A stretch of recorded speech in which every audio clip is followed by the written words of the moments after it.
Test, test, test. Hello, Penguin. Hello, hello. Um, yeah, restarting. I'll be right back.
I'm back.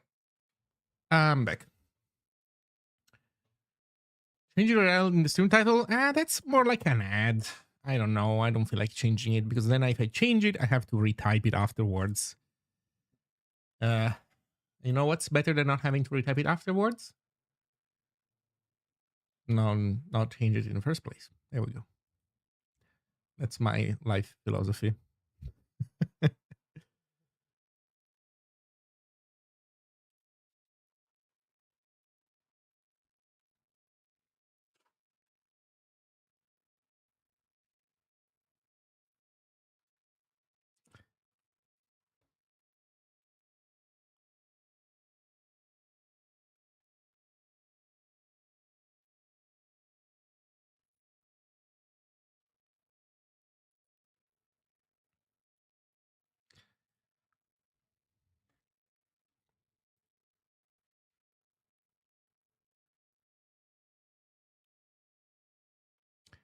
Okay. Hello, everybody. So, what should I say? Well, so I have the radical invite tree at the top of my to-do list, and that is kind of platform independent. So I'm still on Mac. Nothing has changed, but I've gone through with purchasing an x86 machine to run Linux primarily, but also to run Windows secondarily. So basically, the machine came with Windows, and so I just left it there. I installed NixOS. I can dual boot, so that's awesome. It has a 1 terabyte hard drive, which is split in half, so it's 500 gigs per OS. That should be plenty good for what I need to do on both ends. I've also figured out how to control those machines because there's like an orchestration aspect that you don't see much on stream, which I have to worry about, which is how do I type stuff into that machine and how do I look at its output. And with two computers is kind of easy, frankly.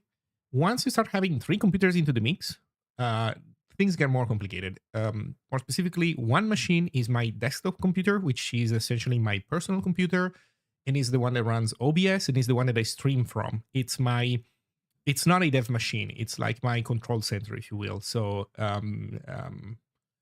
that is important because it's a machine that I don't fuck with, so it doesn't break.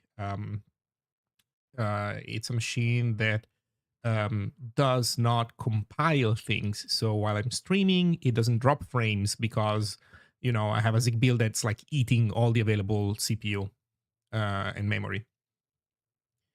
And also, it is the machine that stays on while the other machine reboots. So for my setup, it is critical to have this abstraction layer, this separation between the streaming machine and the target development machine. So this is all solved really well. I could do the stream today on the NixOS machine, almost in the sense that I could attempt. So I did install NixOS. I did replicate the configuration that I was setting up in the virtual machine. Everything worked flawlessly first try. Setup worked first try. Installing Sway and Home Manager and whatnot first try. Mouse cursor works. Ghosty boots.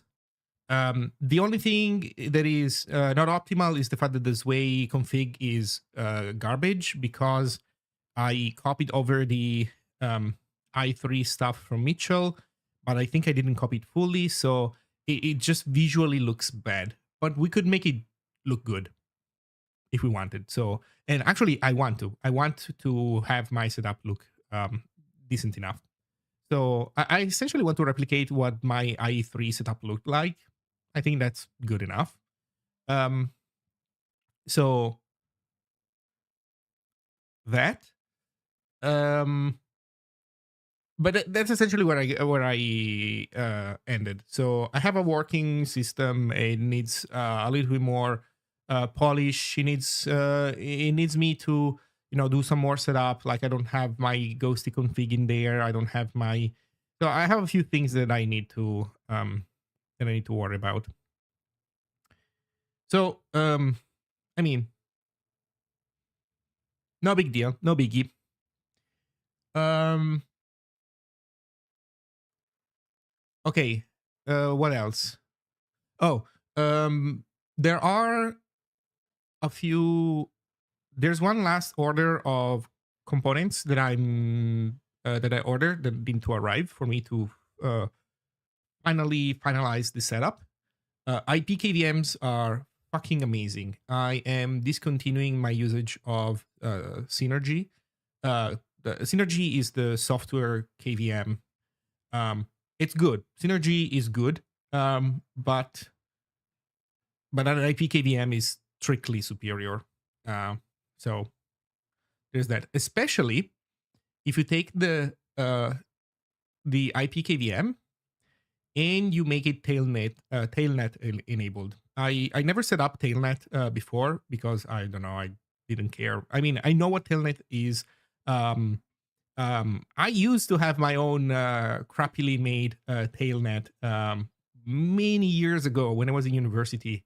Um, because when I was in university, I would use the university's Wi-Fi, and I would also stay during the week in the dorms, and everything was locked down. So I had essentially my own private VPN and my own exit node in order to do everything.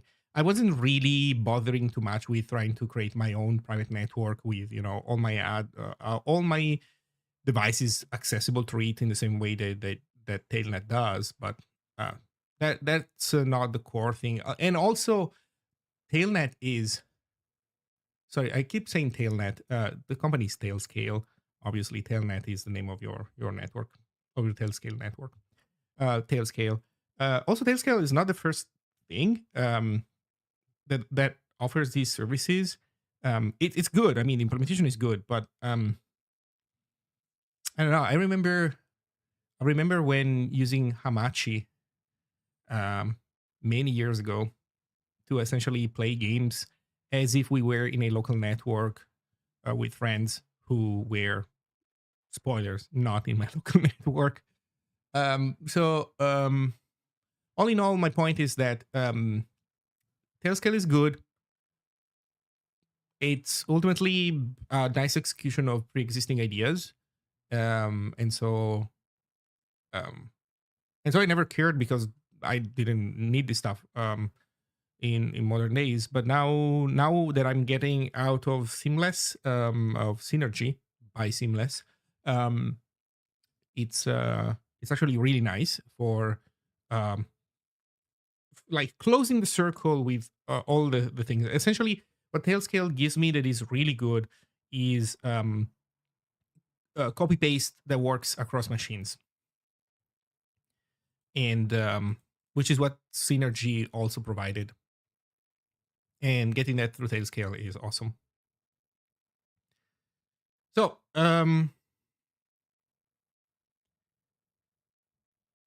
what are we doing at this point? Um,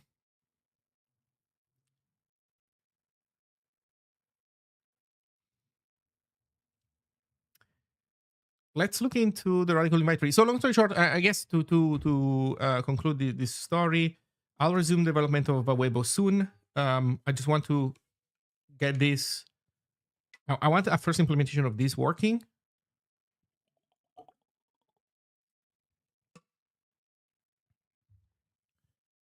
and then we can return to a Weibo.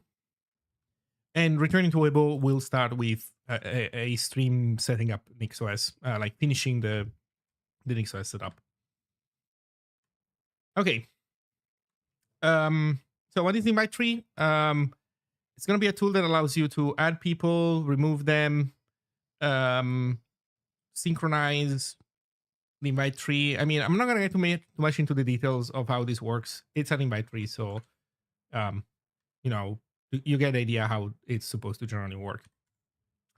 So let's get this going.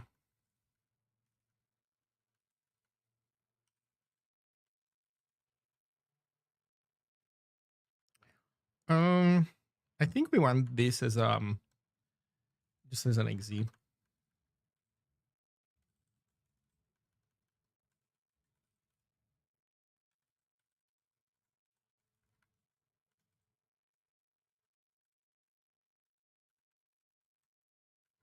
By the way, I'm happy to answer questions about the invite tree if anybody has any.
Hey, Befredel. Is it an invite tree per node or per repo or what? The idea is that this implementation is per repository. So your question makes a lot of sense because there are a variety of ways in which you can implement this, and they all come with trade-offs. Let me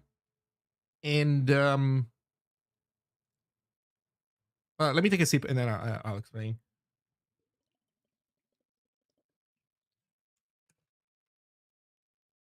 So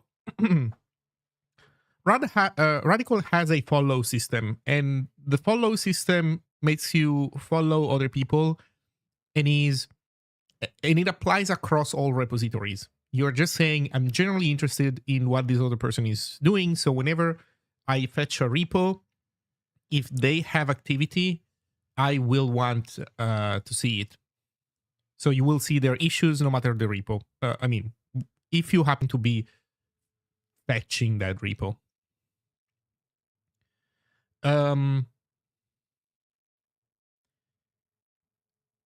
So that's nice. But it's not exactly a tree because you only see things from your direct follows. You will not care about stuff that belong to people they follow. So this alone is insufficient for an invite tree of any kind. One way in which this could be changed, although this would require deep changes into how Radical works, like this would require changing how information is disseminated through the network, which I think it's doable. I don't think there is anything impossible in this or undesirable in this. I might be wrong though because I'm not an expert, but I think it's doable. But let's say that the Radical people were to do it, so you would be able to say, for this repository, I don't want everything from anybody because that gets you spam, potentially, although likely. You could say, I want only stuff from people that I follow directly. That's status quo. Like both these options exist today. It's the seeding scope that can be set to all or follow. This hypothetical third option would be, let's call it follow network. Follow network would be, I want stuff from people that I follow and also the people that they follow. That would help with fighting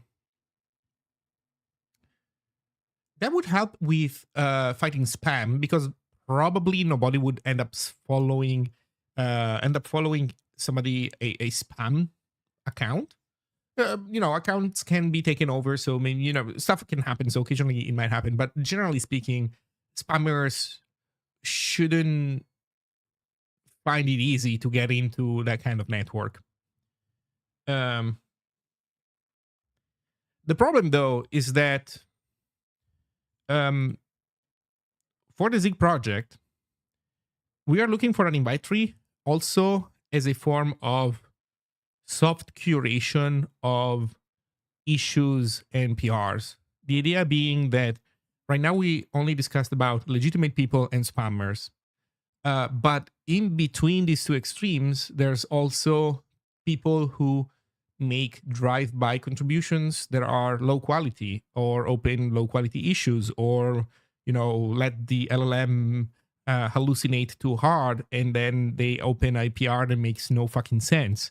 They're not exactly spammers, but they're also not exactly a productive member of the Zig society. So, in this sense, in my opinion, the follow recursive policy, so everybody's follows that are like repo agnostic, in my opinion, they would not be the best fit for this goal, because, who is considered a low quality contributor for the Zig repository might be considered a good quality or good enough quality contributor in another repository.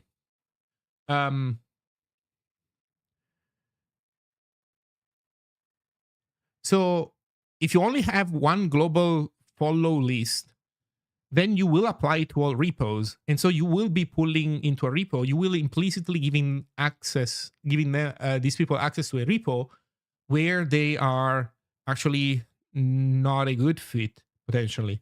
And the thing is, you might even be aware of this, but you don't have control over it. Like when you get added to a repo, when you get followed by somebody who is in the byte tree of a repo, then you pull in also your own follows, and maybe you have a legitimate reason to want to add the person that, occasionally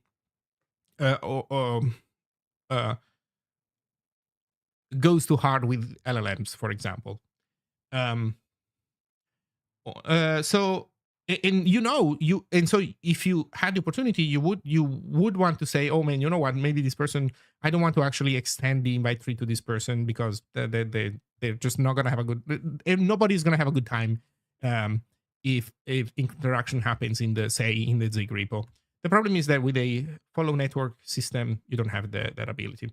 So long story short, my argument is this: spam is pretty objective, but high quality versus low quality contributions are way more of a subjective thing. Most importantly, I would say that the when you're making this distinction, high quality versus low quality, you have to place a bar somewhere, and where you place that bar is arbitrary. Different people will have significantly different tolerance for what they consider high quality versus low quality. So I don't think that a singular global list that applies to all repos makes any sense if your goal is to curate the list of issues and PRs that you see. For this reason, in my opinion, there should be a per repo list. Now, I don't think that one should exclude the other. In my mind, they all implement essentially different models of contribution. Not every repo should have an invite tree, in my opinion. Like, I don't want to have an invite tree in my projects. I don't care. I don't have anywhere near enough traffic to have a reason to worry about invite trees. Now, I'm not hurting for contributors, so it's not like I'm trying my best to reduce friction as much as possible in my projects, because in that case, the answer would be stay on GitHub. Kinda, maybe, as long as the GitHub doesn't, as long as it's up, I guess, because GitHub being down definitely adds friction. But still, probably GitHub going down at today's rate is still better than even just moving to Codeberg, because Codeberg requires a separate account. Although I think you can log in to Codeberg with GitHub, so it's not a big of a deal, but it is extra friction. So I guess the point is that it's not just a matter of friction; it's also a matter of development model, in my opinion. And to me, a more open development model makes more sense for most projects than an invite tree, I mean. That being said, you know what? I would probably want to set my projects to follow network, if that were a thing. Because follow network essentially gets you, gets rid of spam for you pretty much for free. It's not perfect. Occasionally you will see spam, that's fine. But it is slightly more protected than just follow scope all. So yeah, so that's my idea. In any case, the thing is, follow network doesn't exist. It's something that I imagined. I don't know if the radical people will be interested in adopting it or not. There are implications with how the protocol works that are like kind of heavy. So there might be, while it is a feature that seems very useful, there might be very serious reasons not to want to implement this. But this invite tree that I'm designing now, this one is already almost perfectly doable today. We're gonna be able to pull it off today. There is one feature that Radical doesn't have, which would be nice if it had. That would make this slightly better. But all in all, this works as already as is. No need to change anything in Radical itself. This is entirely like user-man. So here's how it works, roughly speaking. The Zig repository, or the target repository, needs to have people create special refs. So the way it works is that the delegates, which are the repo owners essentially, they each create one of these, and they act as the starting point. Let's talk about for now. Let's talk about the follow list. Let's ignore moderator and block. The follow list is literally them saying who they want to add to the invite tree. They are like the starting point. So in the case of the Zig project, the delegates should be probably, let's say that for simplicity, let's say that the delegate is just Andrew. So Andrew has his own invite list, and he starts inviting people. And he is the root of the invite tree. He has essentially this file that contains every line contains one person that he's inviting. And we put it inside, hello Calder, we put it inside the invite/follow ref.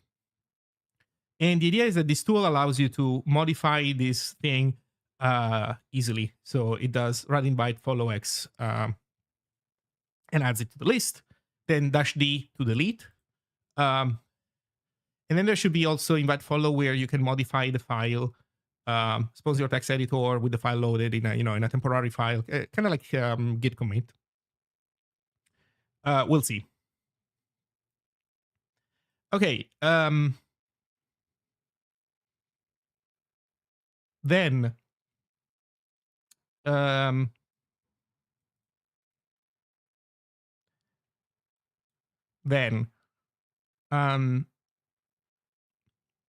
the way it works, the other key command is this one, rad invite sync. The idea is you call rad invite sync without arguments. And what it does is that by default, it starts from the delegates. It tries to fetch their follow list. By the way, here I'm saying that there is one ref that everybody modifies which seems to imply that they will have like to collaborate on it, otherwise they risk collaborating it. That's not how it works. The way this works is that this is something specific to Radical. In Radical, every user has their own namespace. It uses Git namespaces. So these refs, these are actually going to be refs slash namespaces slash actually I should say NID slash the specific user ID slash refs slash invites slash invite slash follow. So this is going to be the like the full actual complete ref. So so sync starts from Andrew, grabs Andrew's list, and then for each one of the users there, it needs first to ensure that they are in your follow list. It needs to trigger a rad sync unless they are all present. Actually, probably the way it works, it should be like an initial sync just to make sure that everything that we do have is up to date. Then looks at Andrew's invite tree, invite list. If the entries are present, great. If any entry in there is not present, we have to issue a what's it called? A rad. Well, we need to issue a follow and then a rad sync. So that way we guarantee that, because the problem is we will not have the invite tree of people that previously were not in the invite tree or that we never downloaded before. So we need to, as we expand the tree, we need to make sure that we fetch also that data. That's the most annoying part of this system, although it is kind of necessary. So finally,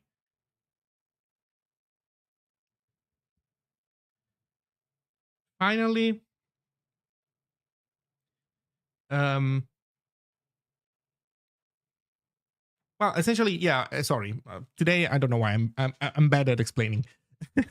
So as we keep expanding the tree and we add people to the invite tree, essentially at the end we're gonna have added everybody to our follow list, and there we go. Now the invite tree essentially is being enforced, has been turned into setting the follow policy of Radical. Now that's okay, that works. The primitive that would make this nicer for us if instead of modifying the user's follow list, which is global, if we were able to instead modify the seeding policy for this specific repo in order to set the repo not just to scope all or follow, but instead to set it to a third option, which is an explicit list of IDs, that would be the better option, which is currently not implemented, but it could be implemented. It would require changing the tooling, like the rad node and the rad CLI tool. I don't know.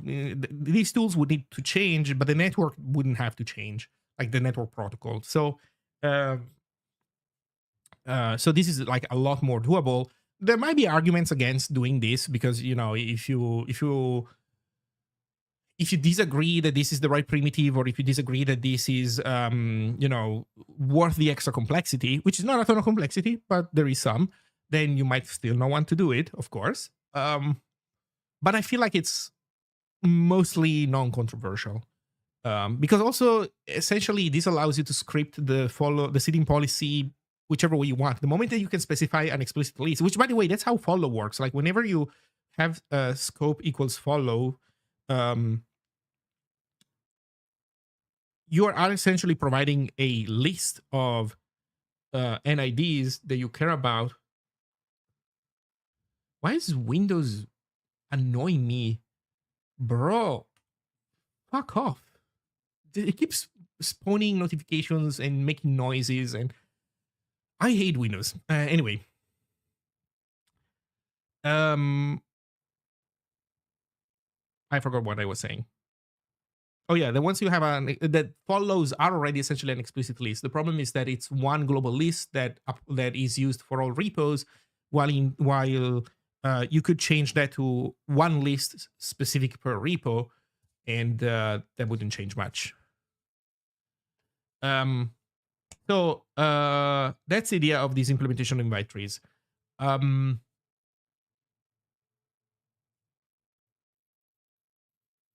yeah, pretty much. And then, there's some details on how you can implement this. For example, we decided to go with refs that point at blobs instead of having a real branch with files in it. I actually originally considered this. Then I thought, you know what, this is not supported by Radical directly, so who knows? Maybe it's too weird. We can do normal branches. Who cares? Then I spoke with Matlug, and he likes this approach more, understandably, because this is nicer in many ways rather than branches.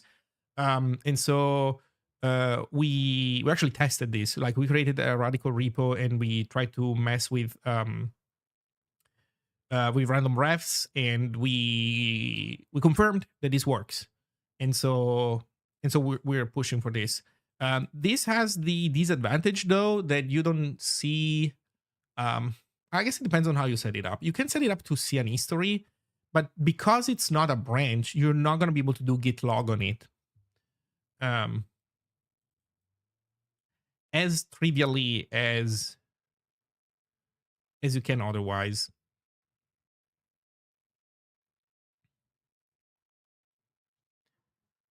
So anyway,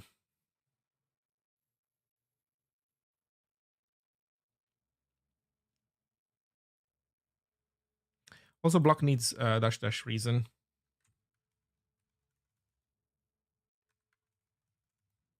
D does not need reason.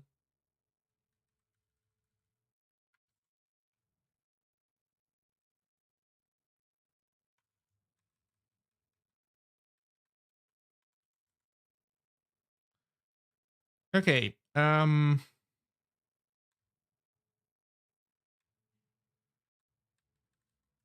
Yeah, in any case, this is the idea. Okay. Let's get started. I think I might wanna oh, you know what? I have a Coke in the freezer because it wasn't cold and I wanted it cold. I should get it out before it gets too cold. I'll be right back.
Okay, I have my Coke.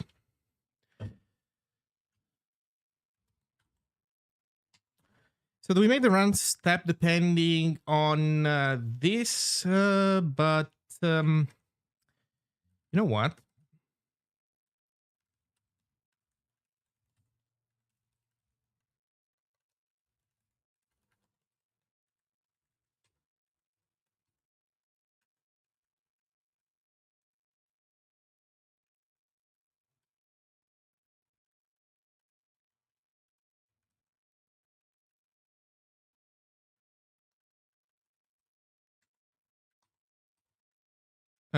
Oh, maybe we don't even need the ampersand. Is this a pointer already? It is indeed. I mean, what else could it have been? Or maybe even better, get install step. I think that's better. I like this. Okay. So we have our build script. Additional args. Good point.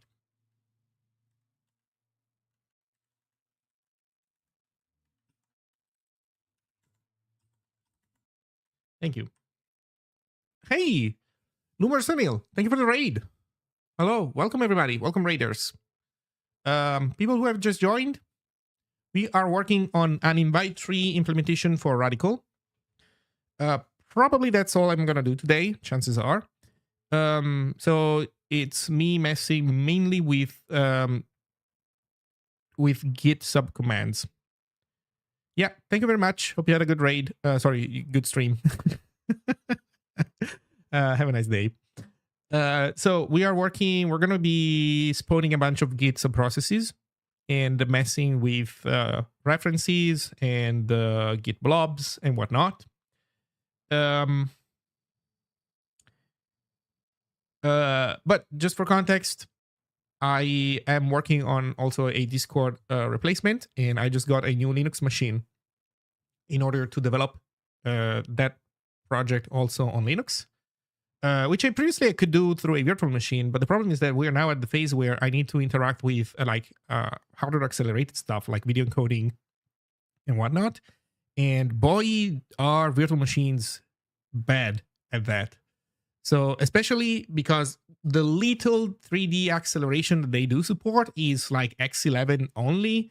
Also, there's like a GPU pass through, but I don't know who supports it, what, when, why. So VMs are, I still stand by the fact that VMs are awesome for flexibility. I have a VM in here, which is currently turned off, but I could turn it on. Has NixOS in it. And I'm not getting rid of it. It is fantastic for flexibility. The problem is, the moment that you need something that even remotely cares about the hardware, then they are unsuitable for the job and you need physical hardware. Big spoilers. We actually experienced this already in the past because at one time I wanted to look at performance counters for a program. And the problem is that the virtual machine didn't expose performance counters to the guest OS. So we couldn't look at performance counters. Now, the reason probably why it doesn't show that info, it's because I don't know, it couldn't get those right. So we would see garbage if it did. And by garbage, I mean we would see the count inflated by, maybe activity in the host OS even. I don't know. I think that there are some, I've seen a checkbox in some other virtualization software that allows you to expose performance counters. I've seen that in VMware Workstation Pro on Windows, but the problem is that it literally said, yeah, no, sorry, we like there is this option in here, but we don't support it in this host guest OS combination. So I don't know who has a fault. Is it Windows fault? Is it the Linux fault? Is it VMware's fault? I don't know. But long story short, this is all stuff that on the proper Linux machine will be done correctly. In any case, that was like a very interesting stuff that I was working on recently, but this is now on hold to make progress on the radical invite tree. Yep. Okay. So what are our commands?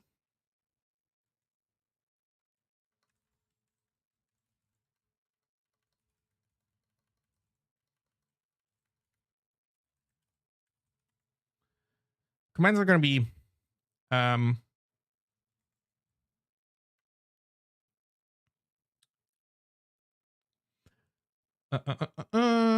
we said that for now we care about follow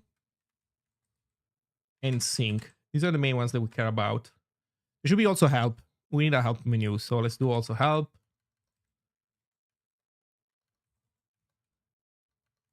Help.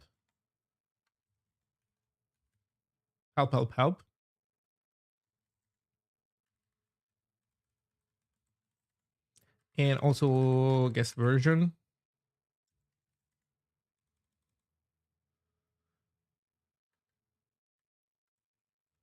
Okay, so this is our starting point. And yeah, let's make this happen. So the way I would do it is But let's start parting the subcommand, right?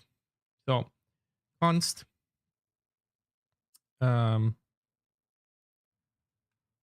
args. Actually, let's do const io equals init.io. Const GPA equals init.gpa. Const arena equals init.arena.allocator.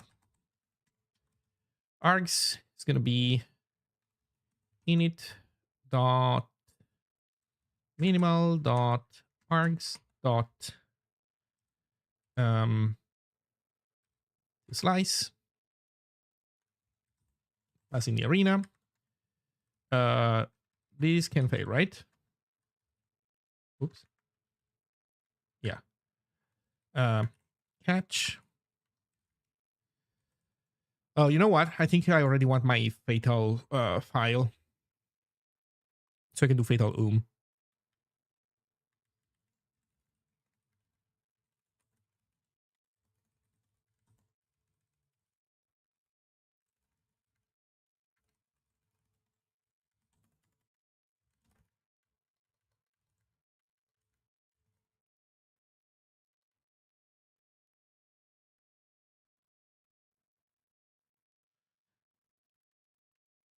fatal message.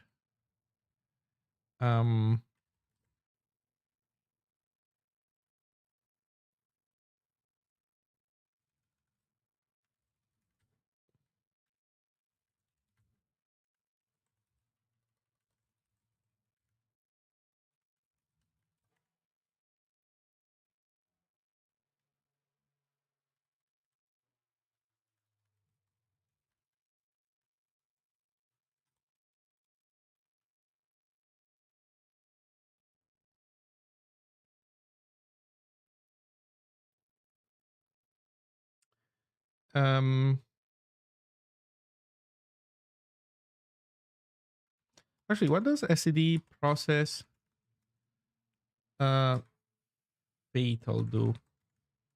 Well, there's fatal and abort. So fatal does error exit 1.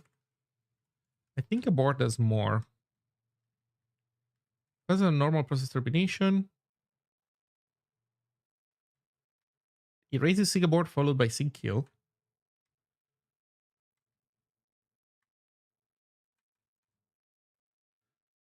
So sets a breakpoint. Executes a process with code 3. POSIX raise abort.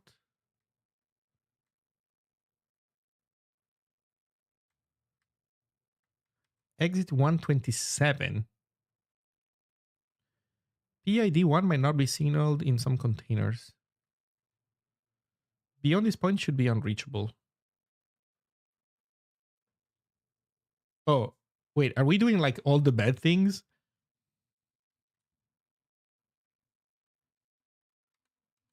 We're like doing all the bad things. For these guys, it calls trap. Otherwise, system abort. Okay. I guess that's okay.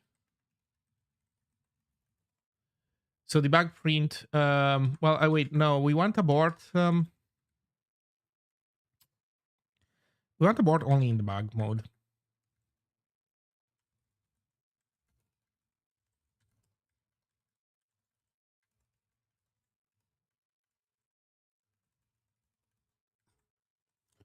Why not log error? Well, I want to exit. We're trying to exit here.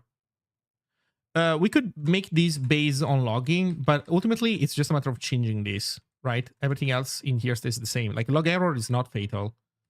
Is there even?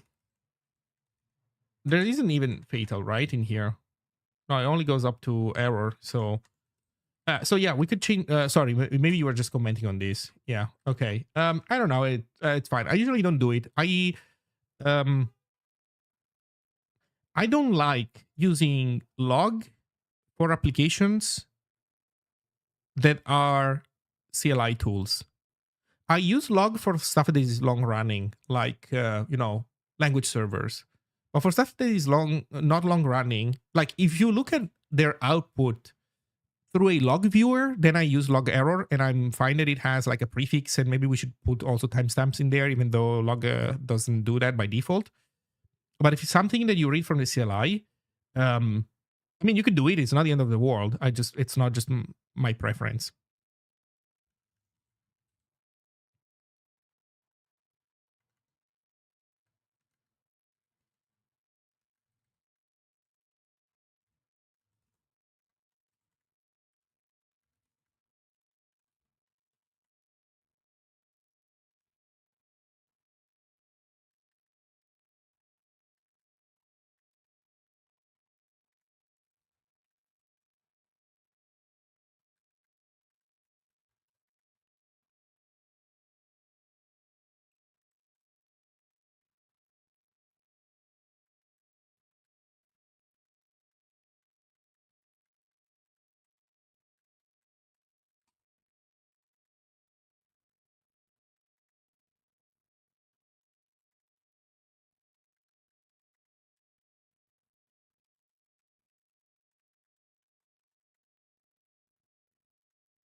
You know how we can make this a little bit nicer?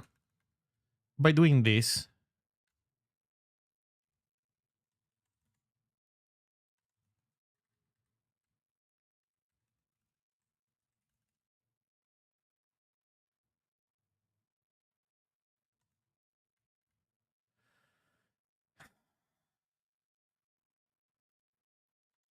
So the question is, I guess there are different ways in which we could do this, right?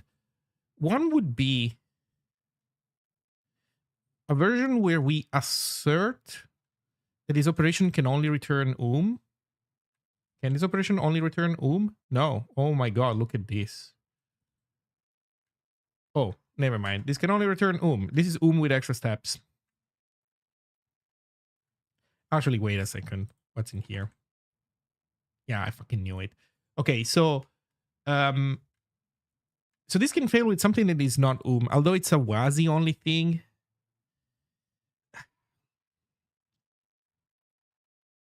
That means that this is wrong, what I'm writing here. So what I'm wondering is, if we do it like this, we could potentially wrongly bind a fatal to an error set that doesn't just contain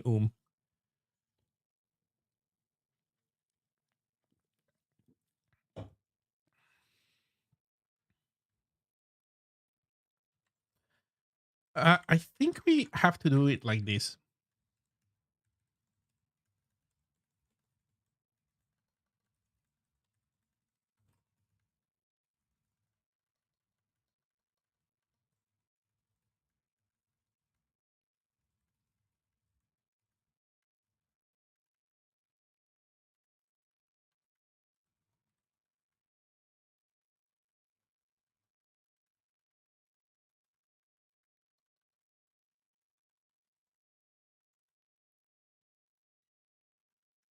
Okay, so in theory, this should help us catch that we're doing something wrong.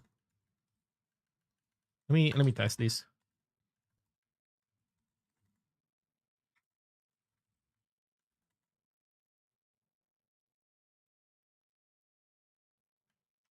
No field name mode. Oh wait, it's called optimize. Hmm.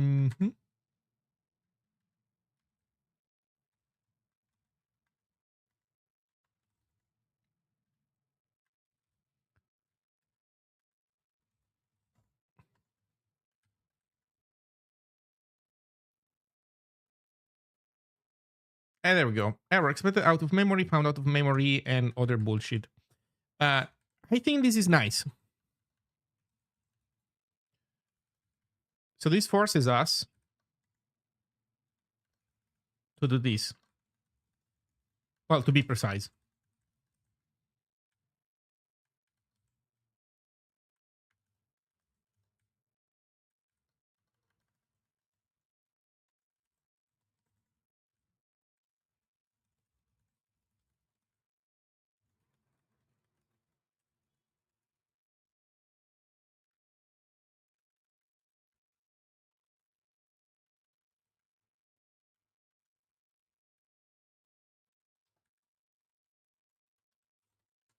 Okay, is this better?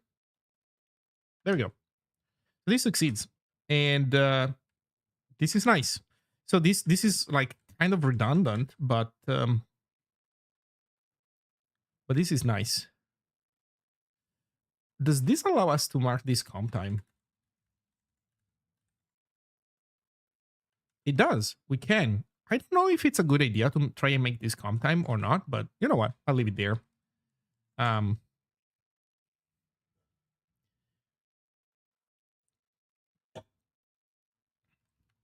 okay. CMD equals um, SCD meta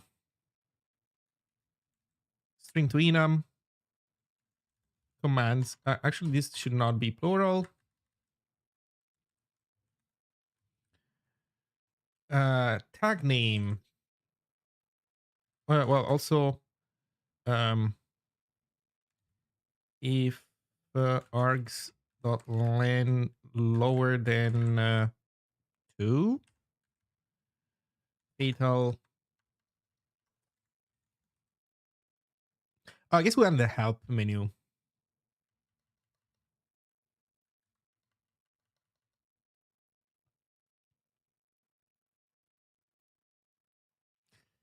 So, how do we do the help menu? I'm using my programs to make the help menu always a runtime error. Like my help menus always have a non-zero exit code, which you know what I've always done it. Partially for laziness, partially because to me it doesn't seem like it matters whether the help menu prints runs successfully or not. But in hindsight, you know what I'm thinking? That it's funny because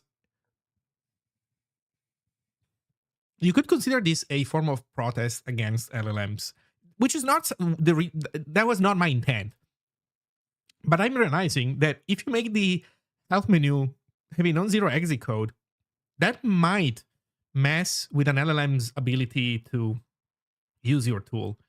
Um, maybe, maybe not. I guess it depends on how the harness around it is set up. So depending on your setup, it might be more or less of a nuisance. But that is funny.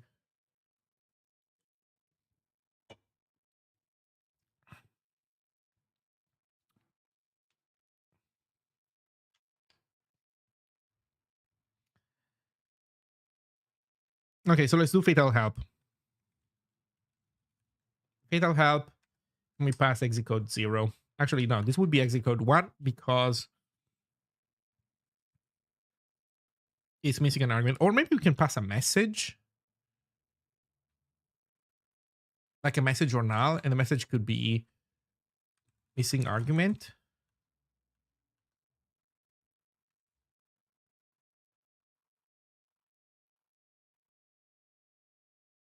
Because we want to show the help also in the case that no, okay, here's how it should work. This should be like this.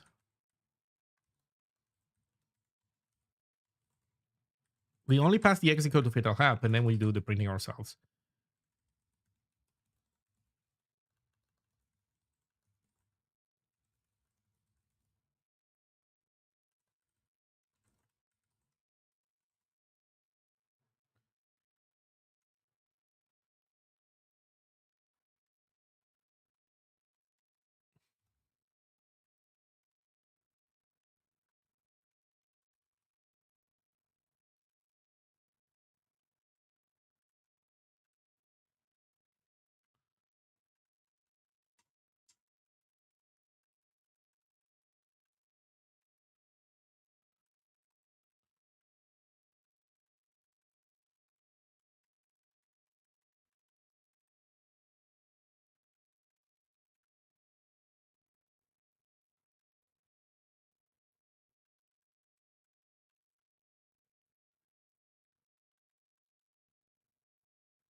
Well, for now, I think something like this is good enough.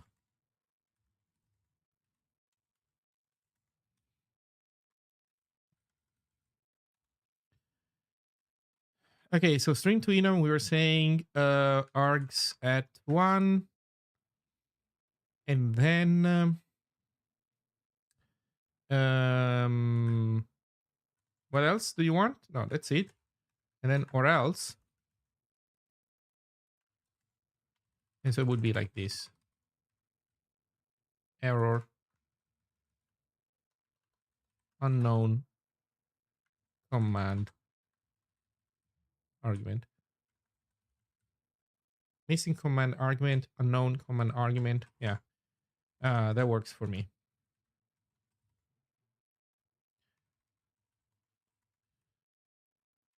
Okay, that's I think a decent starting point.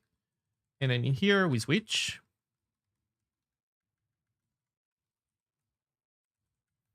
Switch on CMD. Actually, um, did we get the thing where you can switch on an optional and it's the enum plus null? Sorry, on an optional enum. You know what? I want to try this.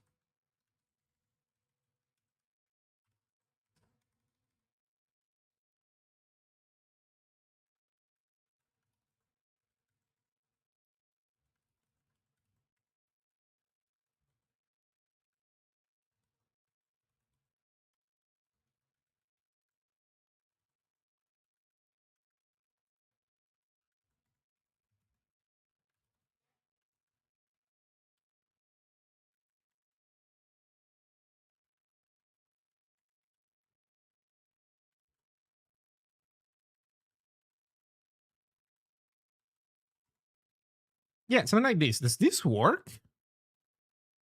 I am now curious.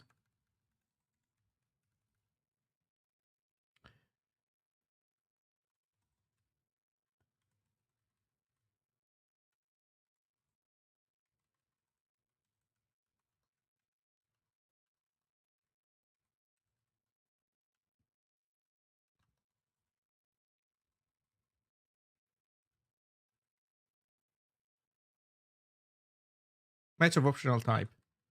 Yeah, this is not a thing, huh? I dreamed for a moment that this was possible. I think there is a proposal for it. I don't remember though if it's even remotely fine for mlog. Missing version.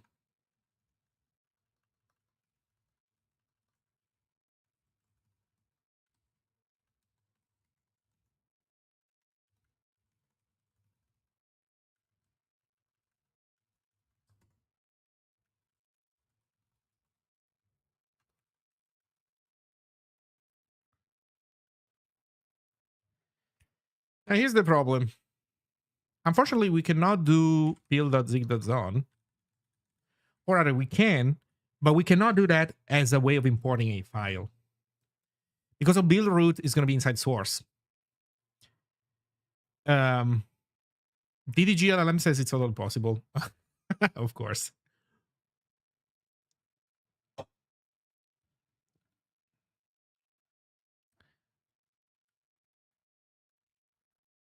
What was it saying this? Yeah. Okay. So we would like kinda to be able to do this.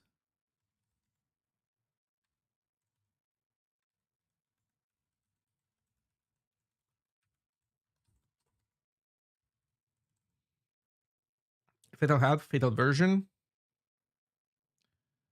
Um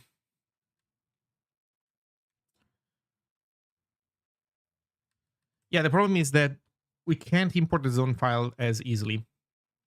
Yeah, we can import it as a module. That's what I'm gonna do. It is kind of annoying though. It kind of makes you want you were able to do it though, right? Not the end of the world, but yeah.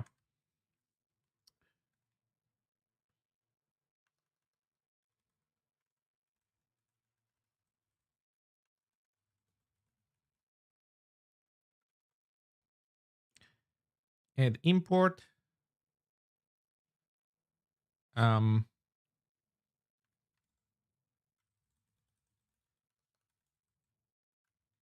Zone.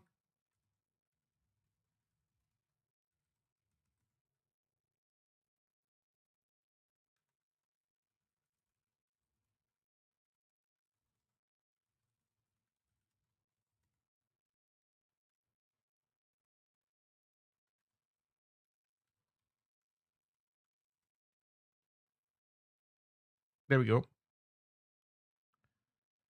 So we have it.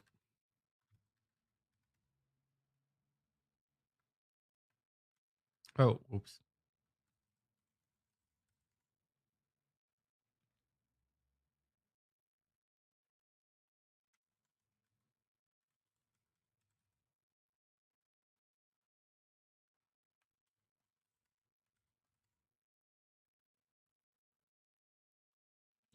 I guess should we put a new line in there? I guess not putting a new line is annoying, huh?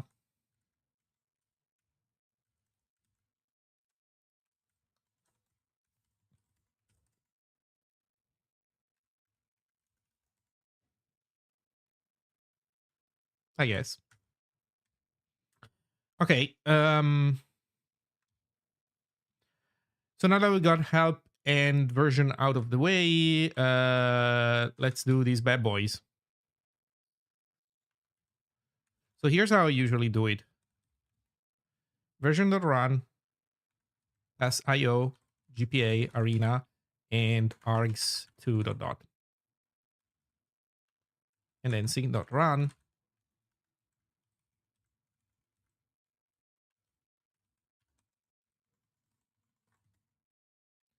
That's how I do it. So what our version and run? Sorry, did I do version? Am I dumb? Oh my god, follow.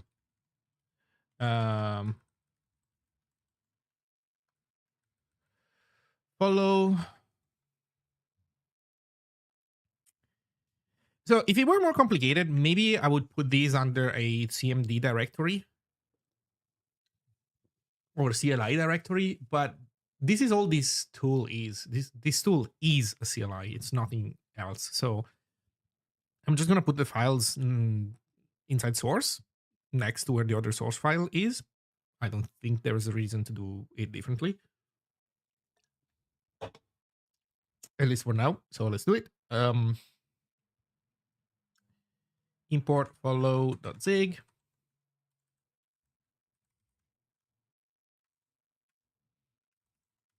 Import sync.zig.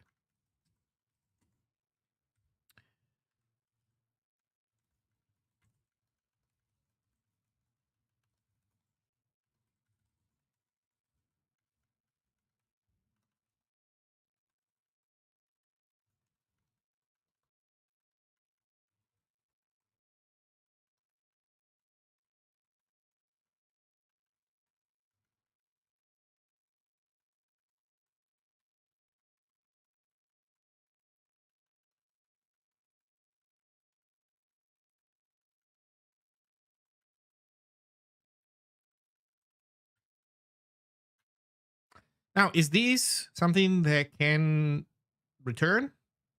Is this something that can try?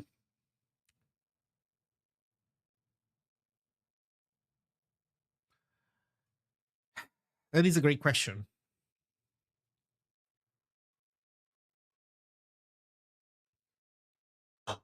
Thank you. So we could make this no return and essentially force run to care about itself. Or we could make it return void. Or we could make it be able to error out. We could limit the erroring to only So we could essentially, for convenience, allow to go through so that we can catch it at the caller side. While in here, for convenience, we can use try. Or or we could force management directly here. here's one argument for not doing no return. So this I don't like for this reason. Here we have allocated memory that needs to be freed. We don't have an explicit free because we are placing this in the arena. The arena will be deinitiated automatically on return.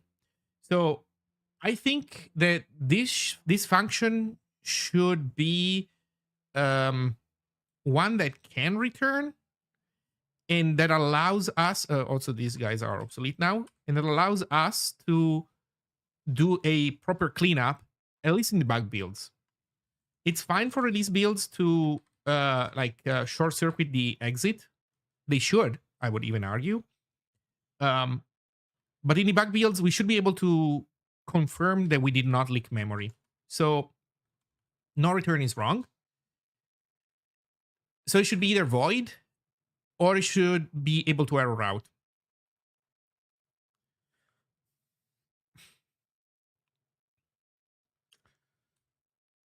Let's start with void and see where we get, I guess.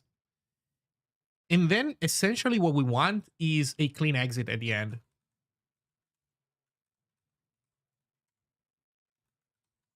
Where clean exit in release builds will just exit, and while in debug it will return.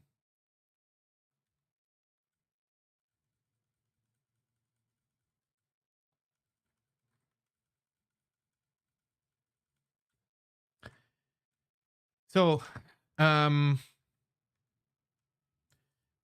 guess we could even defer this. I don't know if it's a good idea. But what if we defer clean exit? No, that's a dumb idea. I think we don't want to do that. Okay. So, yeah, what do we do up here? We need to parse our command. And parsing our command is complicated because, well, it needs to have the parsing logic somewhere. So do we define the command up here and then we have a parse function at the bottom? No, I like to do command.parse. Like I like to be able to do this. Const cmd equals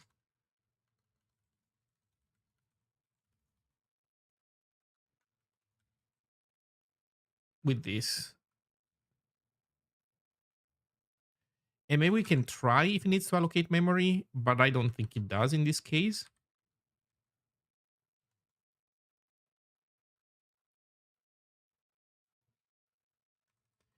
So we want to define command at the bottom. Oh, you know what? Yeah, that's fine. We define command in here.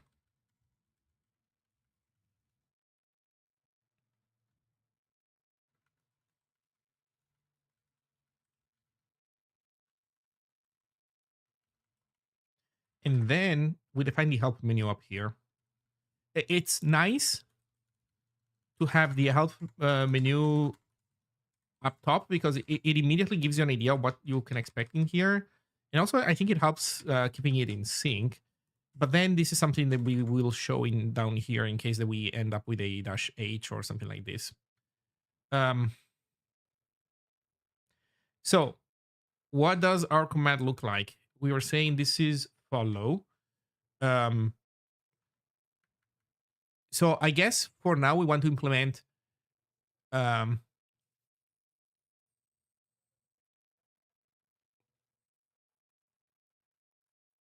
either add and remove. So like delete is a boolean, and then an ID is equals to 8. Yeah.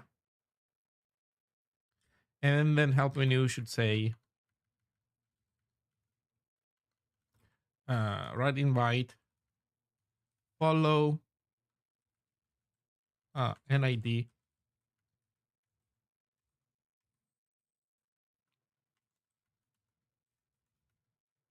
add or delete.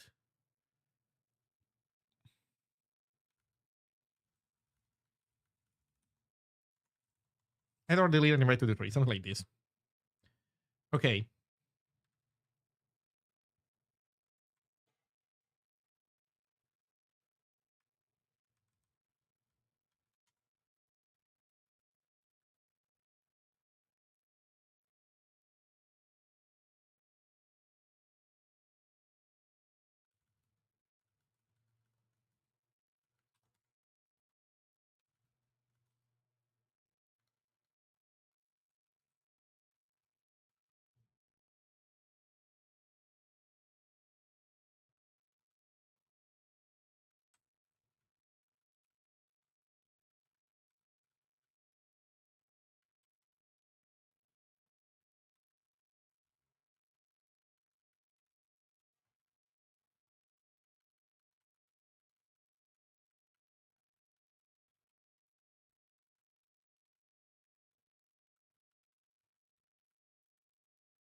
Technical U8 R-D.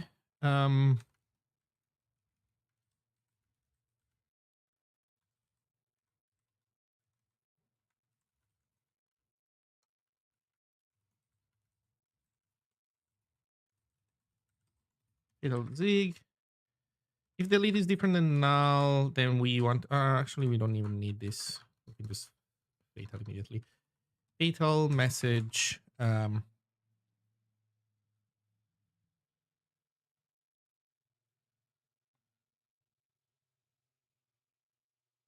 We could ignore it. I guess we could accept multiple dash Ds and not care. I don't know. I'm usually extremely strict with CLI parsing, and I like to complain about everything. But you know what? I want to keep complaining about everything. I don't care.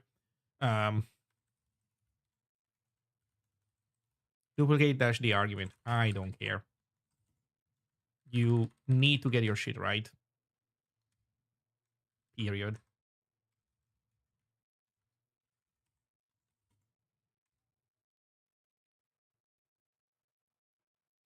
Technically, this doesn't even need to be an optional. It could just be a boolean, and we could say that as long as delete is false, because you don't have a way of disarming the delete. So there you go.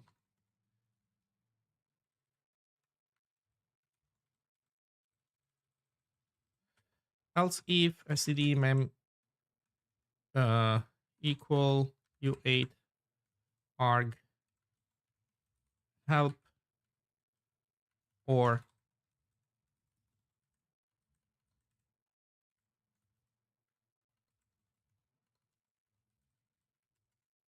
dash h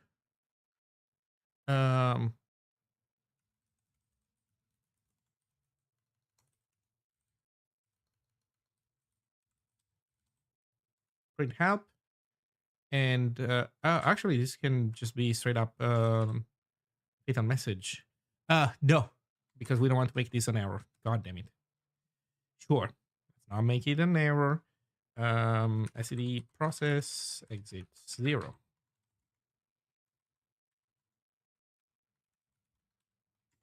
Else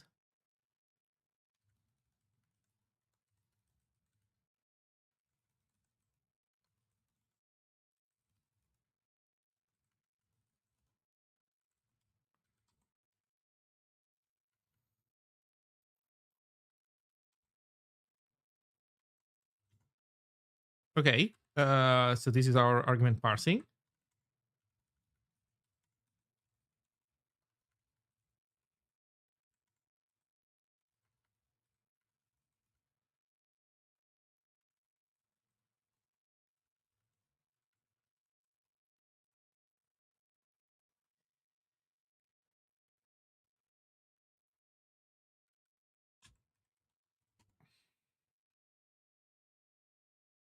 Yep.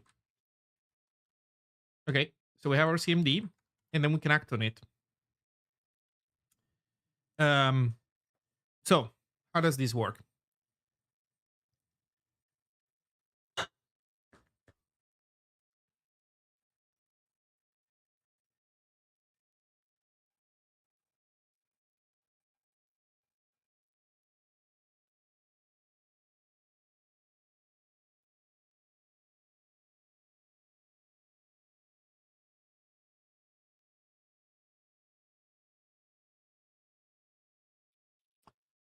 I'm realizing there's a one big downside from with this not being a branch. Nothing is gonna tell us that we forgot to update. Holy shit.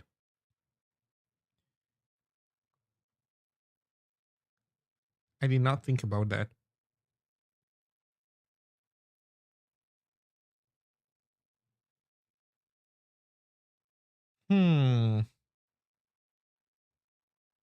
Oh well. So I think that what we want to shell out to is I think we want to git fetch. I think let me write this in a comment. I think we want to git fetch and then from where? from ourselves, from RAD, our own ref.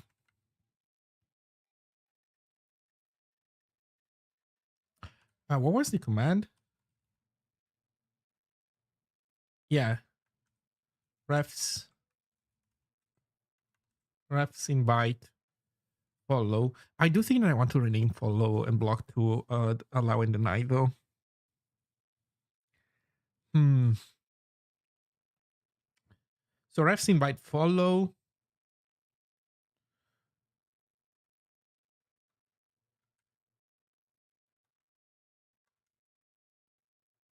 Refs invite follow. And then we want to do git show fetch head.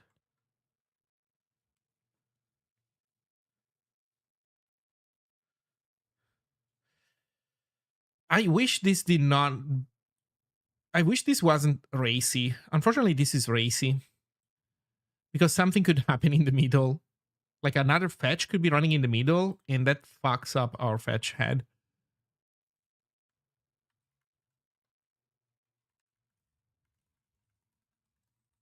Git fetch ref and show atomically. Is there a way?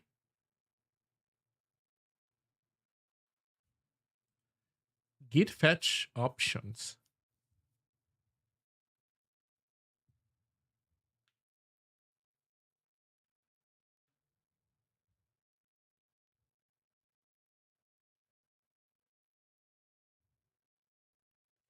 Append ref names and object names of fetch refs to the existing content of fetch head. Without this option, all data in fetch head will be overwritten. Depth limit fetching to the specified number of commits from the tip of each remote branch history. Deepen, shallow scenes, shallow exclude, unshallow, update shallow, negotiation, negotiate only, dry run, porcelain,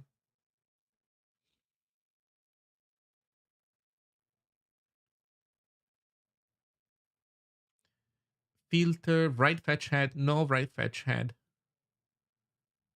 force skip, multiple, prefetch, prune, no tags, refetch,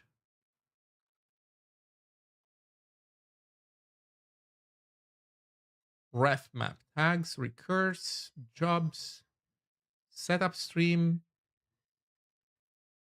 update head, okay, upload pack, quiet, verbose, progress, server option, show force updates, no show source update, PV4, PV6. Awesome. Yo, hello, Josephus.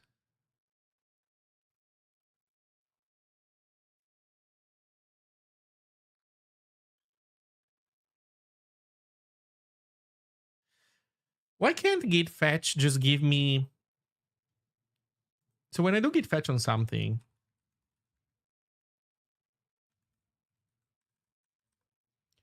refs,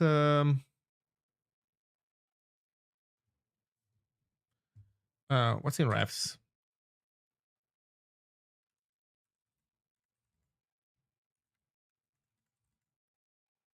Heads.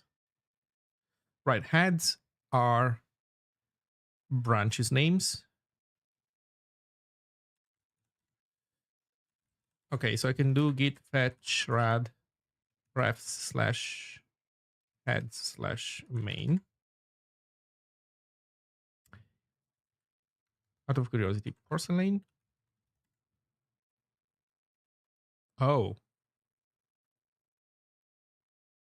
that's actually good because if we do this, we don't need to race on fetch head.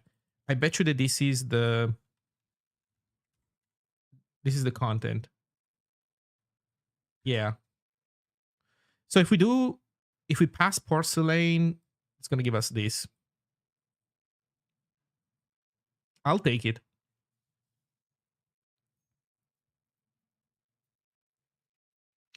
I will take it.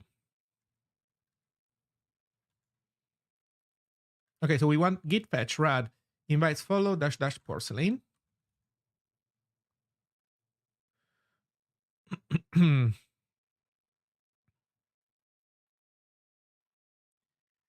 And then we want to append. So do we need show? Yes. Then we need show. I don't know what's called. ID. Is this a wrapper around Git? Yes. I'm implementing an invite tree that uses essentially where the invite tree itself, like the list of invites, every user has their own list of invites, and then it gets navigated like a tree. And this is all stored in Git.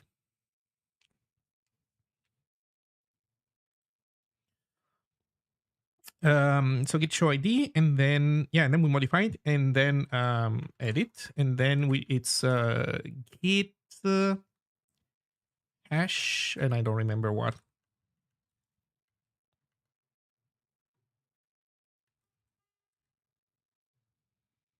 Git update ref of git hash object write std in. And then you have to push the ref. Yeah.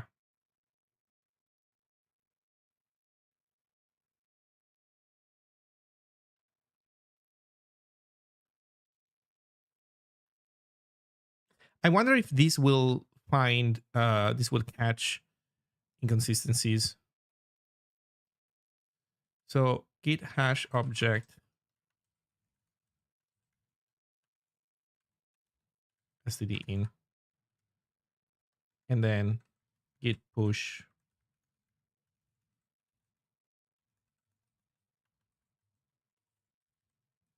Okay, this is the workflow.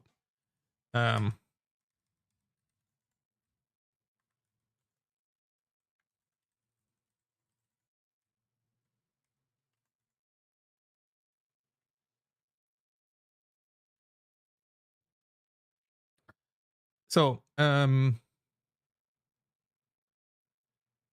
also we need to check that we are in a radical repository. I guess we could start by running rad dot.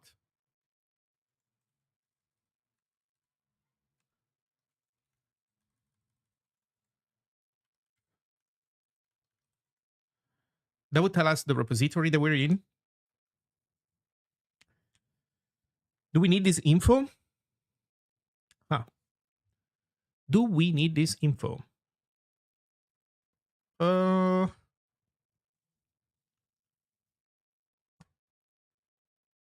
would say we do. We might also want to run rad self.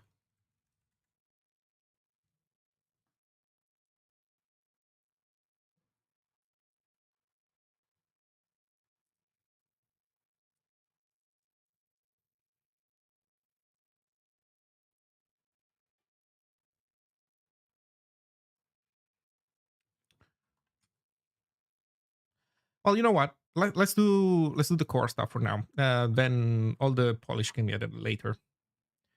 So we want to run git fetch follow porcelain so that we can then tokenize the output. I think we need a generic command to launch a child process. Die if launching the process returns a non-zero exit code. And then we want to capture the output, but also write it to shell, because I think I would like for this tool to not do things silently. I think it would be nice if this tool told you what it's doing. Like, I'm running git fetch rad follow porcelain. I'm grabbing this input and using it for the next step. Blah blah blah. I think it would be nice if it did this.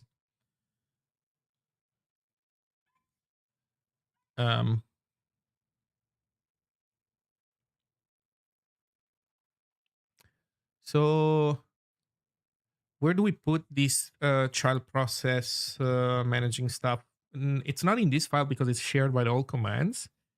Should it go in fatal? No, because fatal for now it's I think we should restrict fatal. I think we should make a child.zig file.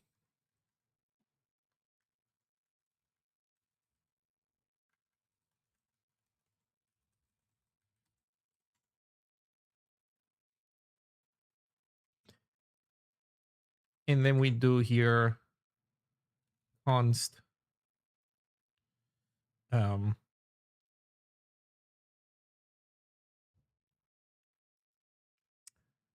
what do we call it?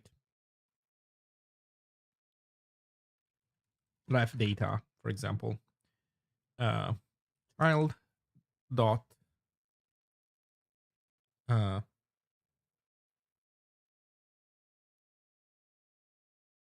also we need to find git, I think, right? Because we're not spawning a shell. So we don't know where git is. We need to find git. So we need to find git, and then we need to be able to launch it. I think this should be, it's almost like git equals child.find git, and then const ref data equals git dot run, and then we pass in fetch rad refs invite follow porcelain.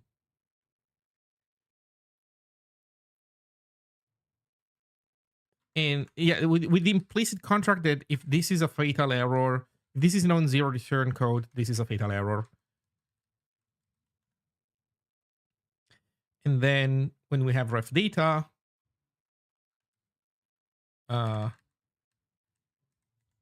this is gonna look, I don't know, we split on spaces and then we grab the third component.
Yeah, so this does it 0 and 1. Then the next, so object ID is gonna be ID to next.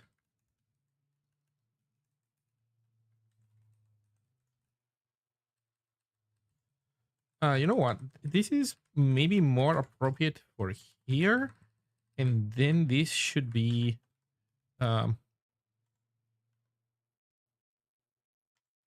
git fetch output is too short.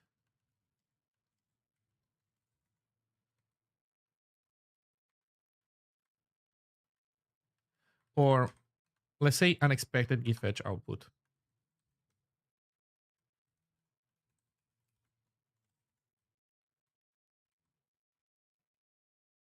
Okay, so object ID. Okay, once we have the object ID, we're gonna do git show on it.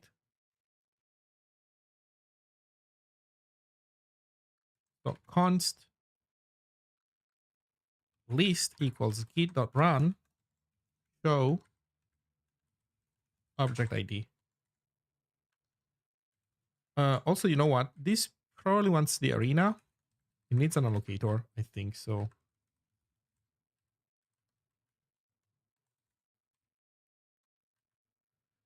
Git run arena show. So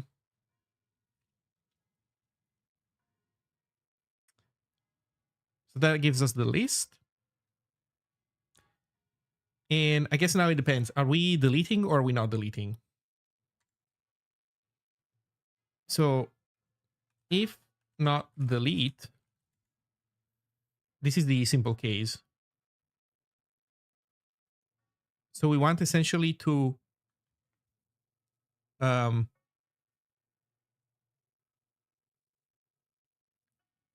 Git again, but this time we want to write to it.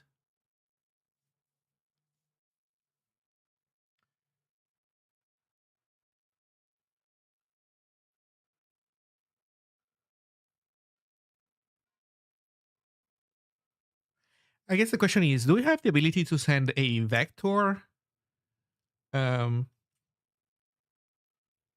the child process? So this is different. This needs to be, it's either something where we have a writer, or it is something where we pass in a vector, because essentially we want to pass down list plus, we want to pass down something like this.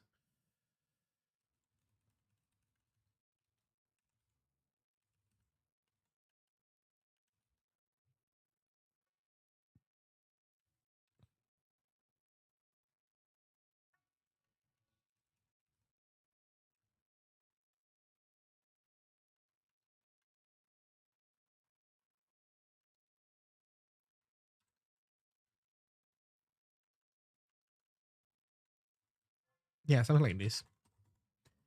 And so we would like to do something like git.run. I'm making this up. Git.run arena. Actually, we don't care about the output. And then hash object updated list. Actually, we do care about the output because this returns the new object ID, const new object ID. And then we want to actually, essentially, it's like this.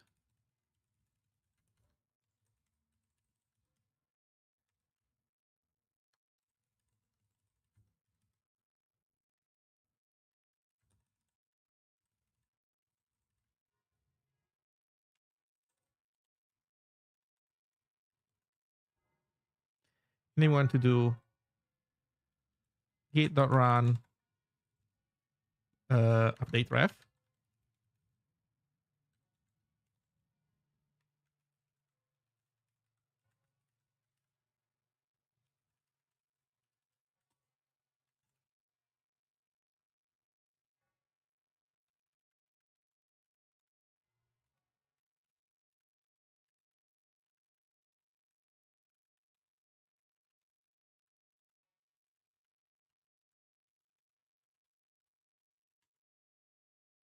Okay, so this is kind of it. I haven't implemented delete, so I don't know. Also, this needs to be cmd.delete.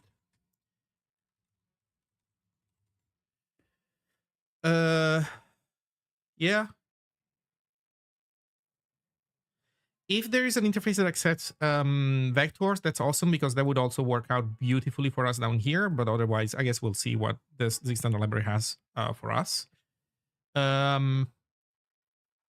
Yeah, that's mostly it. This is going to be the annoying part. Everything else seems pretty straightforward.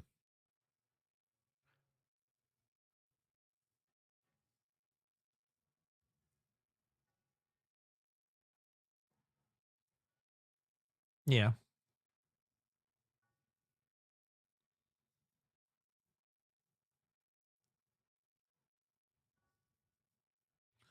Okay, give me a second. I'll take a very quick bathroom break, and then we implement child find, and then yeah, I'll be right back.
Okay. Uh, so maybe child find is actually even something that already exists. But although I guess having child find could be good because that allows us to return an instance of something that has run in it. So that could be cool. Uh, frankly,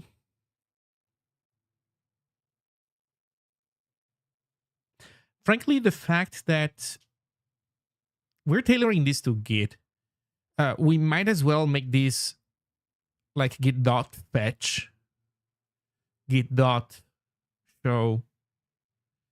Then we make all of these a little bit more um, type safe.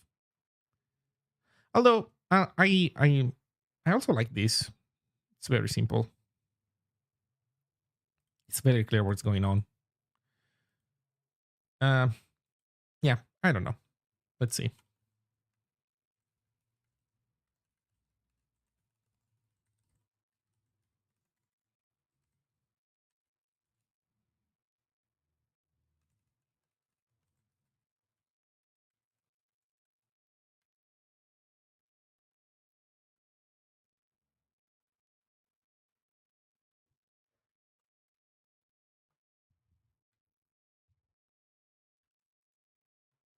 It's not exactly a child process. It's um, a program, I guess. Yeah, let's call it program. I don't know.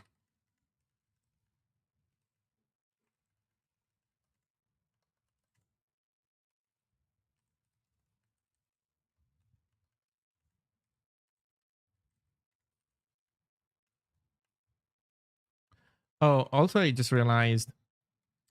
Uh, right. This needs to be this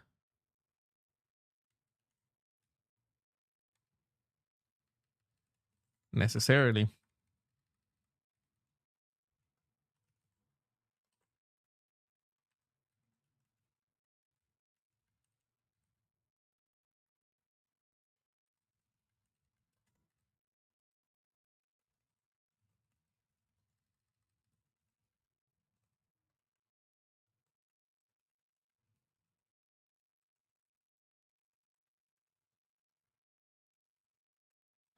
Probably needs IO as well.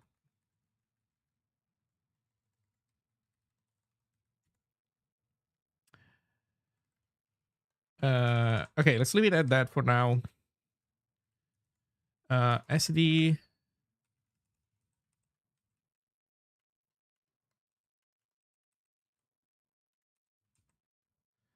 Kill, wait, yeah, process dot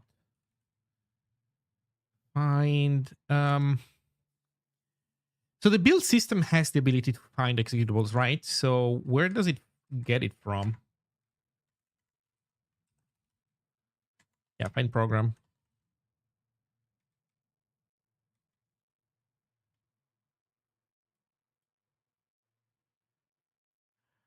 Oh shit.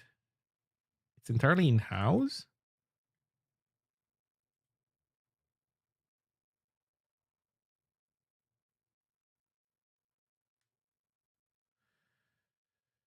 What is the state of the debugger on Zig? Does GDB or LDB work okay? Yes, they do. Um, both GDB and LDB, and frankly, every single debugger out there that uses Dwarf on Linux and Mac and PDB. In any case, the debug format on Windows, they all will work, absolutely, including GDB and LDB, but not only limited to those. The fact that Ziggy is not C++ will currently potentially cause minor friction if you're trying, for example, to print, the contents of a string, because you know how in C and C++ you have the arrow when something is a pointer instead of a dot. So the debugger might be annoying about it a little bit, but then you can make it work. I heard that debug info quality on Windows is slightly lower than what it is on Mac and Linux, and I would say that also Mac and Linux are not perfect either. So occasionally, you will find debug info not perfect, but you can definitely survive. And in any case, this is stuff that will be polished going forward. More specifically, Dwarf version 5 has added a dedicated code for Zig, and that means that debuggers can be informed that they are looking at a Zig executable. And that can be used to essentially turn on, for example, Zig specific expression syntax for evaluated expressions, uh, which I believe currently is not implemented. There is a fork of LDB that implements some of it, but I would say it's only worth going through the fuzz of getting that if you are like a heavy user and you um I would say that you have to be deep into the Zig ecosystem to want to grab that LDB fork at the moment. So long story short, it's perfectly doable. You will find minor things that will not work perfectly, but everything will in any case improve over time. So there's like no inherent incompatibility between GDB, LDB, and Zig. There is a lot of starting compatibility because ultimately the debug info generated by Zig is not all that different from what C and C++ do. But the Zig specific, like let's say enhancements, in any case, will come down the line.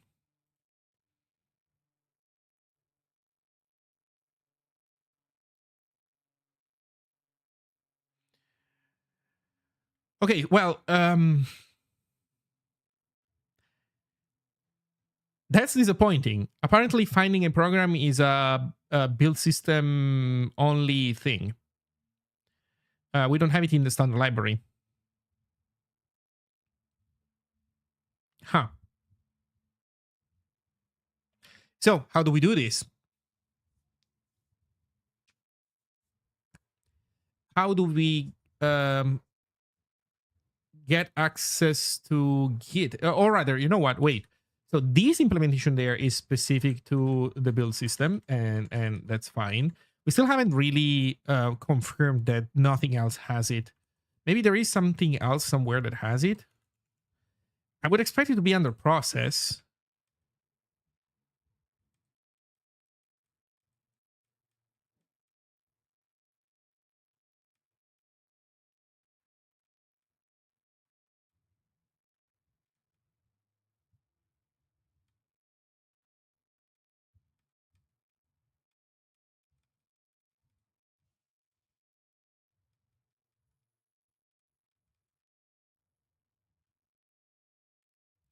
There's libgit too. Yeah.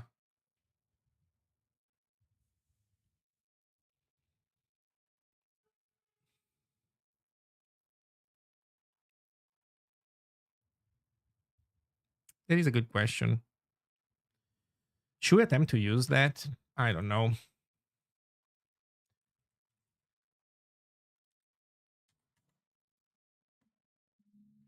Non-trivial to use, huh? Oh, Julian maintains it.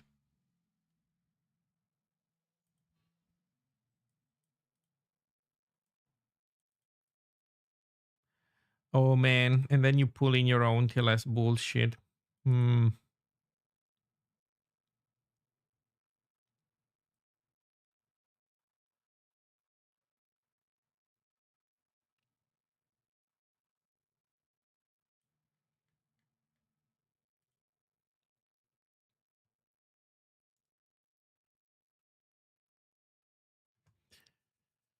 Nah, I think that for now shelling out is okay. I don't know. Maybe we can switch that at some point.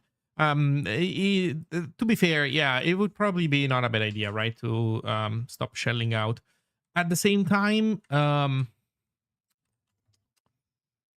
where do we find this motherfucker?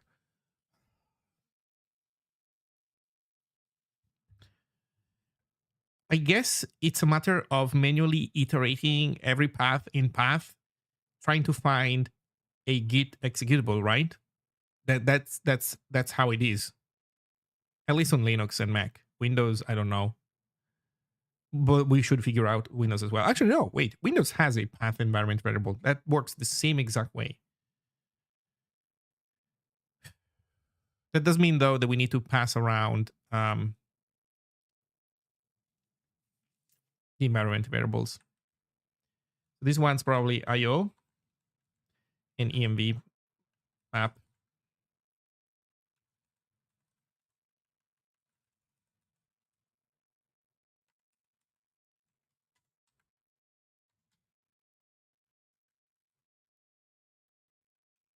Maybe a pointer.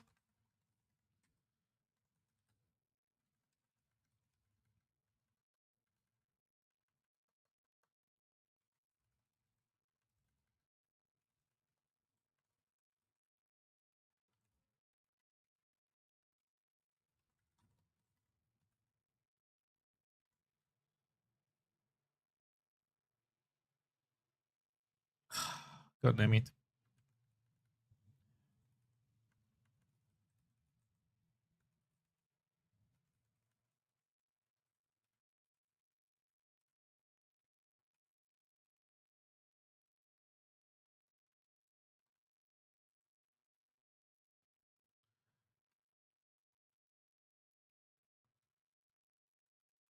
I think it's target OS tag.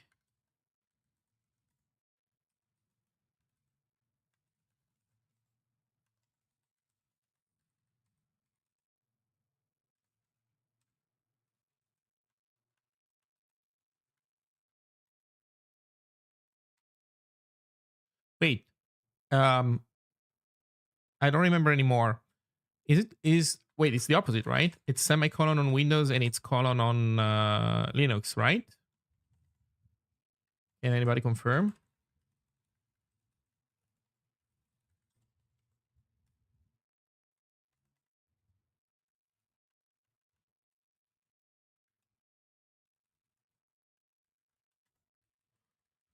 Also, man, so many things can go wrong, I think, because get can also fail, right? Get can.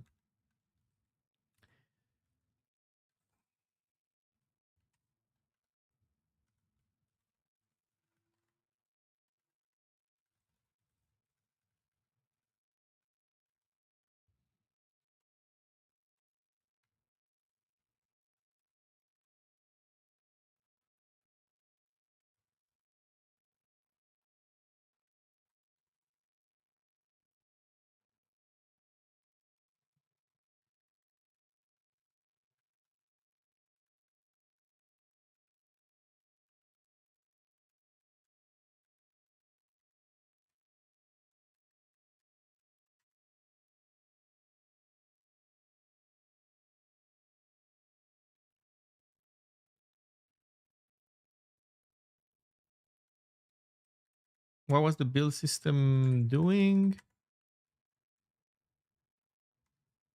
Oh, well, would you look at that? IO dir path delimiter. Oh, there we go. Yeah, Windows semicolon, POSIX colon.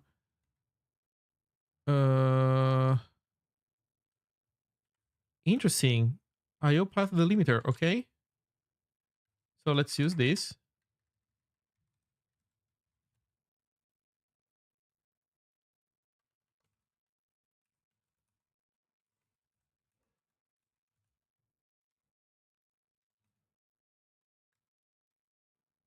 Full path join.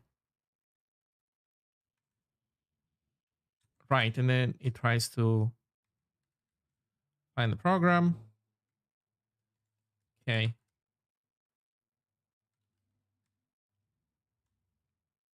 And that's how it does it. And you know what? Yeah, we're stealing fucking everything. Also, what the fuck is path ext?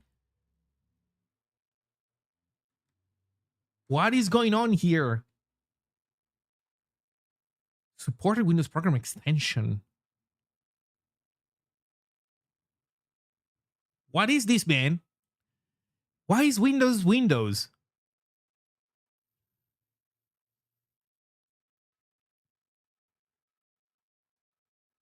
Why is Windows Windows? Also, why is this done inside path ext, inside try find program?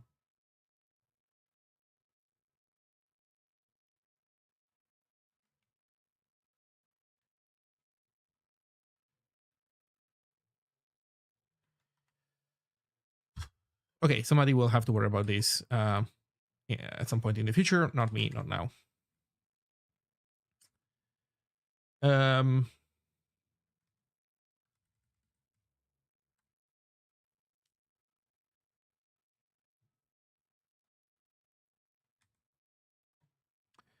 extension of valid executables. I don't know.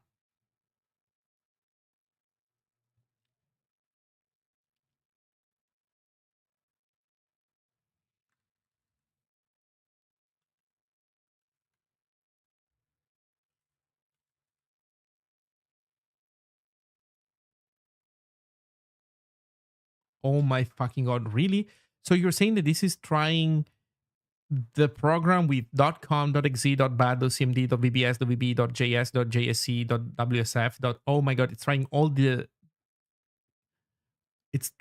extensions then. Yeah. Cursed. Absolutely cursed. We're not doing that. Holy shit.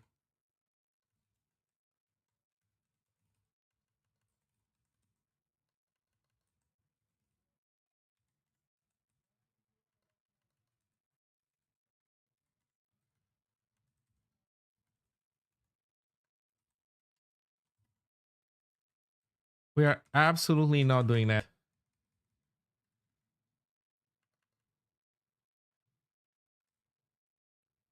Toggle? Hello. Welcome, Raiders. Hello, hello. Toggle, I hope you had a good stream. Headache, one. Oh no. Yeah. Have a good rest. Sorry to hear that. Life is hard. Welcome everybody. I hope you had a good time with Toggle. Because now you got me, so your chances of getting a good time have dramatically lowered now. So here's what we're doing here. I'm working on a invite tree implementation for Radical. So Radical is a distributed GitForge peer-to-peer. It's written in Rust, so I don't know, people coming from a Toggle Bit stream, maybe you might find that interesting as well. It's a very interesting project. I blogged about it a while ago because I think that Radical is interesting, not just strictly from the perspective of being a decentralized forge, but also for the fact that if you depend on repositories directly as your packages, then the replication capabilities of Radical are very nice, because otherwise your packages are not guaranteed to be up all the time, and so your builds will fail because some dependencies are missing. To put this slightly into context, when you build a project with Rust, you depend on crates.io, because every dependency in your dependency tree will be fetched from crates.io, and as long as crates.io is up, then you're going to be good, because that's where all the packages are. By default, I'm sure there are ways of using alternative package indexes, but the majority of people in your day-to-day, that's what you're going to use. If crates.io is down, then that's bad, because your shit is not going to build. If you are a programming language instead, where you don't rely on a centralized package index, then things are going to be different. Think of Go, for example. And I'll qualify this a little bit better in a moment. So Go, or let's say more specifically, Go before 2009. Wait, was it really that long ago? Holy shit. I think it was really 2000, or was it 2019? When did the Go proxy come into being? Was it 2009 or 2019? 2019, okay. So before 2019, thank you. In Go, when you depend on a package, you do, I forgot the syntax, but you do something like import and then https github.com guy/package. Go would go and download that stuff from GitHub. 2019, that was fine. Try to do that now. It's try to do that now. It's not going to be as fine, not even remotely, because GitHub is going to be down all the freaking time. So that's in any case not something that the Go people have to worry about, because starting from 2019. They got the Go proxy, which is essentially a silent, maybe secret is too wrong or too strong of a word, but they have a silent centralized package index, the Go proxy, which exists primarily to guarantee that stuff stays up, even if the original hosting location goes down or moves or whatnot. So the Go proxy essentially has a different model. It's like a centralized package index with a lot of extra steps. It's such a weird setup if you think about it, because in a normal package index, centralized package index, people sign up for an account and they deliberately upload their stuff to make it available to everybody else. But that's not what happens with Go, because Go started decentralized. And so what happened is that starting from 2019, whenever you install Go, it will by default enable the proxy. And so every time you download something from a location, you will actually download it through Google's centralized proxy. And so that way, the Go proxy essentially discovers packages on first use. That's kind of the idea. And then it does a lot of funny things, like you delete your repository, but the Go proxy will not delete its copy. Even if you deleted the original, the Go proxy will keep it around, because it's doing that to guarantee that builds keep succeeding, except when it cannot figure out if you have an open source license, in which case it's technically not allowed to redistribute software that is not that does not have an open source license. And so then if you don't have an open source license, or they cannot detect it, then they will delete their stuff. So they used to DDoS small forges. Yes, they also used to do that. So man, so many funny things that come from the Go proxy.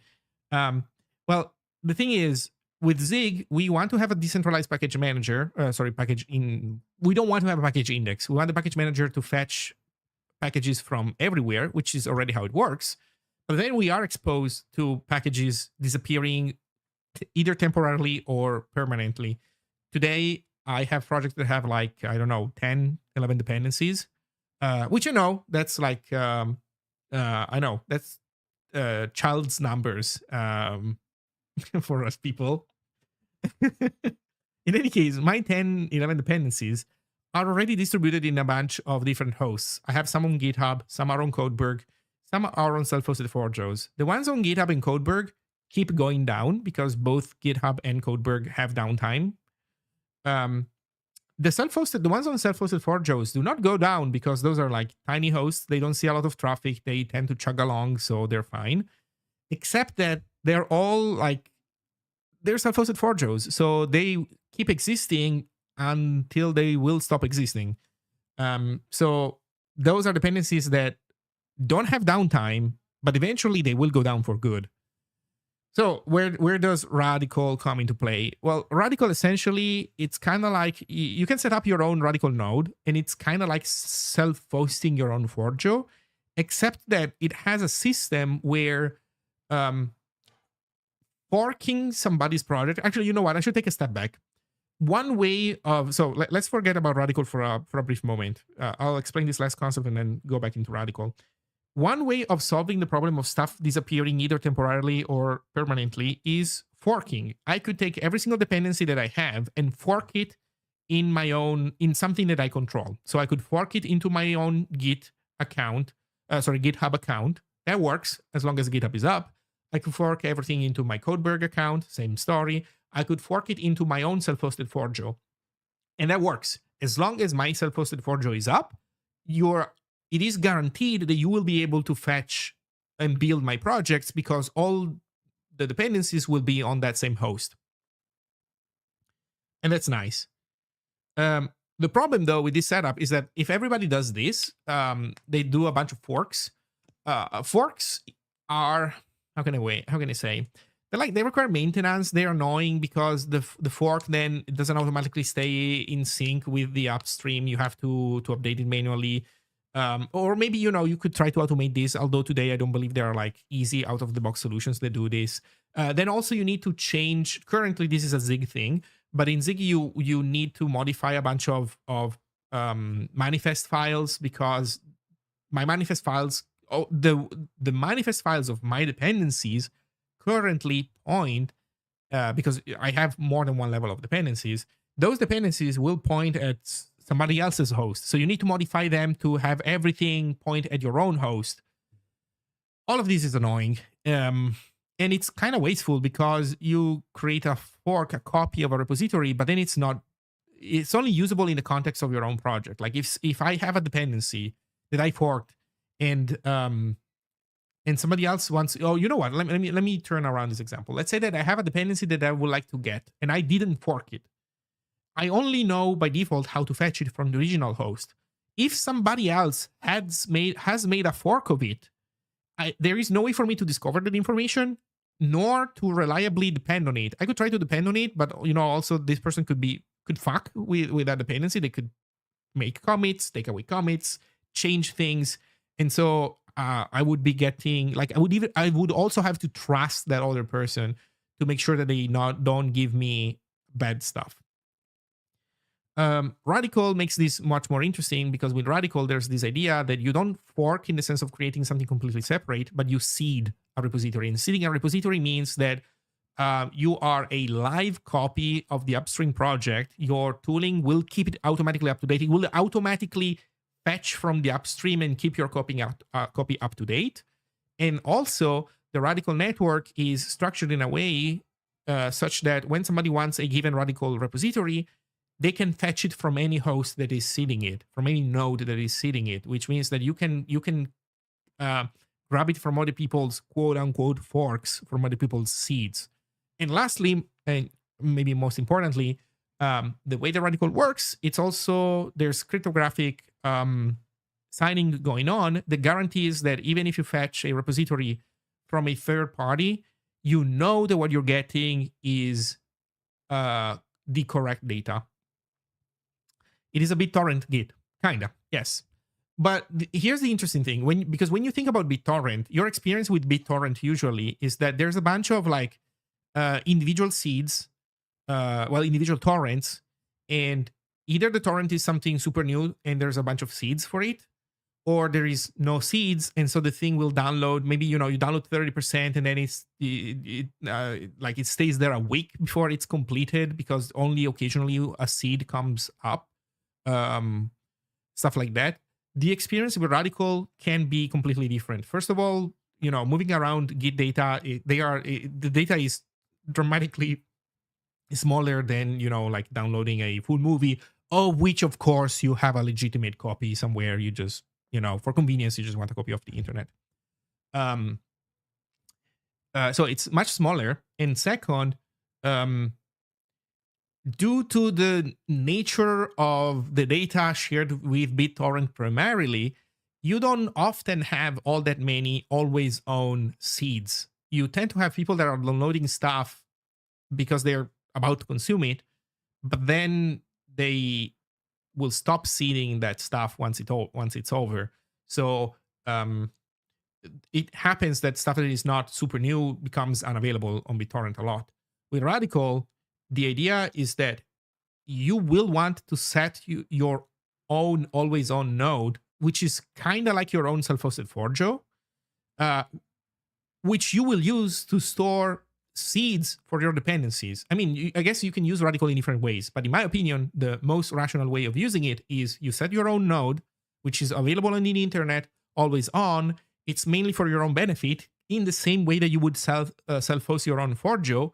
But now that node, essentially the extra redundancy in that node is leveraged by the system a lot more efficiently than when you have extra redundancy in a real self-hosted Forjo, because when you fork, that is the source of redundancy. It's just not useful. Hello, Temporus. Are things? They're good. I'm trying to find Git. So welcome to a Git finding stream. So long story short, Radical is interesting because it's interesting in my opinion as a forge. It's cool. But where it really makes maximum sense, in my opinion, is when you're using it in the context of an ecosystem where repositories are not just repositories, but they're also packages. In that context, the synergy is insane, and it makes Radical by far the most interesting modern solution to modern take on a forge. Codeberg is fine. It's more traditional.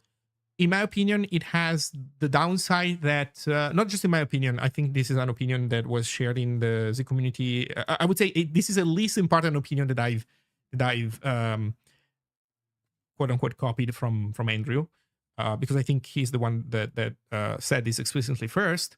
Basically, Codeberg has the problem that it cloned, or Forjo more specifically, it's a GitHub clone, and so it copies also the bad ideas, or maybe not the bad ideas, but it copies also the ideas that made sense for GitHub that don't necessarily make as much sense for Forjo.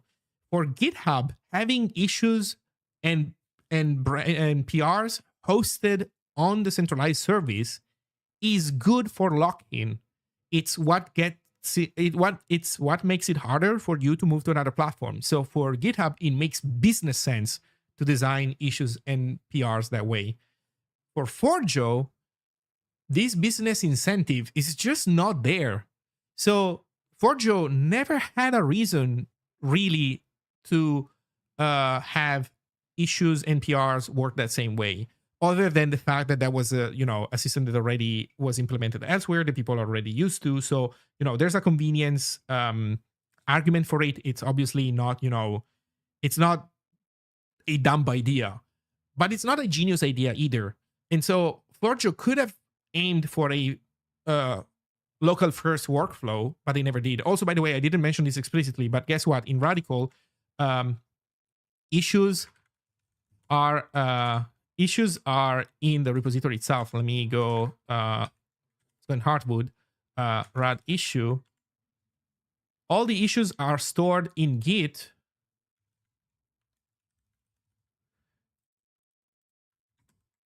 And you can manage them locally via the CLI or via the desktop client, which I don't have currently open. But there's also a desktop GUI client. And so it's all local.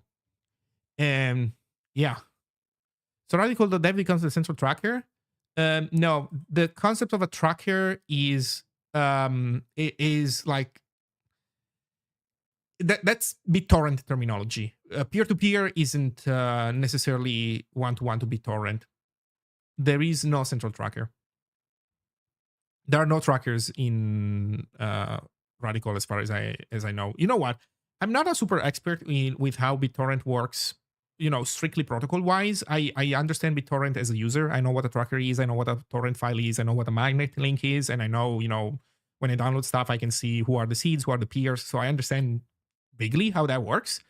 But I don't know all the details about the protocol. But in general, I would say that peer-to-peer does not equate strictly BitTorrent. So you can use it as an analogy, but only up to a point. I can tell you that the user experience that you will get is very different because you are transferring a lot less data when you're moving around, commits and repositories compared to the entire Zig repository with its entire history is 300 megabytes. That's a huge repository. It used to have in it also forks of LLVM.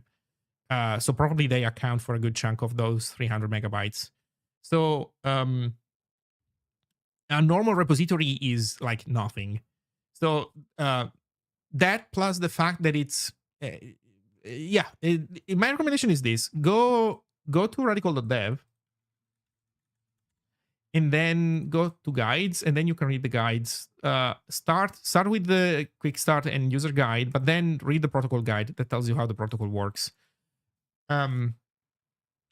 So radical.dev is not really the central tracker because nodes gossip about what nodes they have available. I guess, is that the DHT in BitTorrent?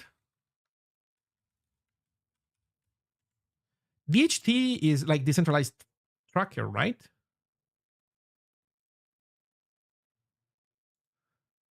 Mainline DHT is the name given to Cadmila-based distributed hash table used by BitTorrent clients to find peers via the BitTorrent protocol. The idea of using a DHT for distributed tracking in BitTorrent was first implemented in Azureus. Oh my god, this brings me back. Wait, Azureus introduced DHT? Okay, so I guess what you could say is that there are no trackers and there is only DHT in the sense that, so when you connect to the Radical network, you need to have a bootstrap node.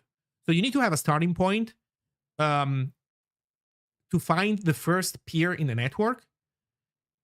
And then ideally that peer will tell you about other peers that he knows about. So the bootstrap nodes are iris.radical.dev and or .network, I don't remember. And the other one is rosa.radical.dev or network, I don't remember.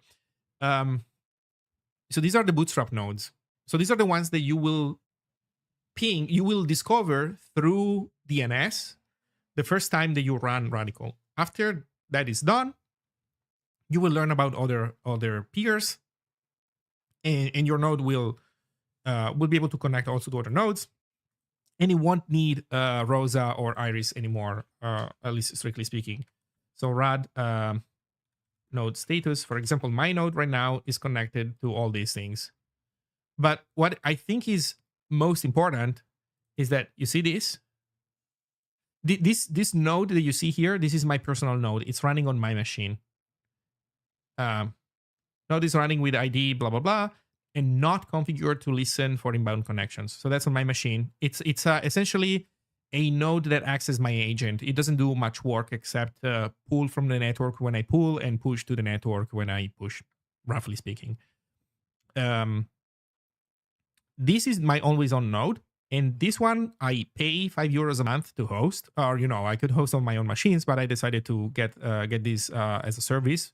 I essentially turned my €5 a month GitHub subscription into a €5 a month Radical subscription. And this guy you can find if you go to radical.network, nodes, radicalcrystal.it, and you can see that it seeds my projects. It seeds also Zig, and it seeds Radical Invite that I'm working on right now. So all this node does is guarantee that my dependencies stay on and they are available, kind of like a self-hosted Forjo would do. And again, in the context of Zig, where we also use repositories as packages. And the nice thing about this is that it's not just available through the network. Like if you are a Radical user, you will be able to rad clone the repository through the network. But if you're a random dude out there, you can also git clone from the web interface. And this is what we would use in the Zig Package Manager, because the Zig Package Manager today is not Radical aware.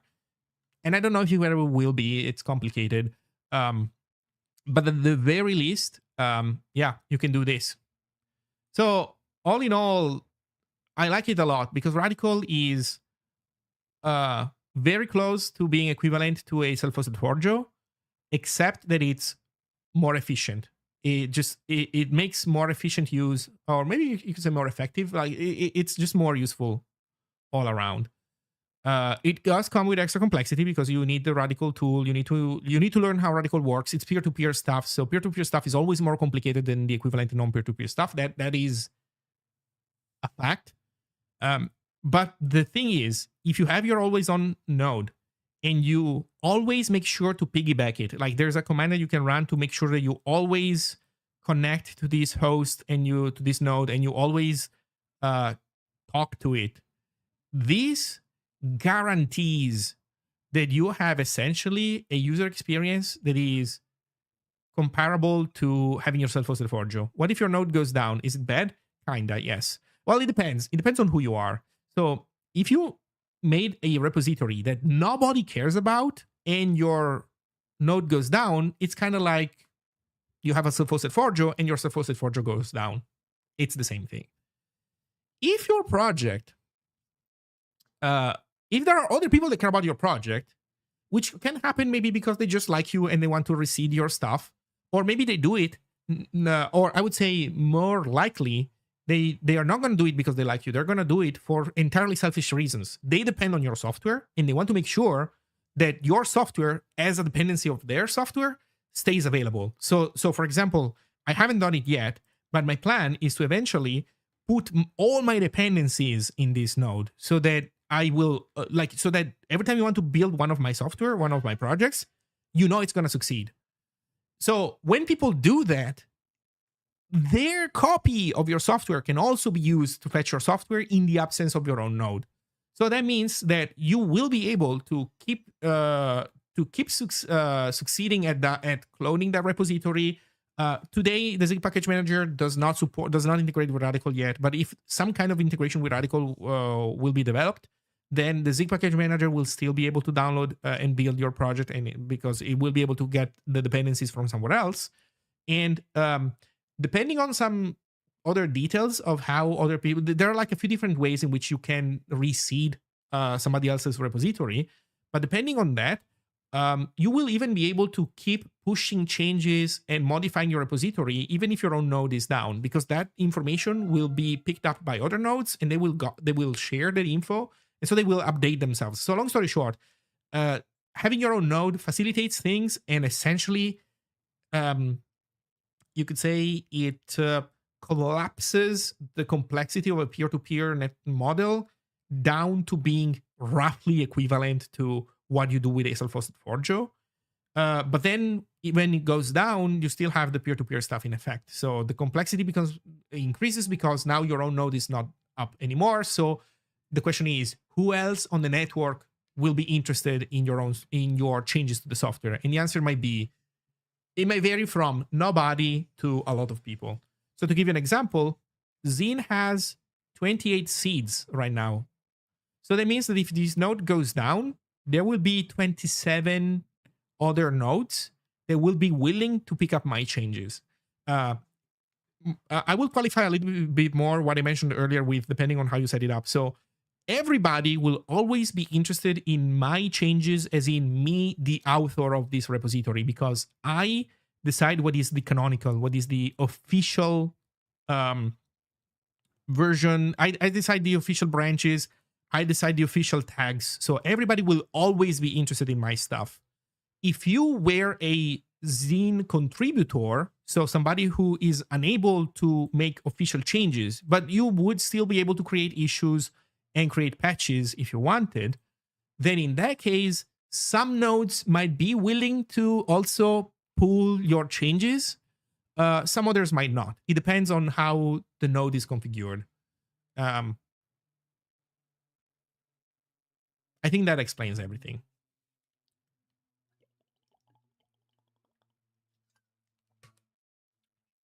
Do I need a node myself to publish my repository? Um, so giving a literal interpretation to your question, the answer is yes. You need a node to be able to do everything, but I suspect you are implying whether you need a always on node. So no, you don't need necessarily an always on node. You need a node running on your local machine. Like to be able to do anything through Radical, you need a local node. Think of it as like you want to go to the web, you need a browser. Like this node is your agent. And this node doesn't have to stay always on. So you could decide to turn it on, just to do your stuff, and then you shut it off, and that's fine. But if you have no always on node hosted somewhere, and nobody cares about your stuff, the moment that your node goes down, your stuff stops being available on the network because nobody has a copy of it anymore until you return. So there's that. In practice, in Radical today, and probably going forward, there are nodes that are willing to be general purpose hosts. They will hold a copy of everything in a somewhat indiscriminate manner. So Iris and Rosa are an example of that, and also C Radicalet, I think. So these are 3 nodes that I know of that are essentially, if you will, providing a public service where essentially, even if you yourself don't have an always on node, they will be willing to act as an always on node for you. Now, in practice, I think that right now Radical is having kind of a huge growth, or at least relatively huge growth, because GitHub keeps going down. So I believe that occasionally these nodes are overwhelmed with the number of connections, and they start refusing connections. Like you can see that here, Iris has an X because I think it refused the connection. Like we are disconnected, and I'm guessing the reason why we are disconnected from Iris is because Iris right now has a lot of connections, and so it prioritizes, I guess, new nodes and disconnects nodes that are already part of the network. So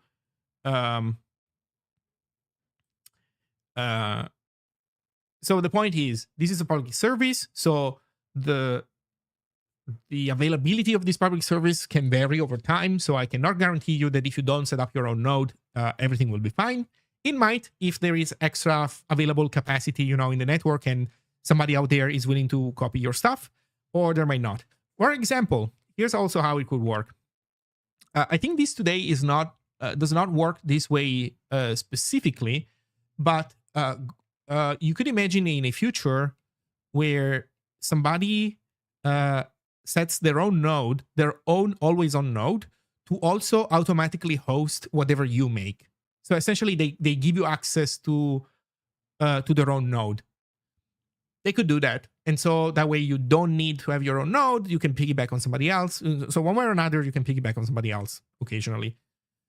But then the moment that you don't have your own always on node, now you need to be more aware of what's going on in the peer-to-peer network. Now we need a Radical GUI. There is. First of all, there's the web stuff, which is kind of a GUI. But there you go. Here's the Radical GUI. And I can click on Hardwood. I can look at the code. Maybe let's show some Rust so that it looks good.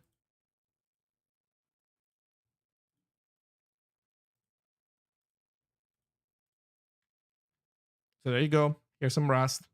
Then you can look at the issues. You can look at the issue. You can, well, I cannot because I'm not a delegate. But you can open and close the issues. You can add labels. You can assign it to somebody. You can add reactions. You can add reactions to comments. Obviously, you can comment. Also, comments are threaded. They're not flat like on GitHub. So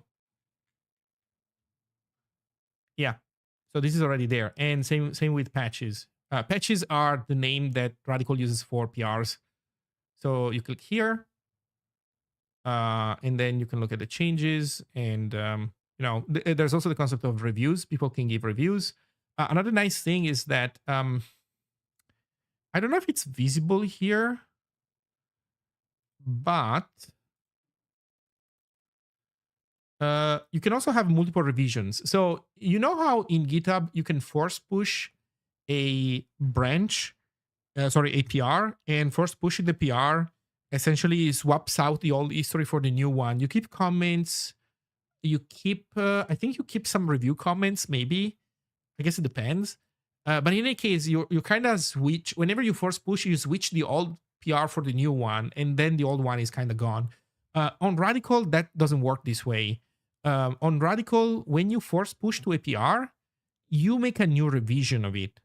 So there's this concept of revisions where it's a drop-down menu where you can look at the older version. So if you push sensitive info, if you push sensitive info, so I think that there are ways of deleting, like deleting a ref works. So you can do that. But force pushing, you know what? I would also argue that force pushing will, even on GitHub, force pushing will not delete the sensitive info. It will rewrite your refs, yeah, but it will not remove the Git objects that of the old revision. So be careful, because Git as well has this problem. Or let me put it this way. Sorry, no, I shouldn't say this. What I should say is be aware that force pushing is not the right tool for deleting sensitive stuff from a repo. It never was.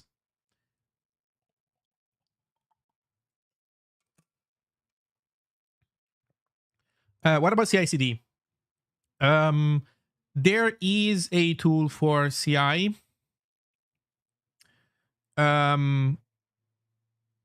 So you can set it up. Long story short, there's a thing called. So if we go here and then we go, let's go to index garden radicals, explore. They have this thing called Radical CI Broker. So this is a service that you need to run on a machine. By the way, obviously for all of these, there can be, as a service versions that somebody hosts that maybe today are not quite there yet, but they will come.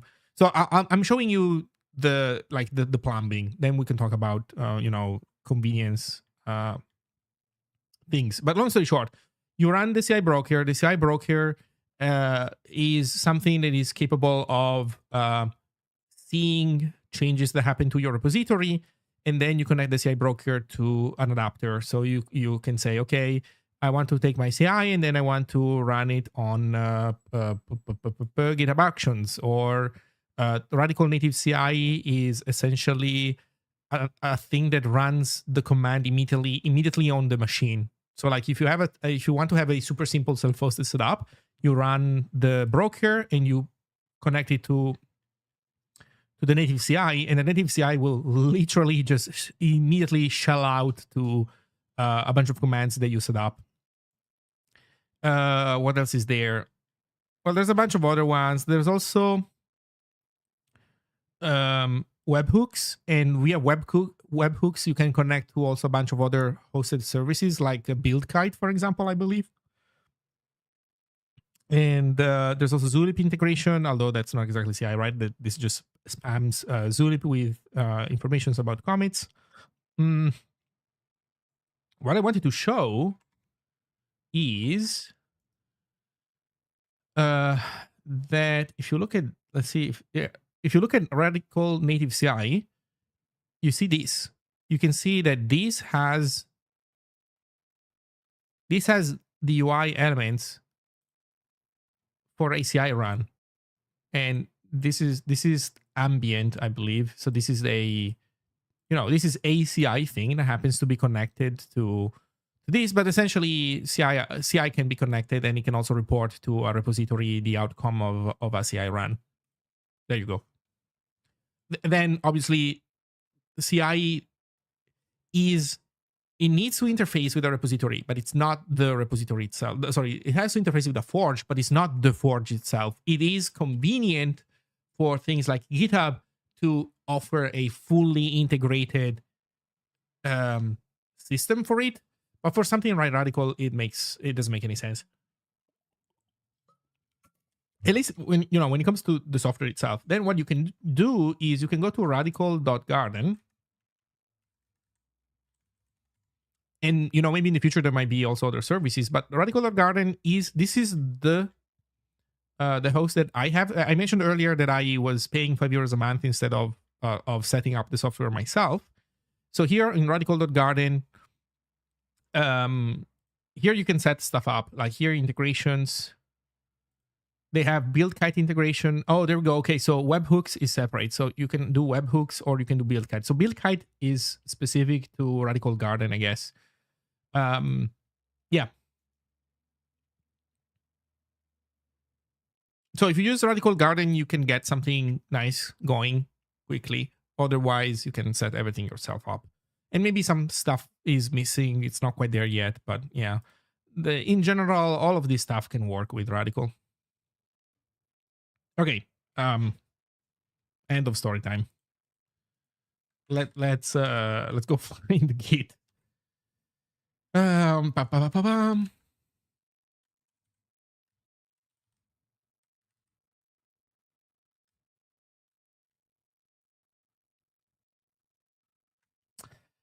Shit, I'm making this super generic thing, which forces me to say git and git.exe on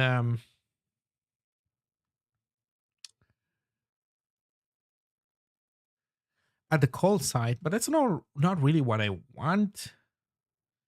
I'm starting to think that I probably I want a git struct and has init, and init performs this work, which figures out where git is, and then it has dedicated methods,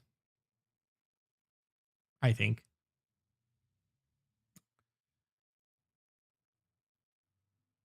Yeah, I'm starting to think that this should really be all renamed to just git.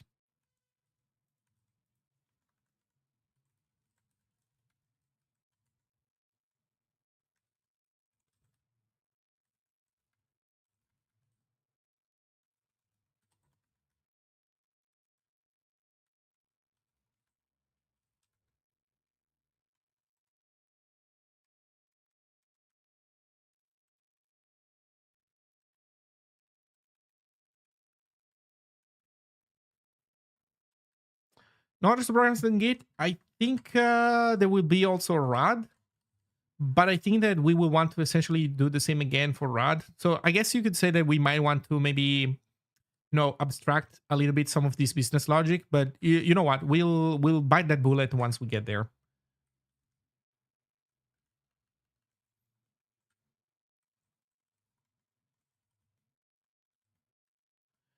We will bite that bullet once we get there. Bum.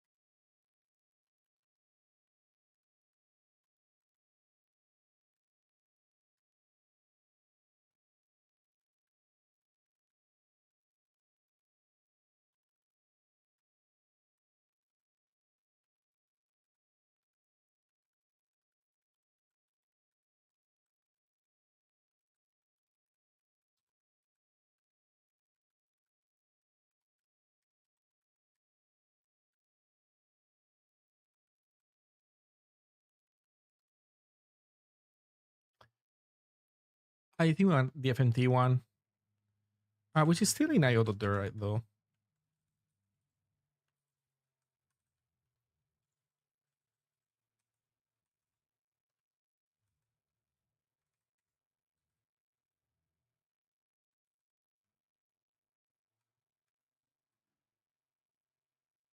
Mm, mm, mm, mm, mm. Do we want FMT join? Yeah, so SCD, FMT, buff print.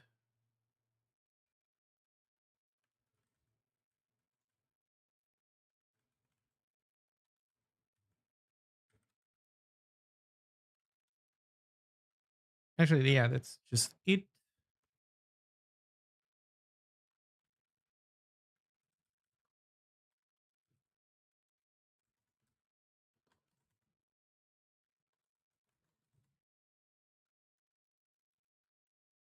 Um, mm, mm, mm.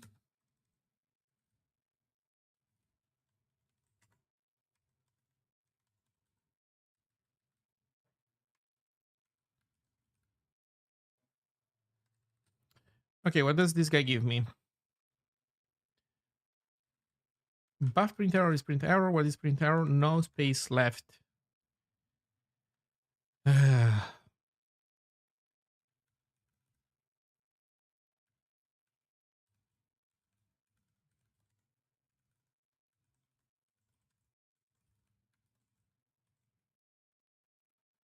Actually, is this even possible?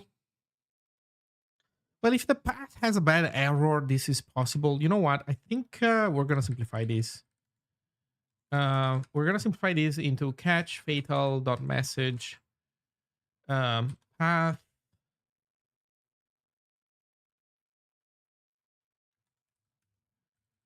exceeds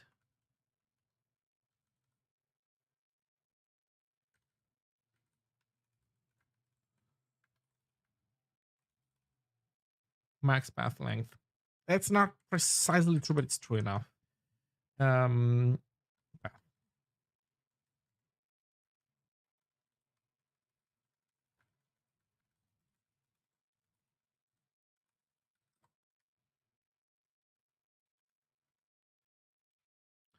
or we ignore it.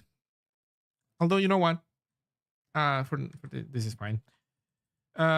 So access blah blah blah full path execute through. So on success we do not return full path. We return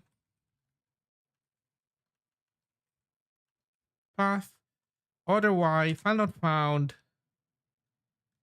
Mission 9. Oh, log info. If graph verbose. Otherwise, panic.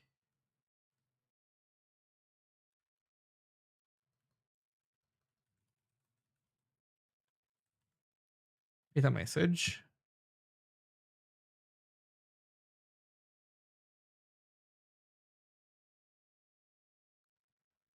Um,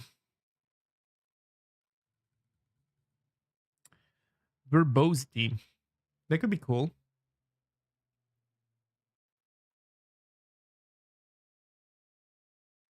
Let's do nothing for now. So what we could do is here we do fatal message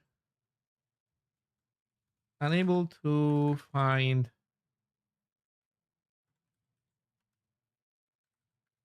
in path.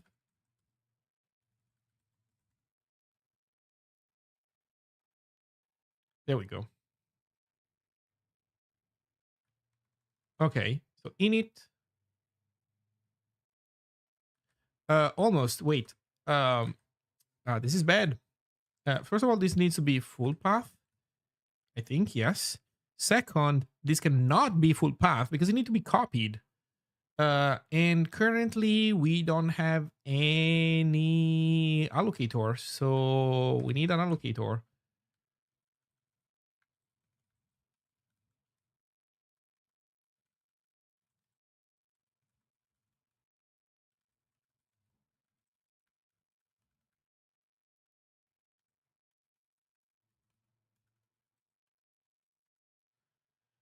Catch fatalum. Use Q instead of S. Why? What does Q do?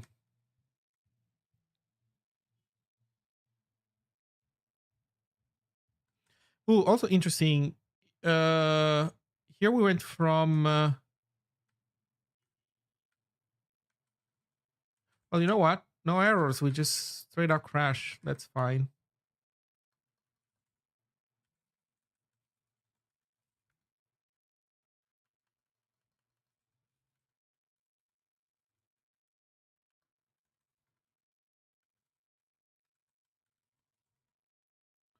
I know it's now sitting Ziggin and radical invite. Nice. Thank you. But Temporos, are you actually using Radical? Like, have you already used it for your own stuff at all? Have you ever attempted collaboration? Also, has Toggle talked about Radical on stream? Out of curiosity, I haven't been able to watch lately. Adds quotes and escapes some things. Oh, okay, cool.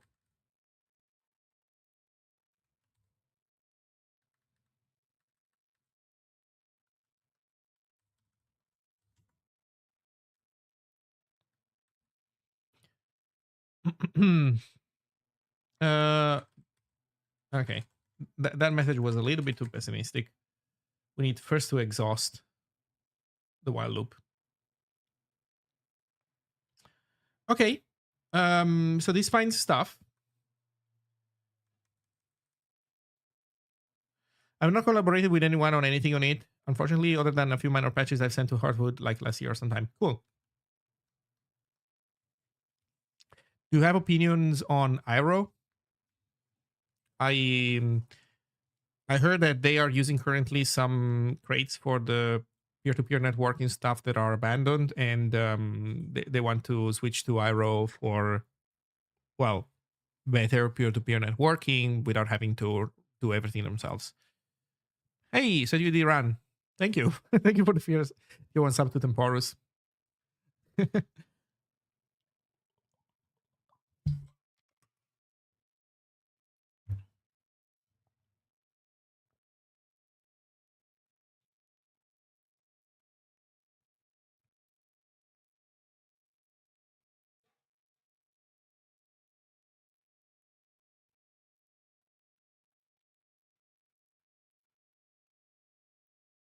Thank you for continuing working on this ambitious project. You're welcome. We'll see. We'll see how it goes.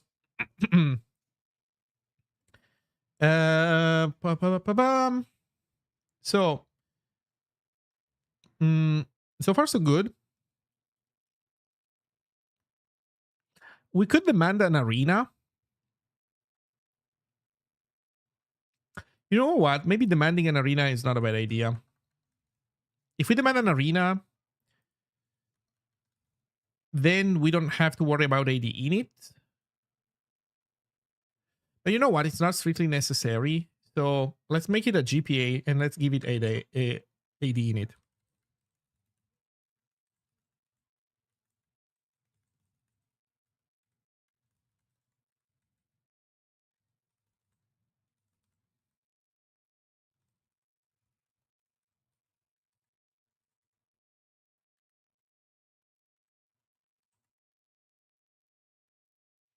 I can't get Radical on Windows. Yeah, they don't support Windows yet. I follow the download page for Windows, but it says they must be built from source, and from source link just links to the top of the page. Well, you can find the repository if you want. The problem is you will be able to build for Windows because I've done it myself, but it's not going to work as a Windows executable because I suspect, like when you run it, it just panics, and I think it's because it's expecting to find in path tooling that exists in Unix machines that doesn't exist on Windows. Um, so yeah, probably I think the only supported way currently is to run everything in WSL. But the thing is, it's Rust software, so it's not like it has a real hard time existing on Windows. It definitely does not. I think it's entirely a matter of they haven't prioritized figuring out how the whole shelling out to things should work. For example, on Linux, I believe that they shell out to SSH key and SSH agent a lot, partially so that they don't load into memory your private key. But that is infrastructure that doesn't exist on Windows. So what should they do on Windows? I don't know. They should do something, obviously. But I think they haven't prioritized it yet.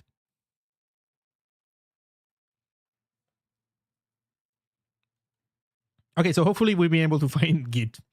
So now we don't have run. Instead, we have specific things, right? So we have, where are the things that we were trying to do?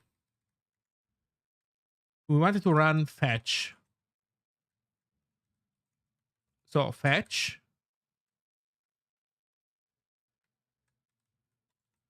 And then arguments to fetch. And I guess we can do it like this. You know what? This is not all that bad. I'll take it.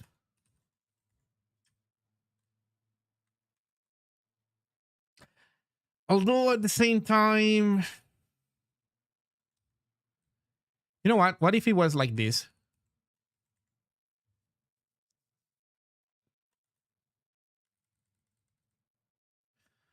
Hmm.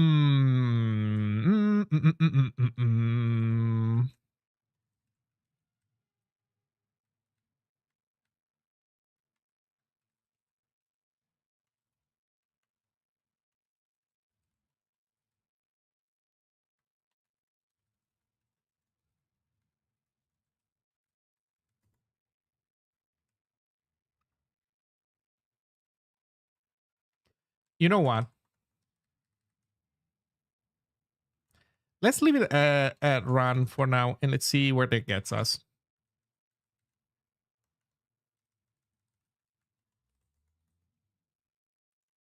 Okay, let's implement it for real. So we need to subprocess now. So sd dot process dot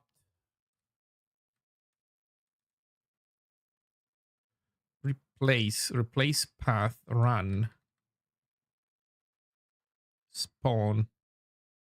I guess run is the thing that runs to completion, right?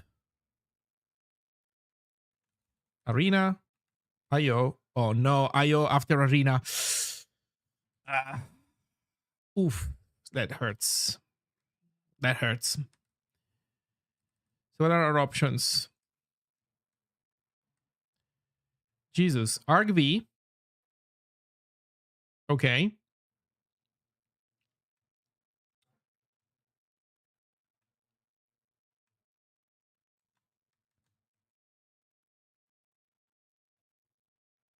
Child CWD inherit environment expand arg0.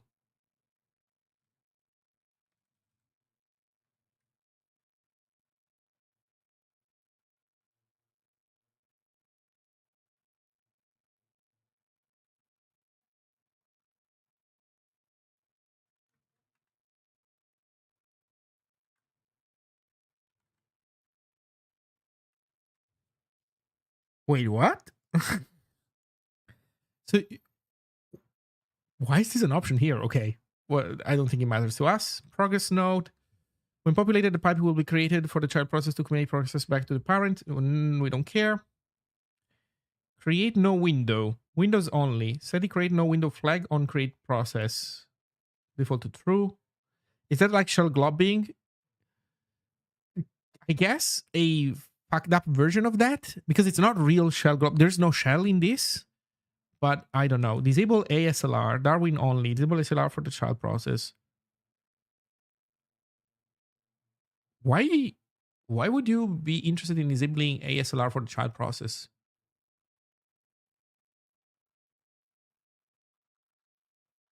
For debuggability?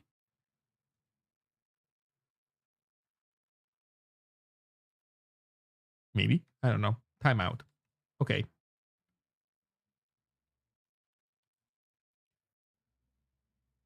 So process and then run result. Perfect.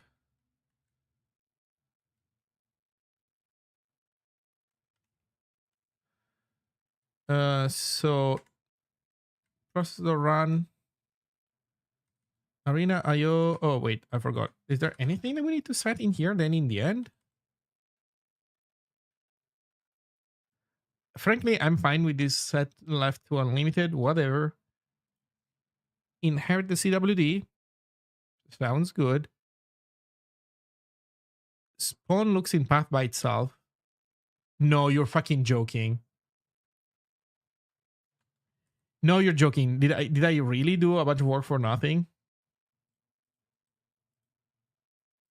Oh shit, it wants the environment map. Oh no.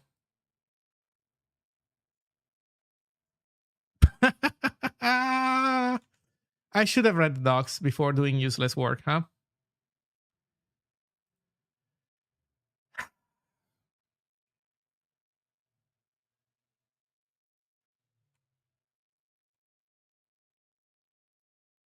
God damn it. Mm. But here's an advantage with what I'm doing right now. An advantage with my approach is that we're not gonna do the search. We're gonna do the search only once. That's I guess a positive. What do you mean now we work on Windows 2? This also works on Windows. Yeah, I'm not doing the stupid like different executable suffixes thing, but I mean Git is always gonna be called git.exe. Like man, nobody's gonna have git.bat somewhere and expect that to work.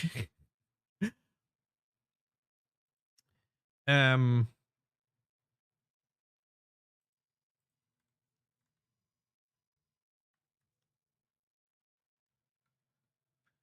so yeah, argv. Oh, the problem is that the problem is that the the executable name needs to be appended here. That kind of sucks. That kind of sucks.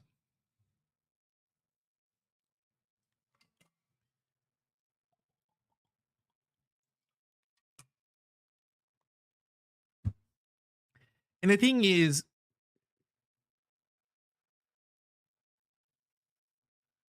um, that kind of sucks, man.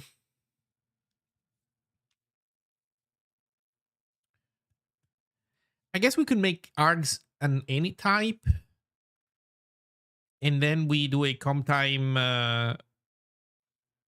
concatenation. Well, can we make this? No, we don't make this comp time. We make this an any type,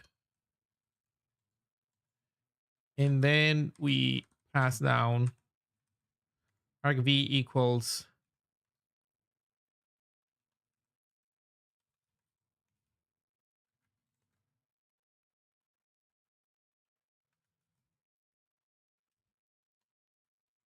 something like this.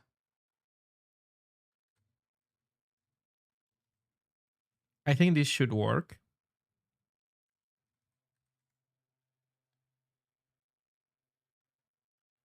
I think there's nothing else that we need to set necessarily, right? There's the environment map.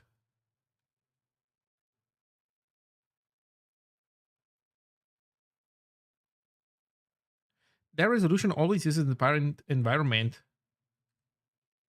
but then where do you pass this?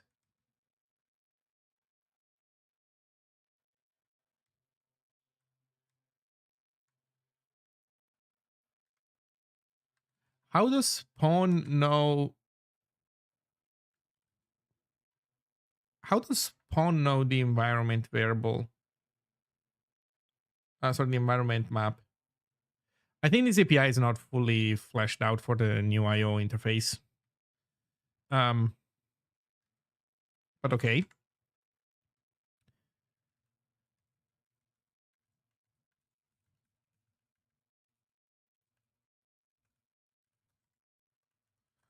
Okay, we'll see what the errors are, and then what do we do? Um,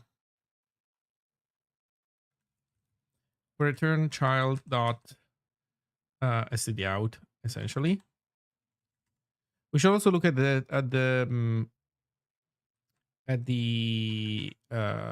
switch child dot term.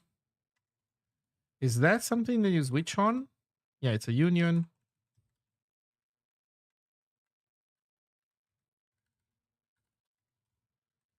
So exited.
Oh, I think you said that this should this be Q?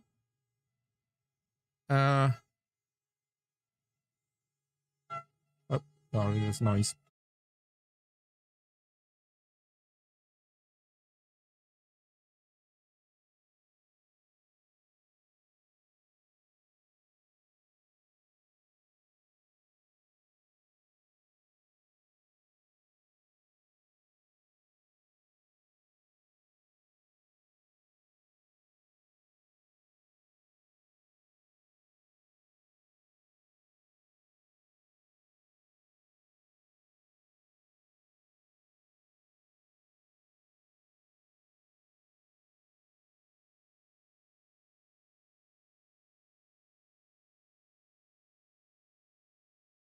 Okay, no more noise.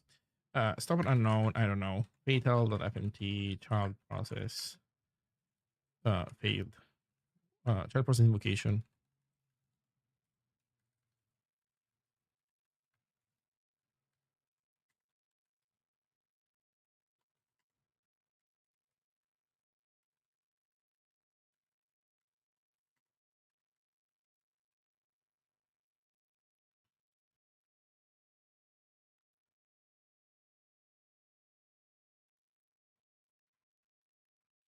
I think I kind of want this.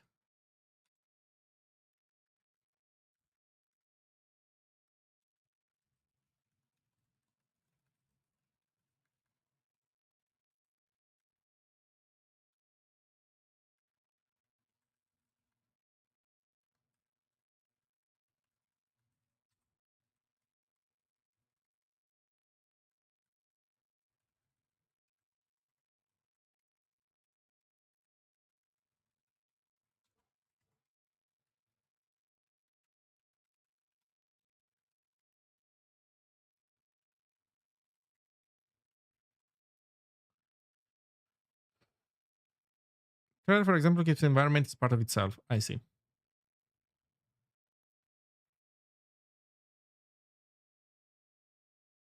Okay, so we can do this.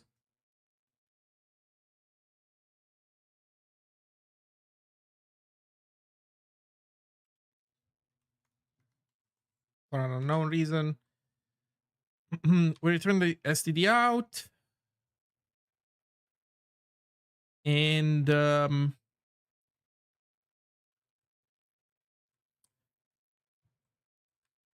don't know. That's already pretty good as is.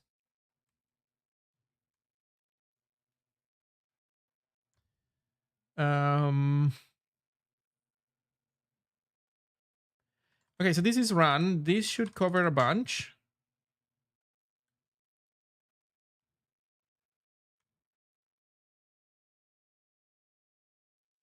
If we had a different interface, we would require less metaprogramming. It kind of sucks that we have to do this way. Also, I suspect that this is not gonna work out, like whether we do the ampersand or not. Ah, Jesus. We'll have to mess around with this stuff a little bit more. Maybe it's like this.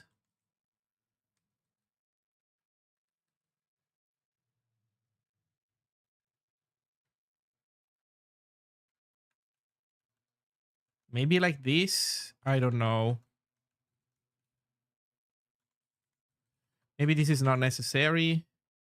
I don't know how this is gonna work. I'll need to have compiler errors guide me there. Okay, so we run Git. In theory, so the next problem is this is all fine. The next thing that we want to do is this. We want a version of run that allows us to specify the std in as something else.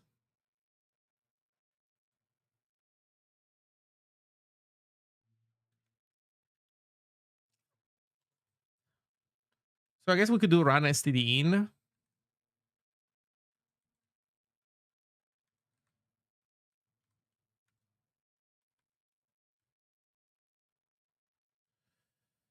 What are we building? We're building a invite tree system for Radical. Radical is a distributed forge. If you Google it, you will find some information about it. I'm implementing an invite tree, and we are sub-processing the Git executable in a few different ways in order to make it do Git stuff. So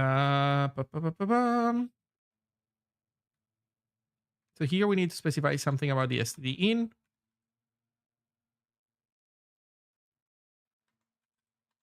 That means that we cannot call run.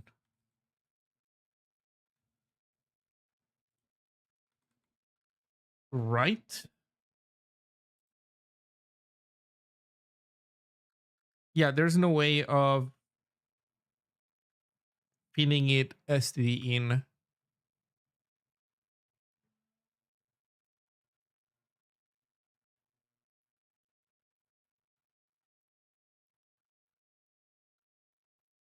That means that we need spawn.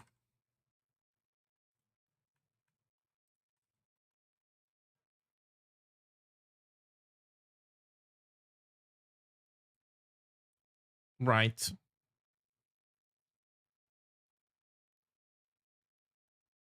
That sucks.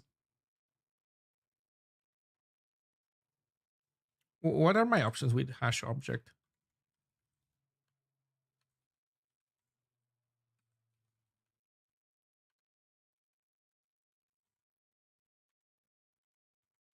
Oh, do I do git hash object? I do.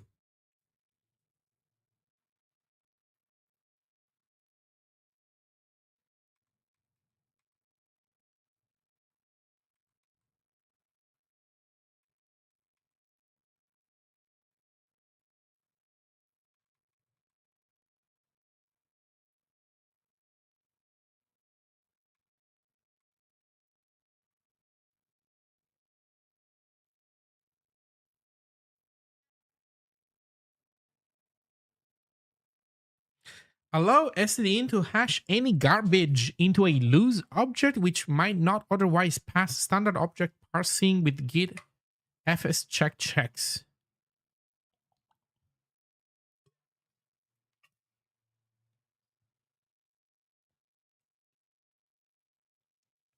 Do you know what's next on Andrew's plate after build system?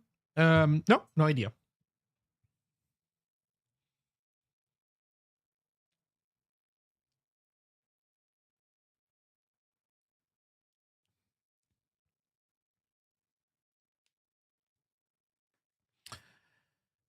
Yeah, so this is unfortunate. We're gonna need to do spawn.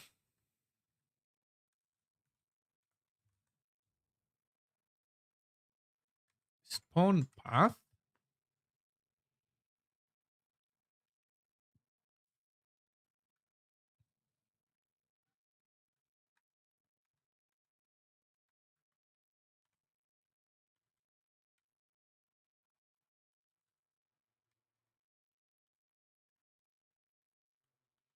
Also, wait, it wants a dir.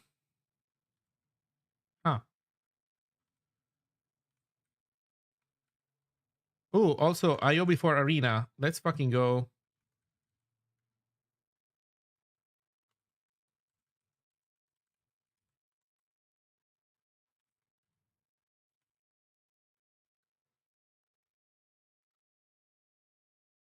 Spawn path is not implemented yet. God fucking damn it. Okay.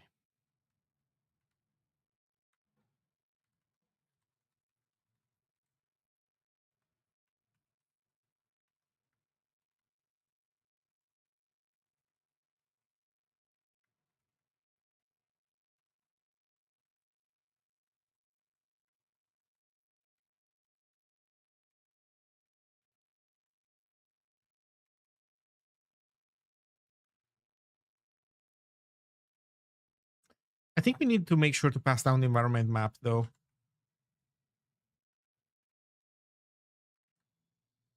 No, because it grabs it automatically. Okay, so that's fine. Okay, next is this.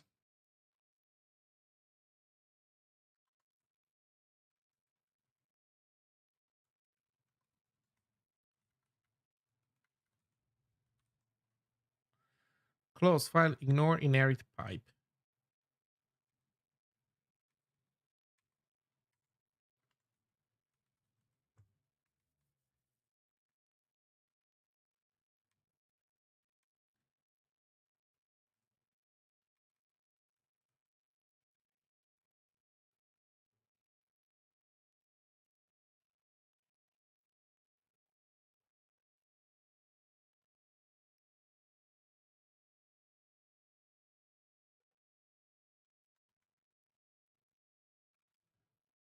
Okay, anything else? We can leave, I think, STD out and STDR as they are. Although, no, we need to capture STD out.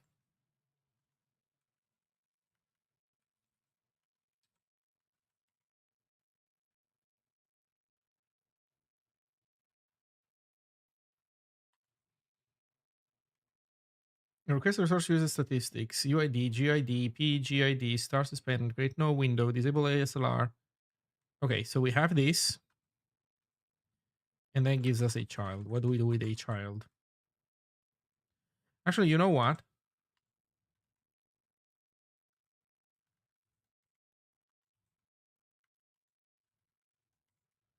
I guess we can copy what this is doing.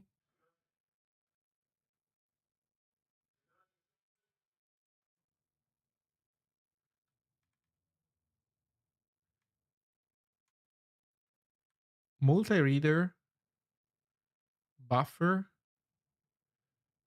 two streams, multi-reader, multi-reader fill.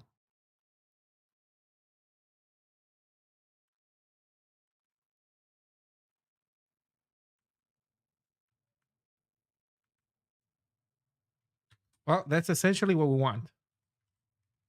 We want 90% of run.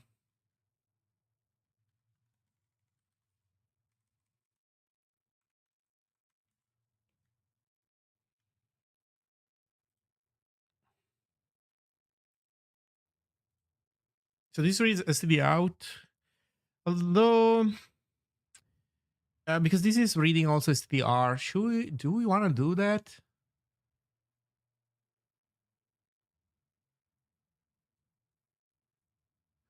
Because in that case, we don't need a multi-reader, I guess. No matter the language, I've always needed to write elaborate shell out infrastructure for any daemon that needed to call some processes. There was always some configuration or option edge case, capture this, capture that. Yeah, there's also complexity here in how do you drive pulling from multiple streams, by the way. This multi-reader, I believe it exists, well, maybe not entirely, but exists mainly as a way of driving pulling from multiple file descriptors. And if you are a multi-threaded application, you can spawn a thread for each. Or if you're doing non-blocking IO, you can do non-blocking IO stuff. But what if you're single-threaded? Then you need Paul.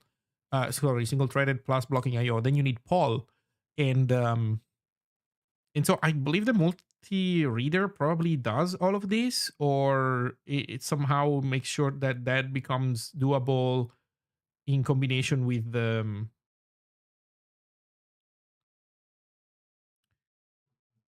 specifics of the IO implementation, I guess.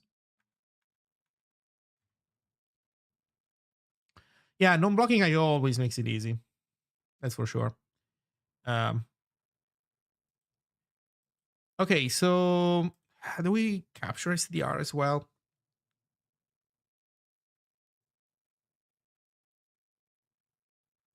Fuck it.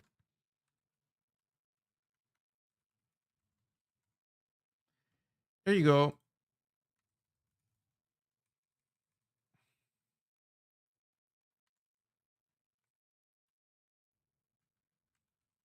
I think it's 6 4. Oh, timeout. Um, I do plan to print anything that is in STDR anyway. Yeah, what about timeout?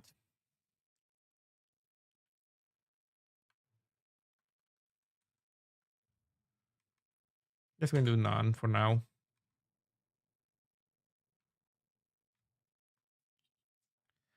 Stream too long? No, we don't care.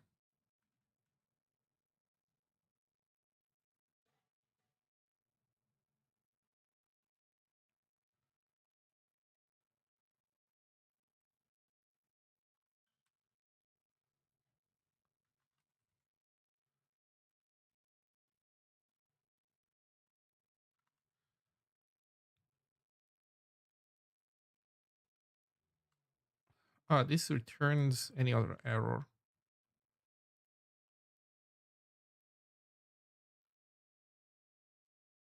Check any error. That's a try. That's a try. That's a try. That's a try.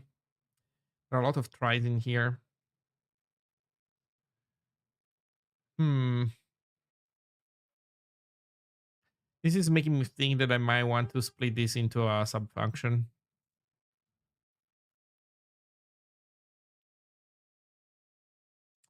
Although I'm not sure that even matters. Ultimately, this is already doing it kind of, so it's fine. Artifer. Oh, you know what? And then we can also get rid of some artifers because we're erroring out hard if errors happen. So okay. Also, we are not pumping the STD in, so that's the first thing that we should do. Make sure to pump the STD in. So child.std in dot question mark dot write string all. Is this potentially something that deadlocks?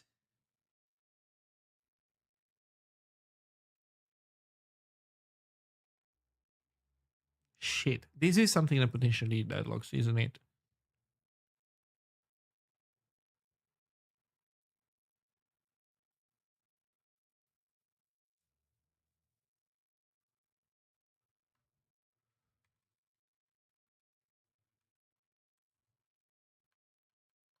I think this can deadlock potentially.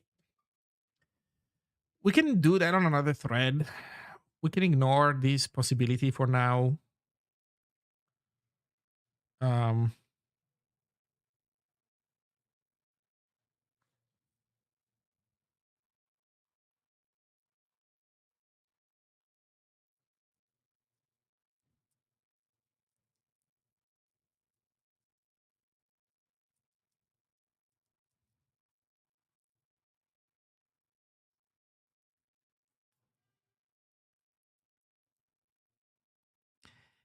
if we wrote this to a temp file, everything would be much easier.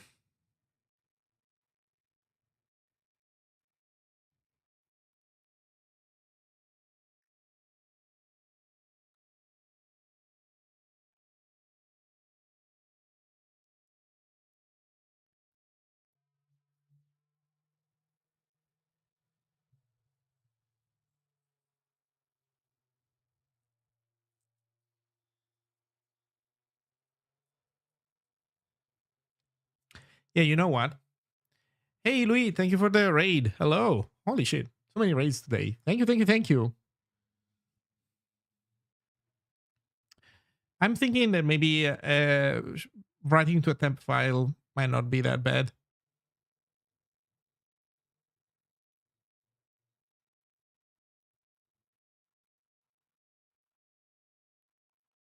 Because I'm not sure I want to do all the orchestration to make sure that reading and writing happens.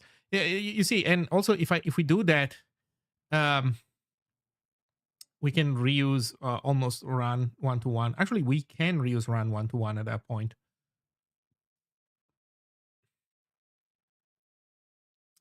So, welcome raiders. So for people who have just joined from the raid, welcome, welcome. So we are working on a invite tree for Radical, and Radical is a distributed Git forge, and I'm implementing an invite tree based on data stored in the repository itself. You will have a CLI tool that you can invoke to manipulate your invite tree and sync your, let's say, Radical state in order to stay in, in sync with invite tree. And yeah, that's it. So right now we are sub processing to the Git executable, and we're trying to find a way to make that happen in a reasonable manner. So I think that this is not a bad approach, but you know what? For simplicity, I think I'll do a temp file, at least like for version 1. So we don't do std in, and we just reuse this, and we just pass the temp file to run. I think that's okay to do. So that means that when we go in here, when we do update ref, no, when we do hash object, we need first to verify the updated list, which kind of means that we kind of want to split this, I think, into two different phases. So we want to, um,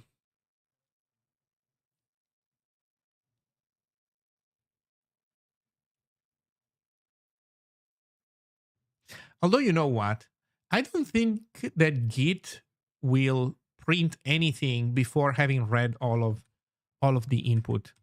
Uh, maybe what I'm worrying about here, it doesn't matter because Git is not gonna print shit before it reads all std in, or if it prints anything, it's gonna be very minimal, and so it will definitely be buffered. I think that this is a risk that we can take, writing everything. Isn't radical in Rust? It is indeed, yes. But it's an ecosystem where you don't have to write everything in Rust. You're mostly interfacing through Git, regardless. So I'm sure that, I mean, if you're developing Radical itself, then yeah, you should use Rust. But if you're developing stuff in the Radical ecosystem, oftentimes there is no strict need for that.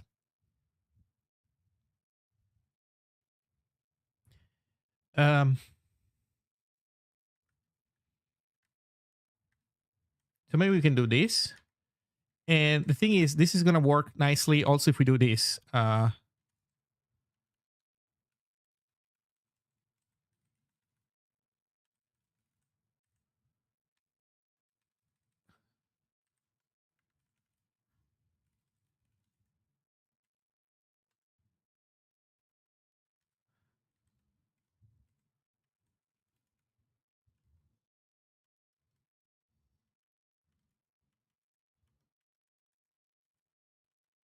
Okay, never mind. I thought there was something.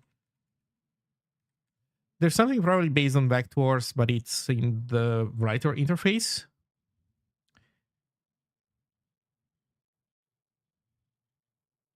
Yeah, but you know what?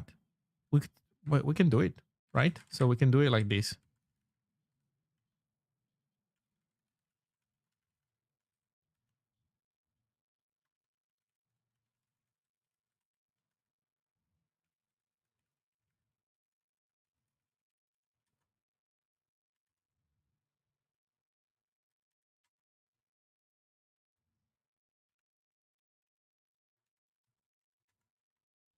There you go.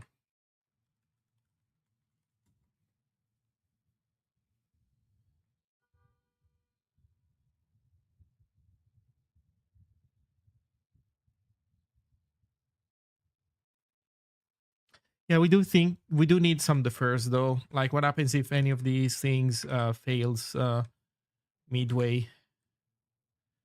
How does run do it? Oh, it defers killing the child. That's a good idea. And then it has deferred init, and then it has a couple of defers, which we don't care about because we are assuming an arena locator.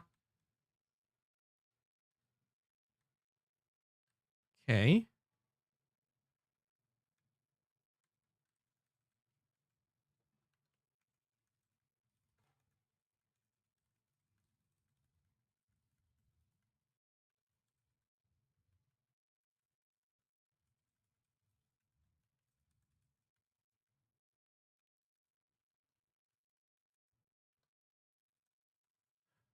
Also, we need to uh, close this.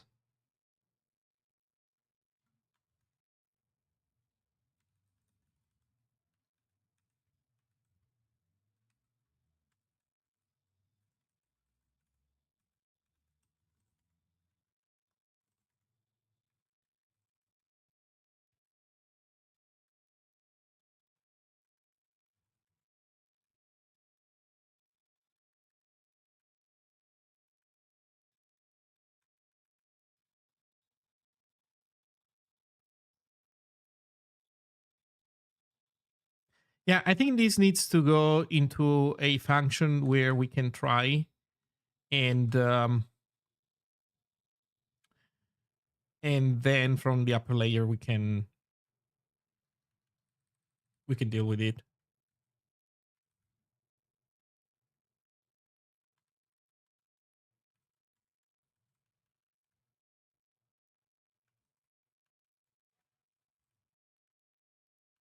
Just spawn, I guess.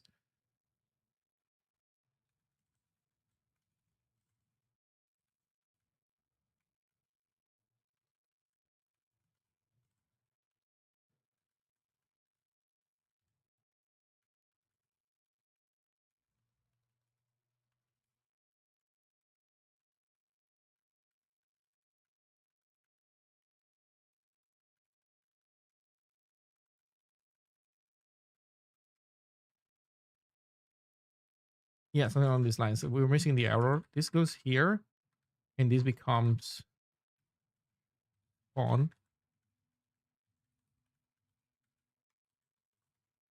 There we go.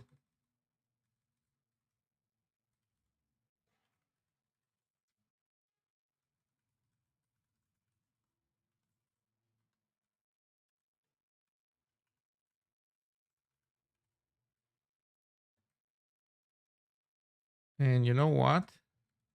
Put a comma in here, which doesn't hurt. Put a comma in here, which doesn't hurt. There we go. Delightful.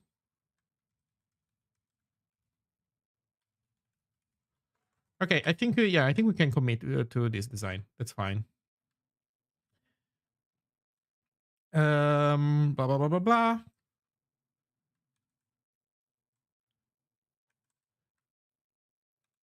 Yeah, so this goes here.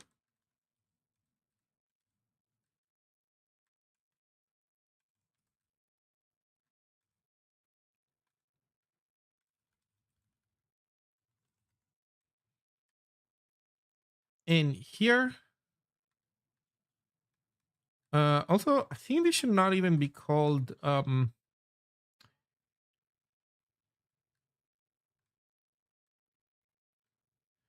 this is not just spawn. This is like our yeah, this is like run input. Also, maybe instead of this could be run input, I think. Oh, but it's std and that's fine. Okay. Um yeah, this does most of it. How do we and that this needs a catch?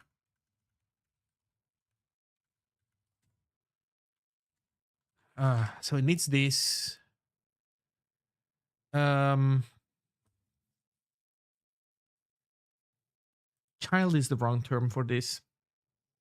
Because this is the child. I mean, this is the child like running. The other one is the child done. I mean, yeah, child is this. Wait a second.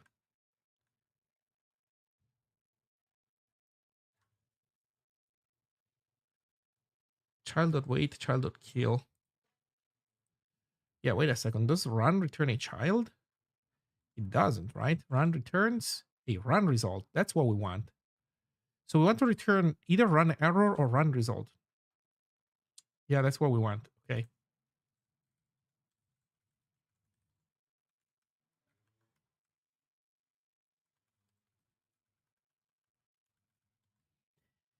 Yeah, and so this should not be called spawn. This should be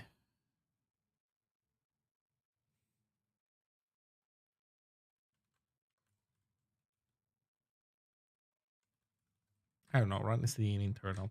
No idea.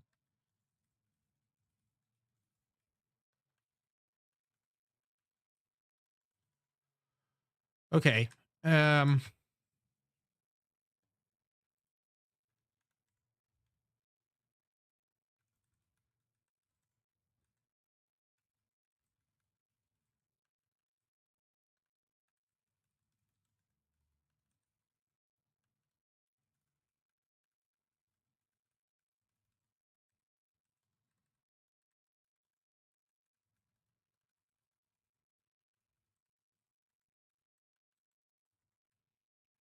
okay, we have these readers that apparently are not being used. Why? So what does run do with these things? Oh, it uses them to interrogate them in case that we go too long, but we are running the simplified implementation of this. So that's fine. Yeah, this is all fine. We can take this out.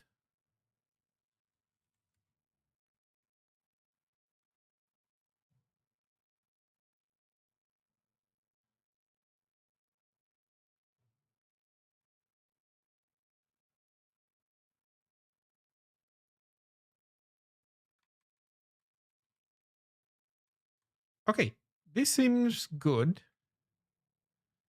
So we go back here. We have again to solve to manage the set of errors, which we are not managing right now. We look at how it terminated, how it ended essentially, and we return the STD out. Uh, that sounds good.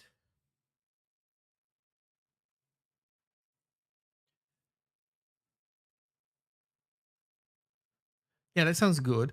I'm almost tempted to just have one implementation of this where we always call our more complicated implementation, and then we just essentially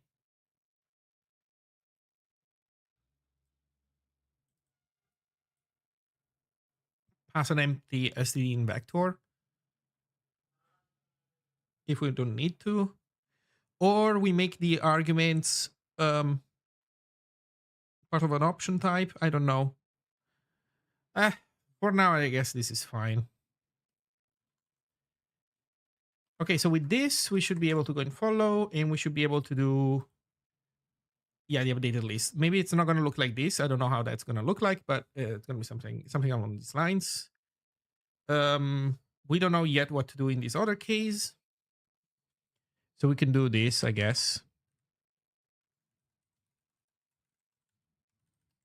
Panic to do.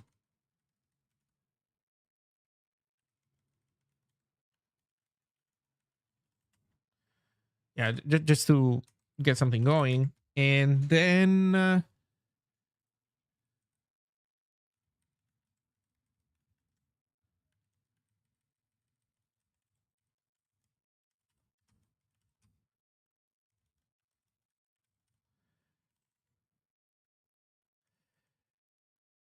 you know what? We could also give it ION Arena in init and not have to repeat them ever again.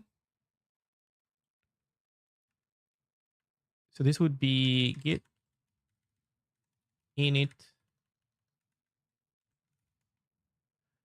arena, and then once the environment map.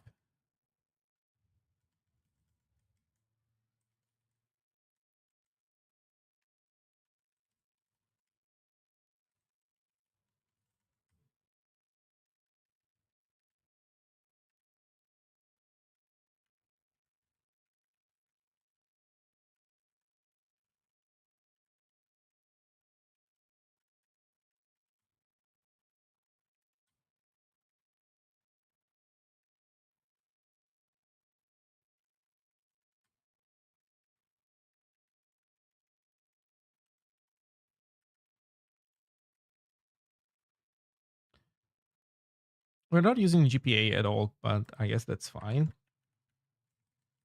We don't need it. Somebody else might need it. Yeah, that's fine.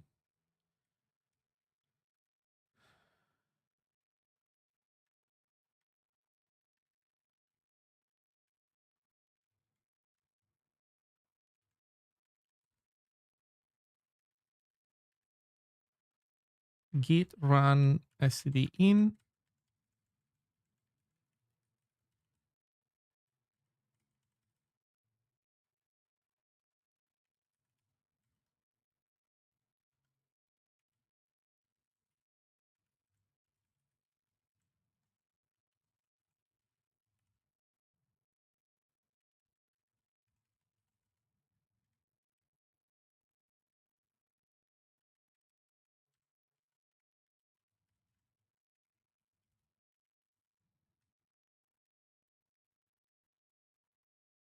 Yeah, that kind of makes sense.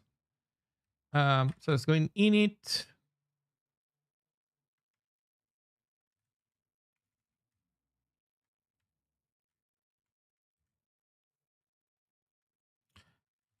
Yeah, you know what? Let's commit to the arena approach. I don't care.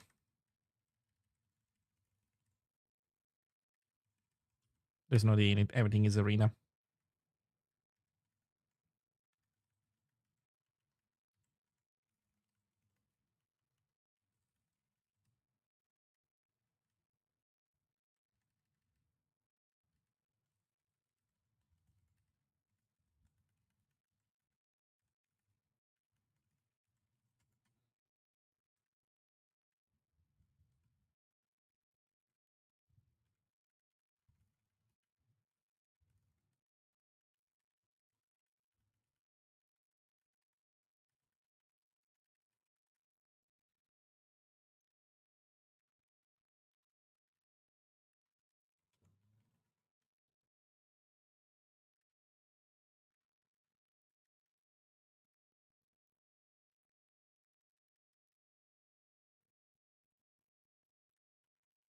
Okay.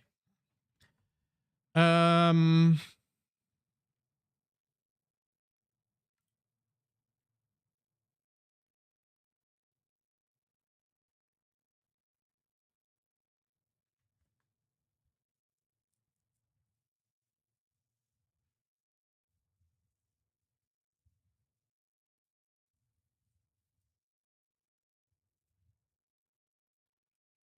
Yeah, I'm. You know what? I'm really thinking that we should do this.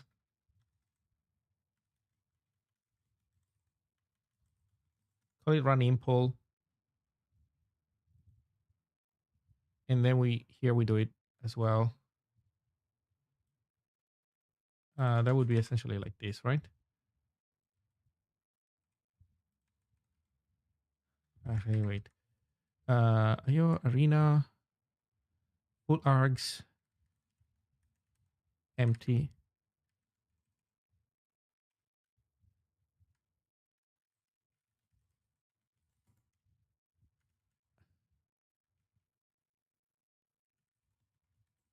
result. Run SDN doesn't exist anymore. We do everything in here.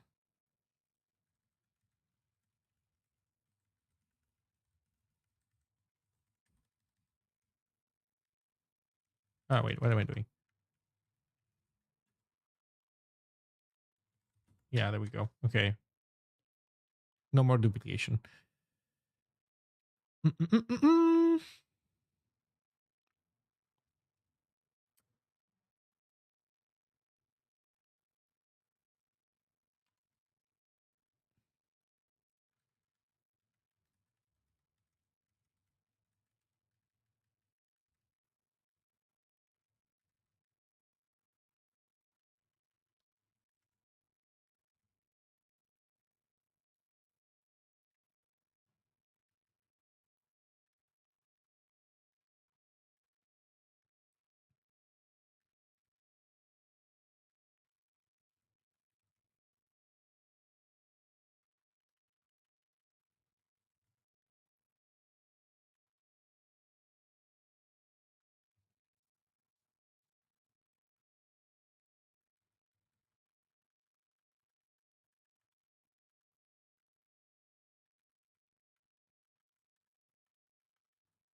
So that works.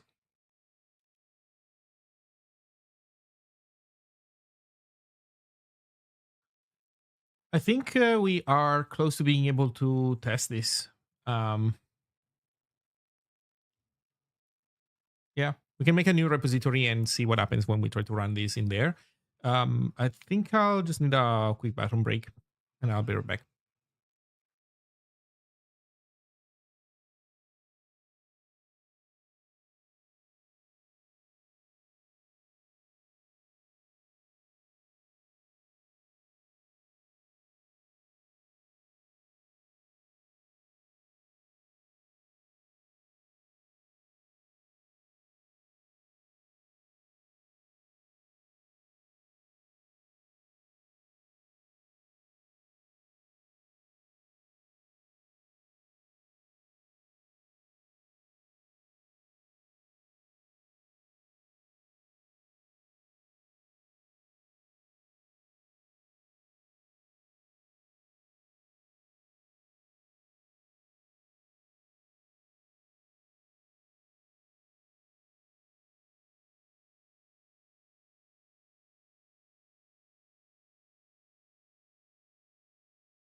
Okay, let's take a look. I think I also want to do this. I want to run to print. I guess in debug mode. You know what? At least in debug mode, let's print everything.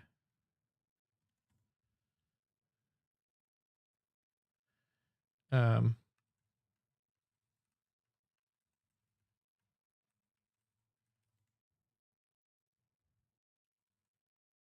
hey, Ninjatron, hello.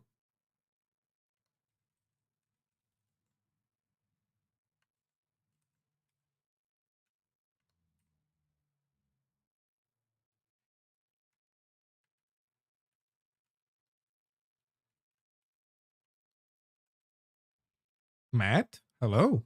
Hello, everybody. Uh, uh, uh, um,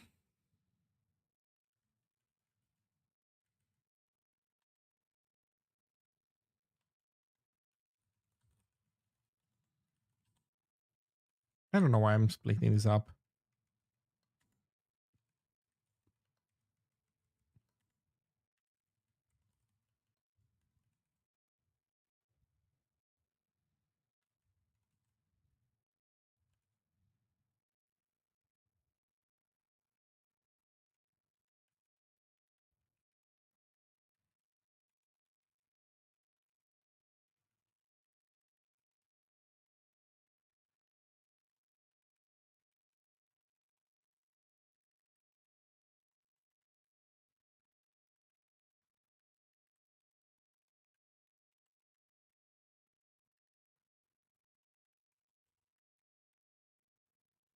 Yeah, let's see. You know what? This could very well be SED log.debug, right?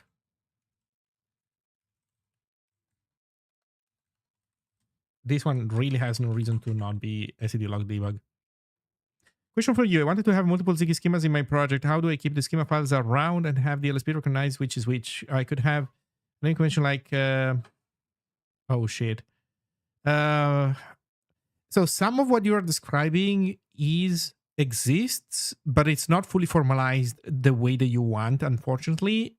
Although I do think that this is um, that this is something that we should implement as you're describing, at least as I understand that you are describing it. Uh, what I would say is what you can do today. Although you know what, this is not nothing crazy to implement, so this is something that I would be happy also to work on when you come visiting, Matt.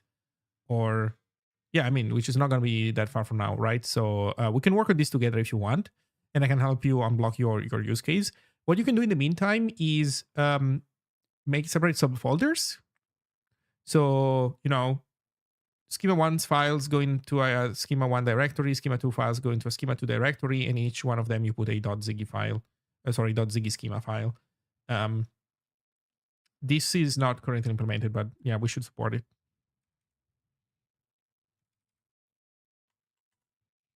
Okay. Uh, let's get past the build errors.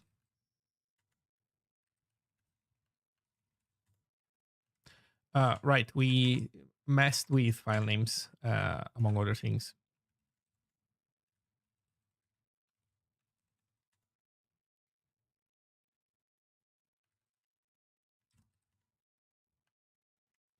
And we never created sync.zig. There. Also here we need to pass down the environment map.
Okay, what's the problem here? Exact arguments found one, NID. Oh, it's in follow. Okay.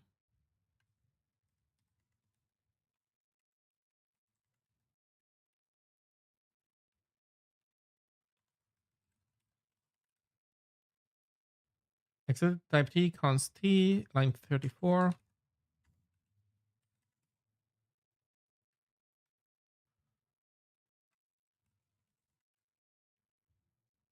Ah, there we go. Now we're messing with the concatenation metaprogramming crap. These files are going to be all over the repo, but that is fine because I'm actually just thinking of adding a single schema. Just wanted to know if there would be room for another one down the road.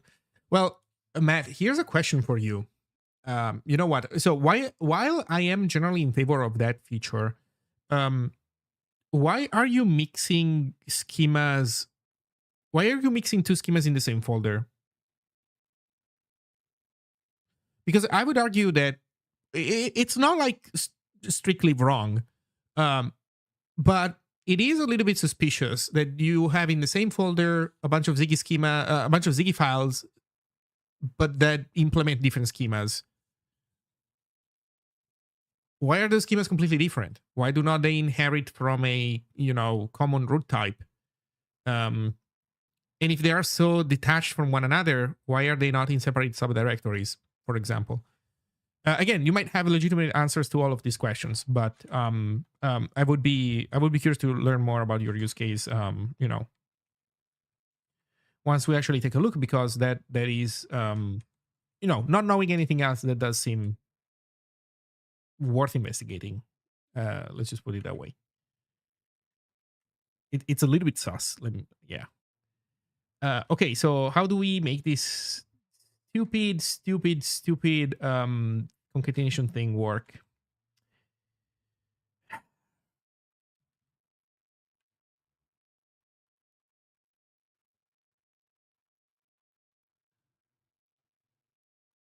So expected indexable found pointer to const. Okay, so I think that we can remove the pointer, and this will help.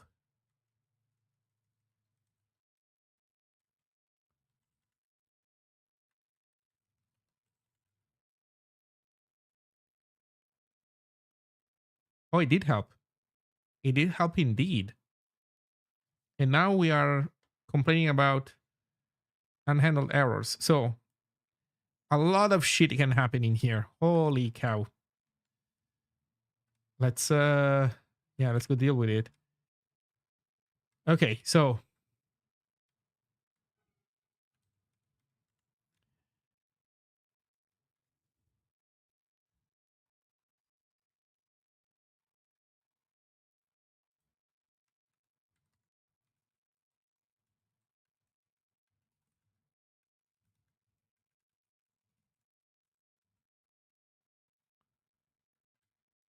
canceled.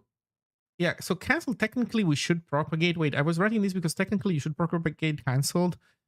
This is a CLI tool. We are not canceling anything.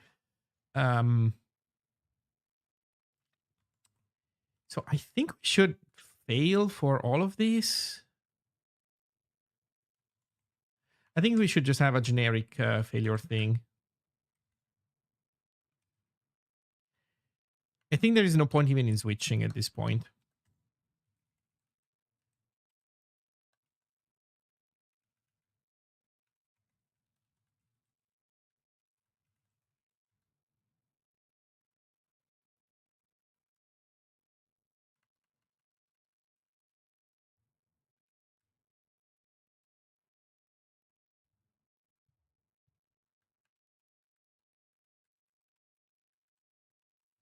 We should print maybe the arguments. Let's see. I was thinking if I used it for any other. Wait, I'm thinking of using Ziggin as the file format for a data file in microsig specifically because it would be nice to have an LSP. Makes sense. The way microsig is structured is that you group the things by specific microcontroller families. So while they would be grouped, the files would exist in different clusters.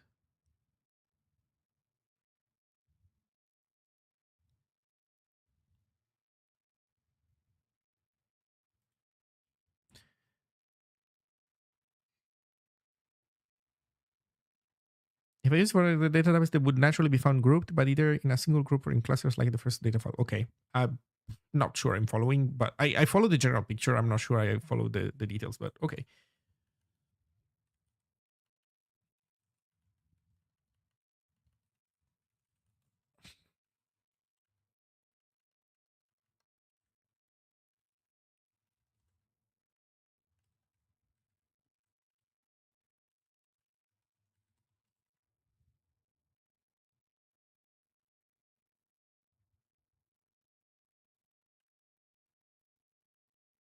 Hello, on your side.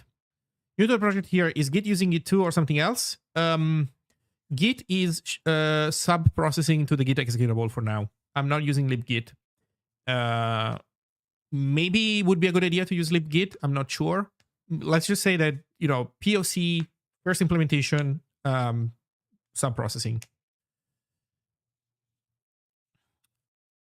Yeah. In theory, this also shouldn't be doing like a ginormous amount of computational work. So like there shouldn't be a huge difference between sub-processing versus using the library implementation. Although obviously the library implementation does sound better, I guess. That's probably worth as like a V2. Or well, not even a V2, like in any case as a subsequent improvement. Minus the fact that that will mean linking against libc necessarily. So I don't know.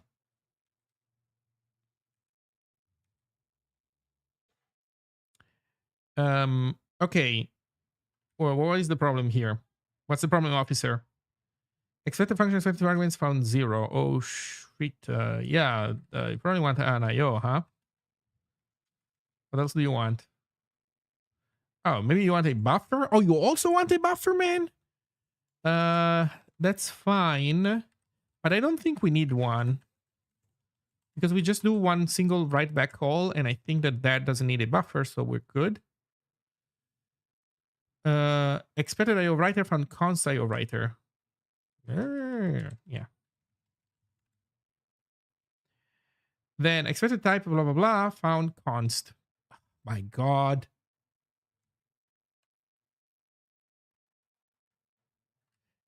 That I don't understand. Why does it want my vector to be mutable? Are you going to Zigtoberfest this year? Yes, I am.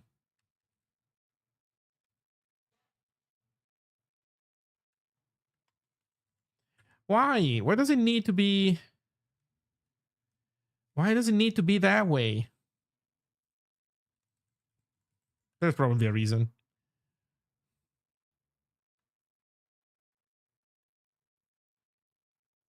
But I still don't get it. Why?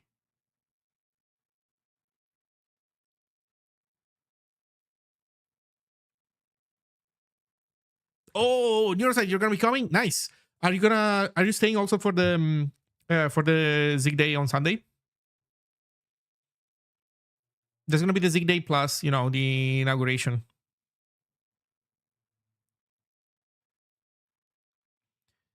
Yeah, expected that, found const. Motherfucker. Read the docs. The docs will tell you why. Good point.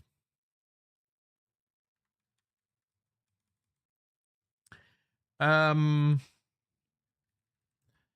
that sucks. So, oh, but you know what? I'm dumb. Check this out. Check this out. The thing that I was complaining about, I could actually do myself. So instead of doing this, watch my magic trick.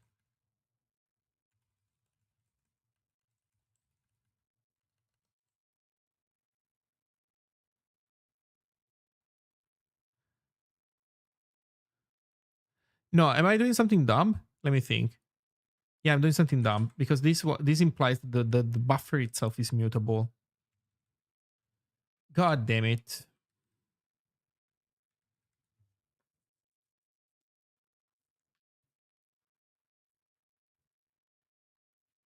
Why? Why? It's okay. So the problem is, yeah, I reverted this as well. I think there's only one place where we actually use this that needs to be fixed. And yeah, it's in follow. And I guess where we do it, we just make a bar for it.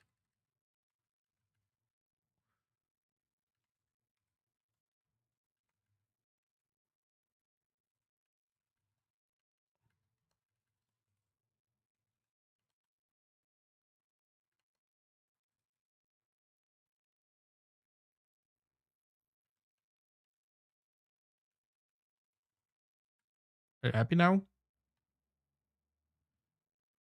Cannot pass a cast. Okay.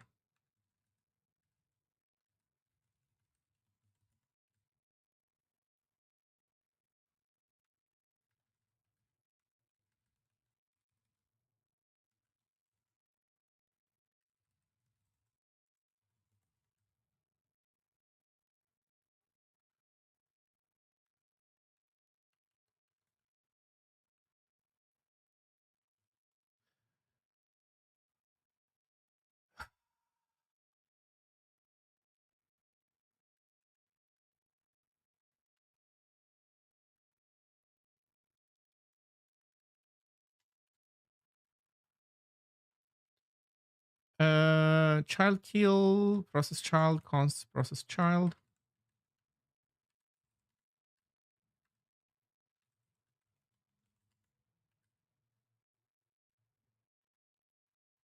Write failed, not a member of the destination error set.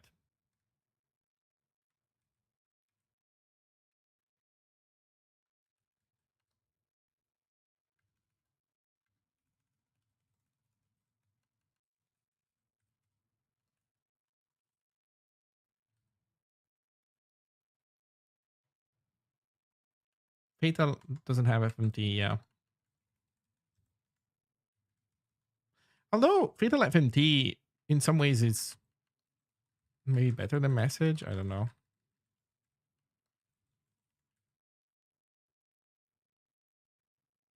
How's Radical going? Having fun still? I need to go through a contribution workflow and start sitting soon. Yeah, still having fun. I'm implementing an invite tree.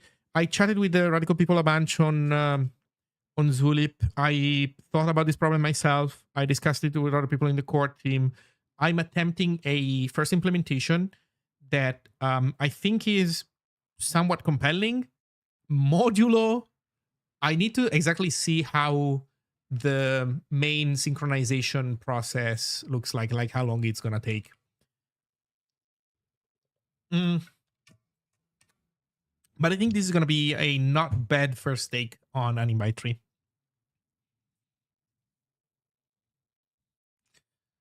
Manufacturer expected two arguments found one. Right.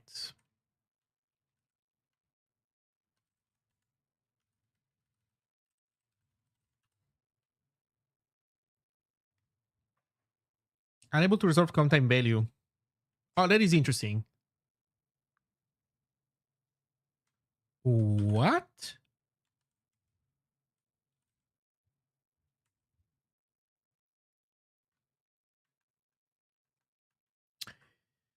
So this is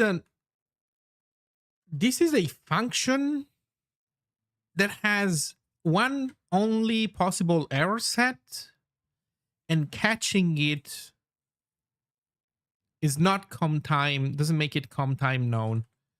That's unfortunate. So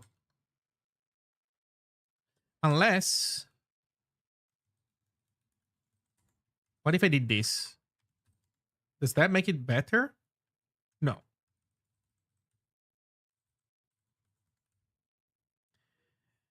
Okay. Next problem.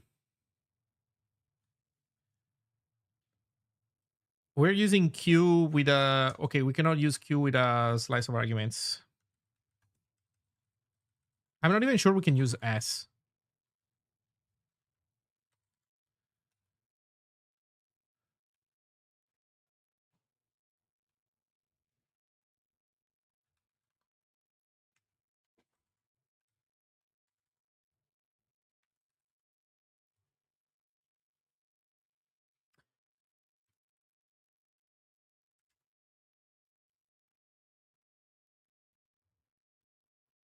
Please tell me that the S doesn't have the same problem.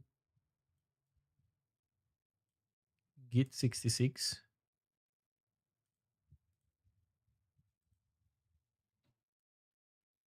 Shit. S has the same problem.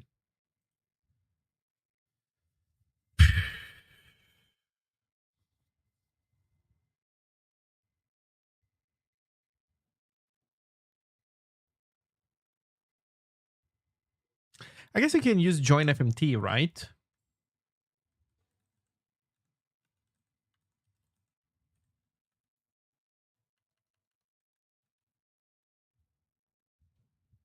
There's no FMT join. Shit. There's alt. Yeah, but I was hoping for something that allowed me to join arrays with, a space separator, for example. And frankly, because this is a deficiency, I think, of this, right? How are you supposed to print a slice of strings? There's just no easy way.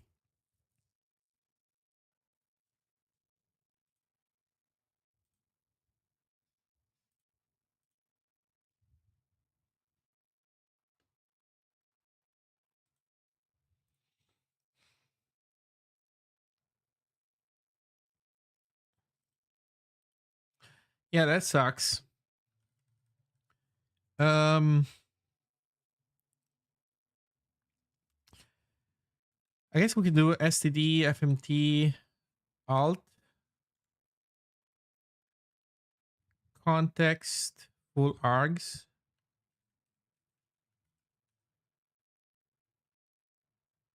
Func name enum literal.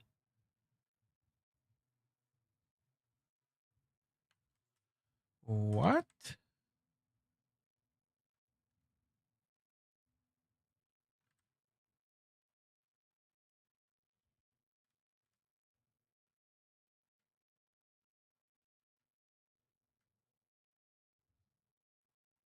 Oh. Oh.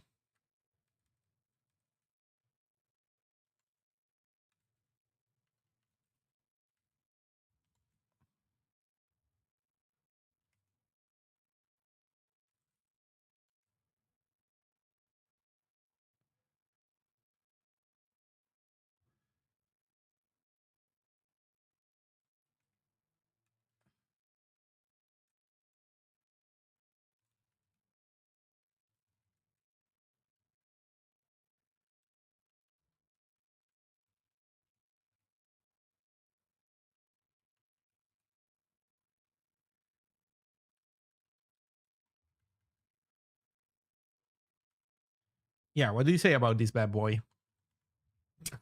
Oh my god. uh,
we could do this.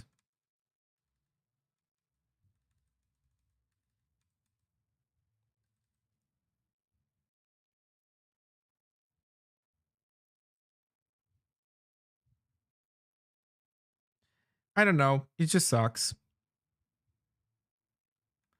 Also, we could do this.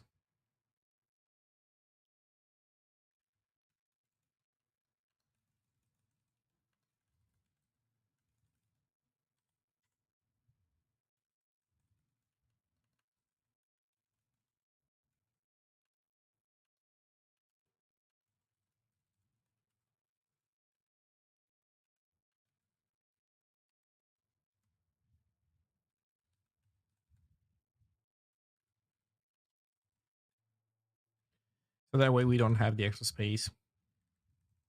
And we also don't have any branching. So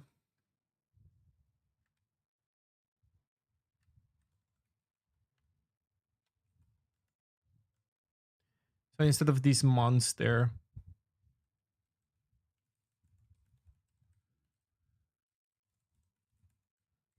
we can just have this.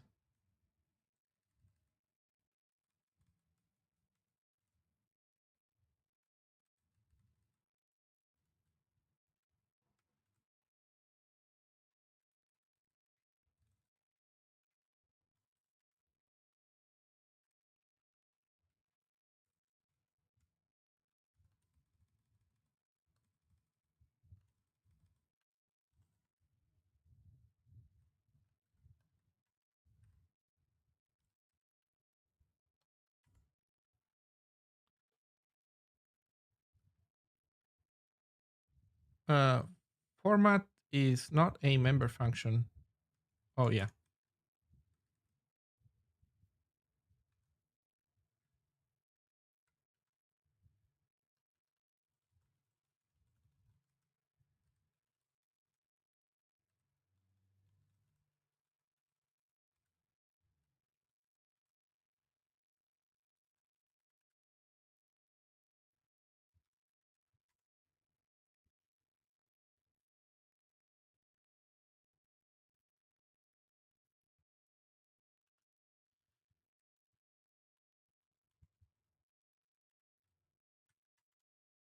It's line 72. Yeah.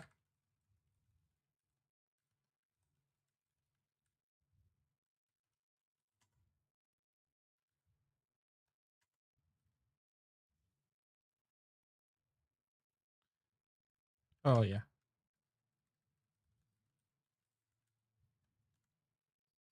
One error. Too few arguments. Oh yeah, that's fair.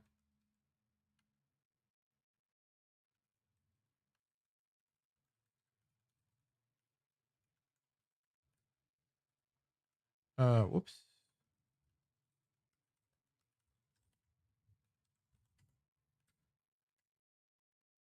Okay, there we go. We built. So technically we can run this.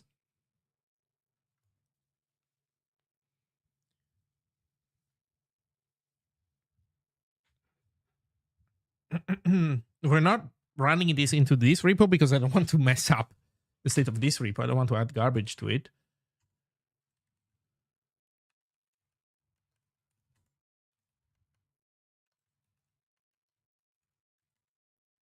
Cd invite test, git init.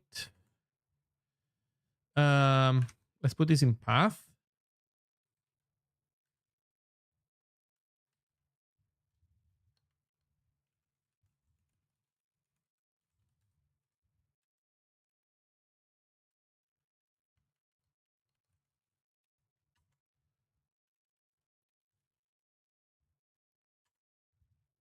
Here we go.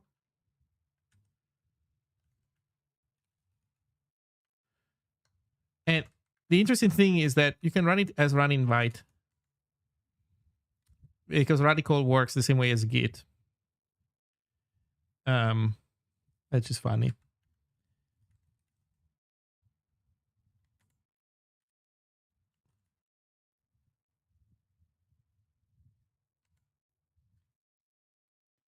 Boom. Rich and unreachable code. Recoverable OS bug detected. Use after free. Child weight.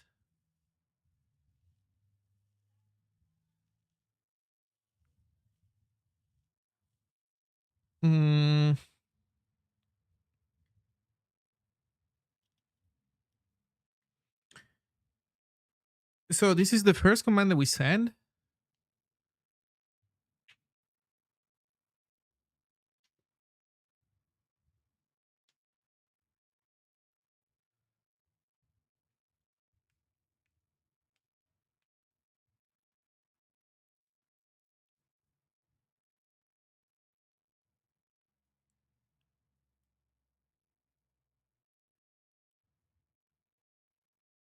I guess we are not supposed to close the std in handle ourselves.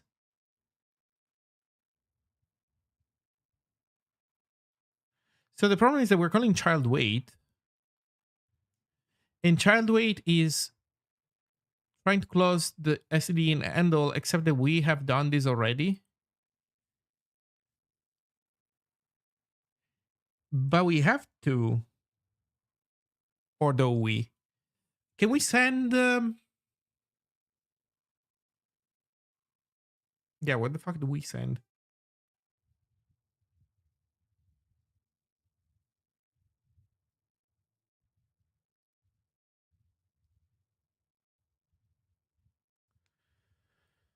Okay, the problem is that wait is trying to close. I bet you kill could also do the same. Maybe. Oh, this ends up calling into the v table. So child wait calls into child wait into the v table. Okay.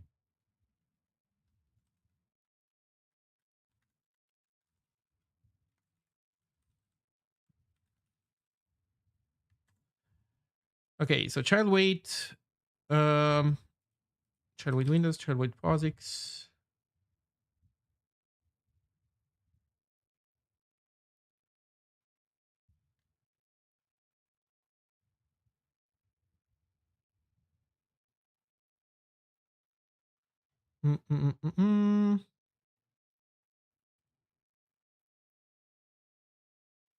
Wait, how do we end up with 15562?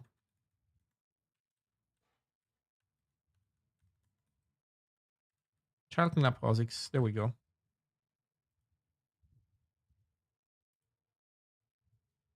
Both cases, this gets called.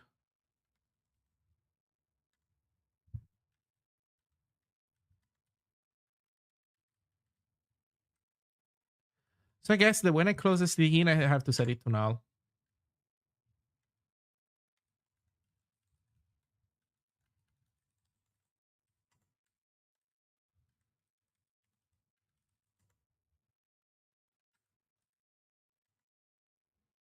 Child invocation, homebrew git bean git rad refs follow porcelain failed with exit code 1. Oh shit, we're missing fetch. we're doing git rad. Oh no, we lost the fetch. Why do you have to close it though? You know when you have these programs that accept input from the std in and they keep reading std in until you press Control D? We are running git hash object with the dash dash std in flag. Try it on in make a test repo and try to run that command. Do git hash dash object space dash w space dash dash std in, and you will see that as long as you keep typing, the thing keeps reading. So it has no way of knowing that you are done sending it input until you either send it a signal. I think the Control D is a signal that tells it that the um, input has ended, I guess. Um, yeah, I think that's what it is, right? It's not like a special control character. Actually, you know what? I'm not sure. Yeah, I think it's not an escape sequence. I think it's a signal. Or alternatively, you just close the STD in. Otherwise, it has no way of knowing that it needs to stop reading.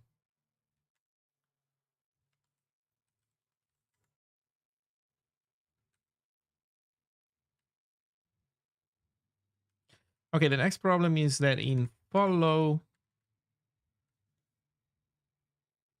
here we're supposed to do fetch.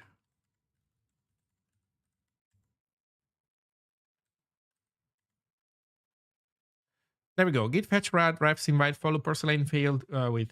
That's fair because this repo does not have that remote.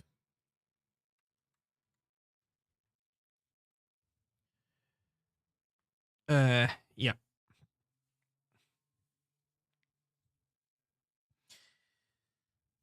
So how do we do this without causing issues? Um,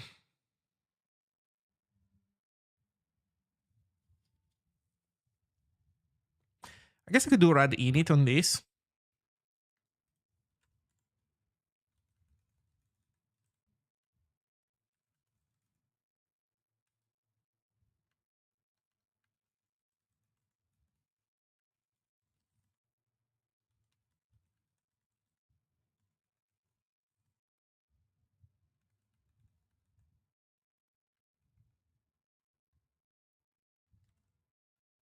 Hey Quint, what's the goal? Invite tree implemented in Radical. Um, and the idea is that the invite list is state stored in the repository itself. Every user has their own invite list. We start from the invite list of the delegates. We every time they mention a NID, we look into the namespace belonging to that user and um, for their invite list, and we do that recursively. As we do it, we will need to um, well, for follow, the follow command is just modifying your local invite list, so that's easy.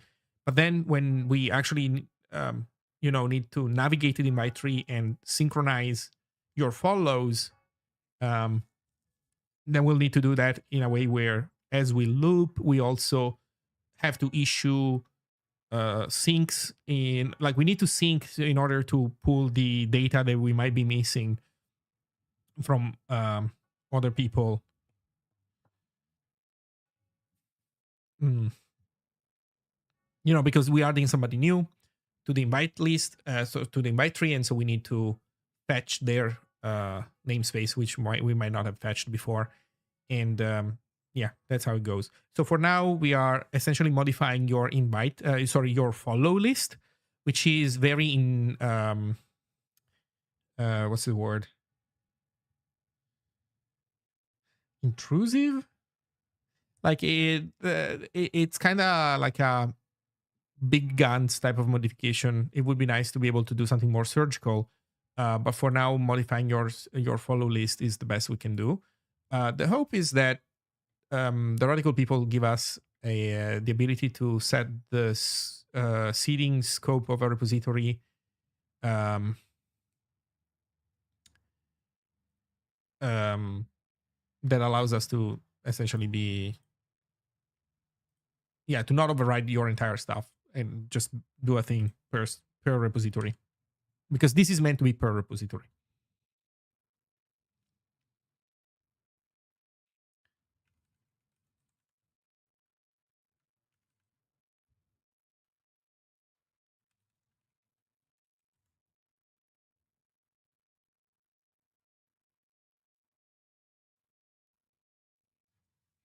There's no seed.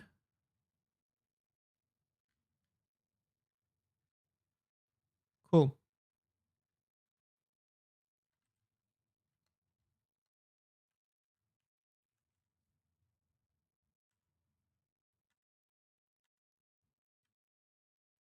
You know what? Maybe I should make it private.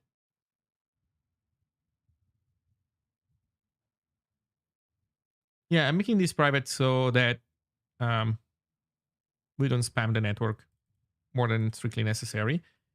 Okay, so git remote now have rad.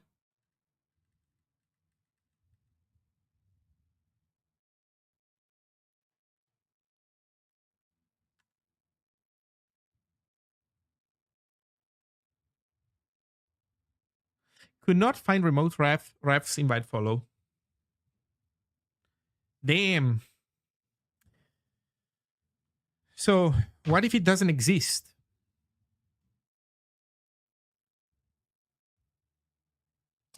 Maybe you're supposed to do an init.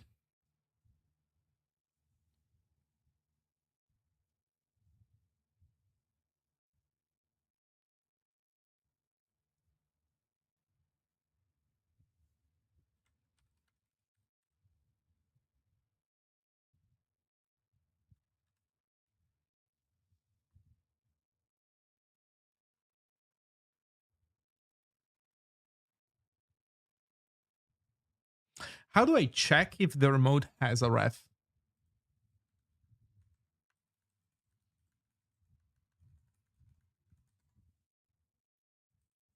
How do I list all remote refs? Git show ref. Like, can you do that with a remote?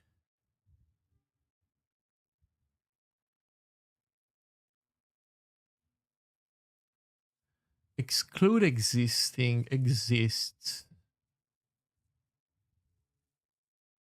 Yeah, to be fair, do we really need to fetch? You know what? This might be wrong. Fetching is not necessary. Fetching is only necessary for other people's refs.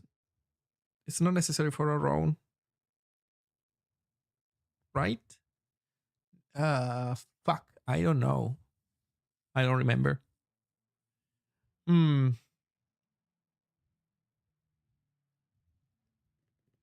Okay, let me think.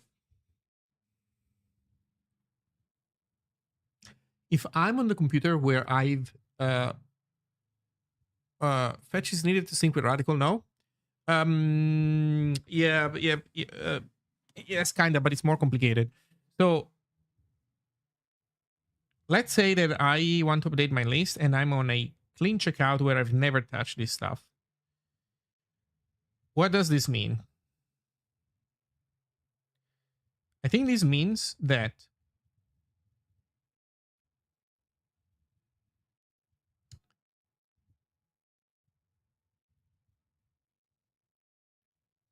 um,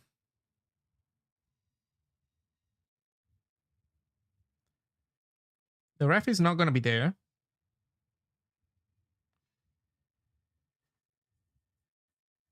But let's say that I have one that I pushed. So I need to grab it. And rad is essentially myself plus the canonical stuff, I think.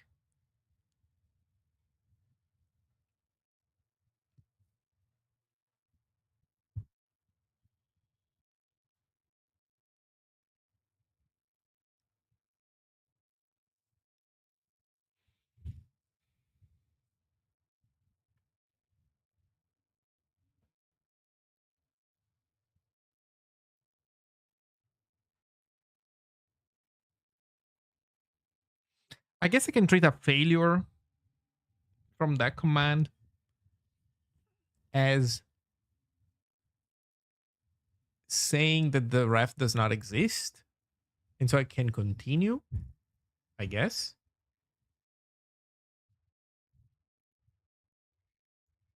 So I guess we could do run fallible.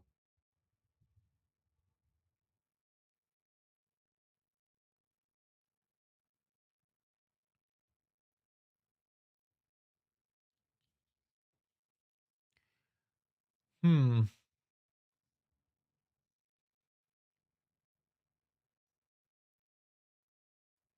Yeah, but how do you fetch this stuff? Because you don't have your own remote. No, right? But it should be placed there.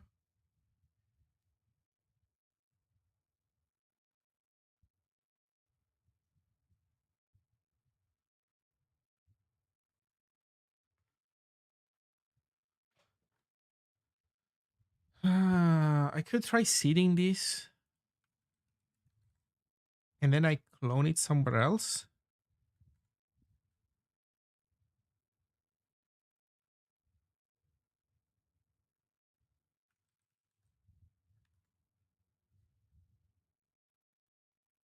Oh shit. Okay, you know what?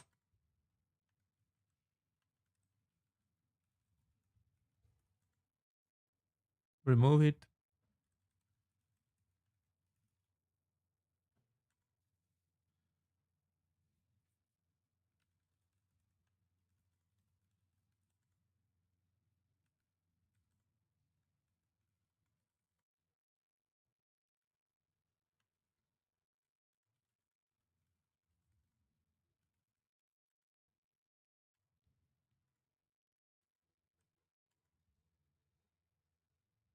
Get them to reinitialize.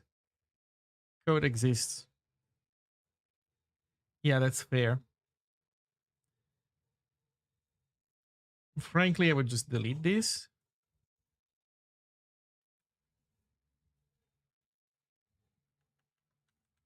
Although, you know what? Let's just do, wait.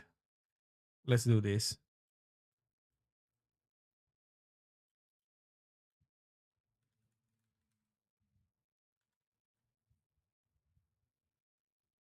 Okay.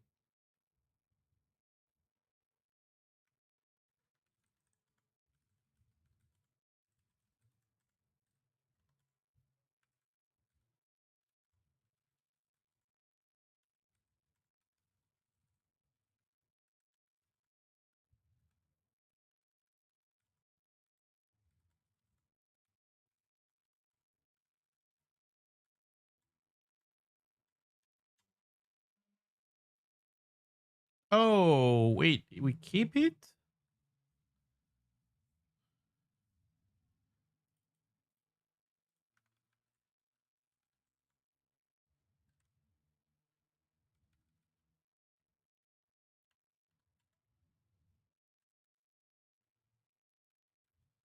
Like something like RAD-GC? Are we looking for Git ref advertisements? No, I'm trying to remember how this is supposed to work, and I'm having trouble with this stupid thing. Um,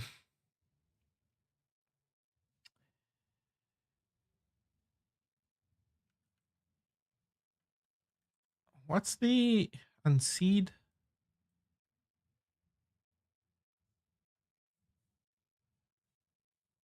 I guess if I block the repo, I think it should delete also the data.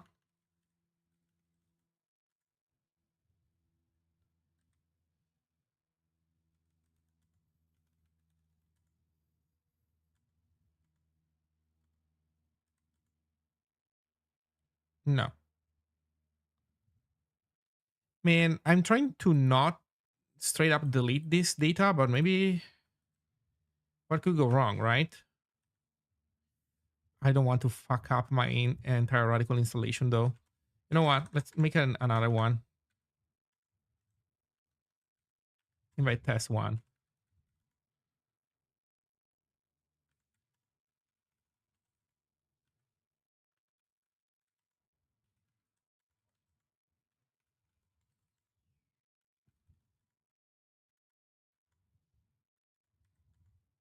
There we go. Because by changing the name, we end up with a different ID.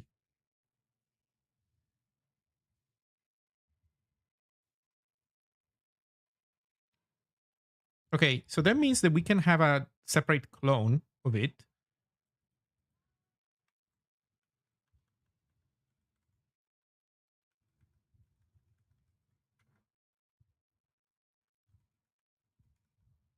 Invite test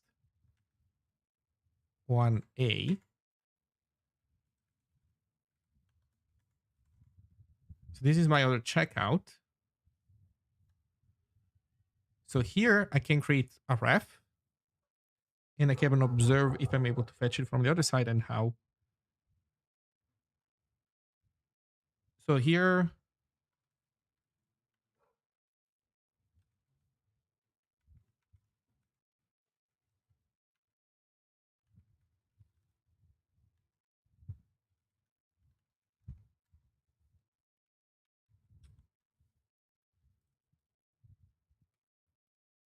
banana. Went from implementing a radical client to reading into quick and IRO. The rabbit hole never stops. Yeah.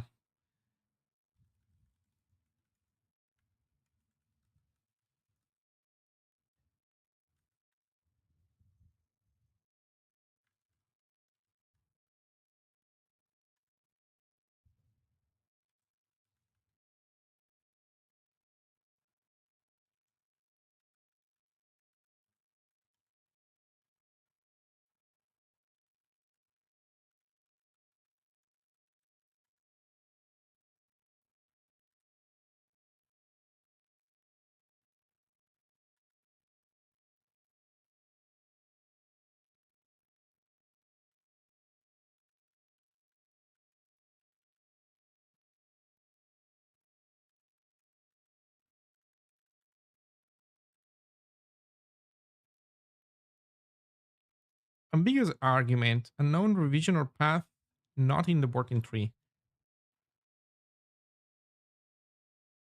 Use dash dash to separate paths from revisions.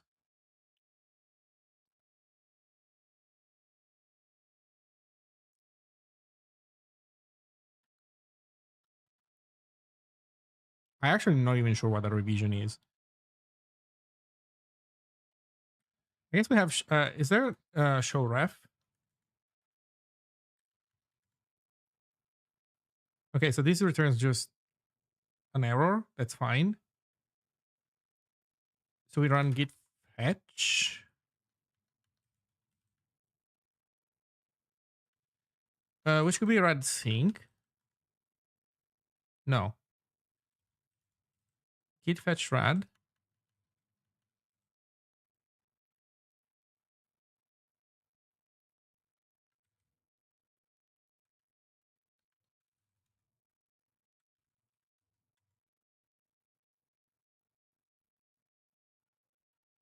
Oh, that does not exist. Can we just do git fetch?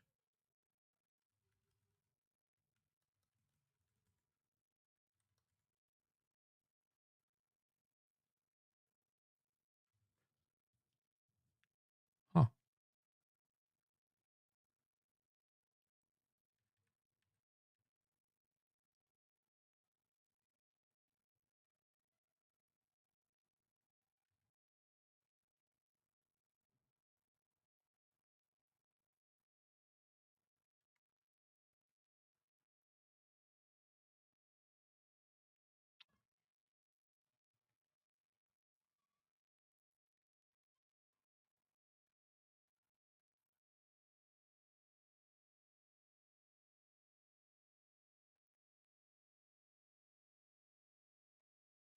I need to add myself as a remote, I think.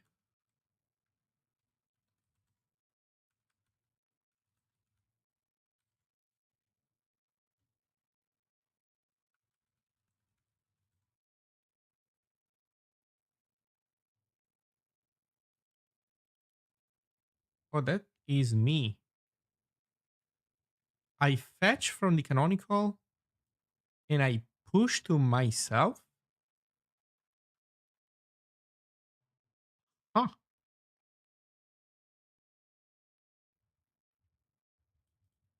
Can I add myself as a explicit remote?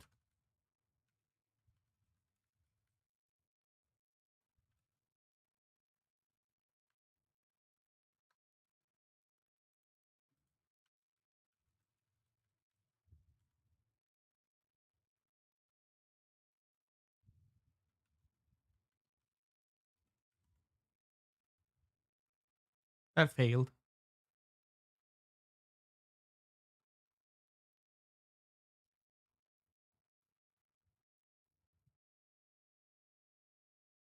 Follow policy updated. No candidate seeds were found to fetch from.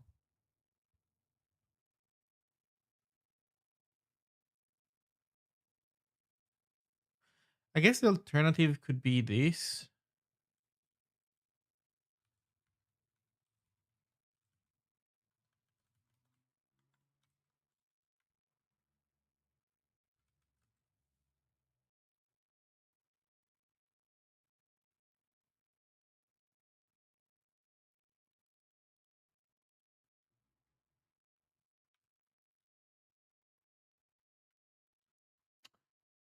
Um,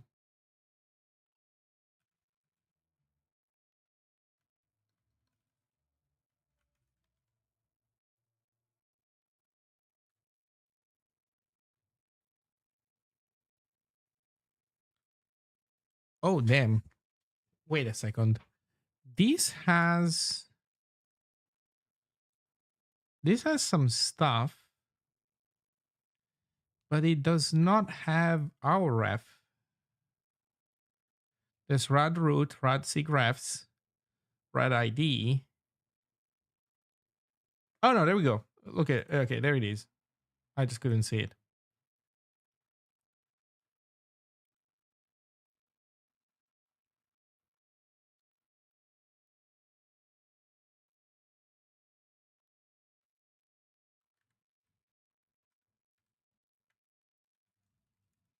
So if we were to do this,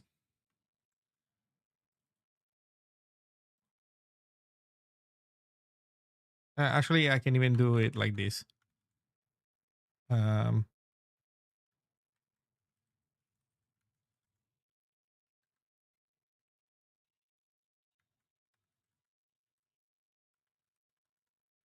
Damn, but what if I want my NID?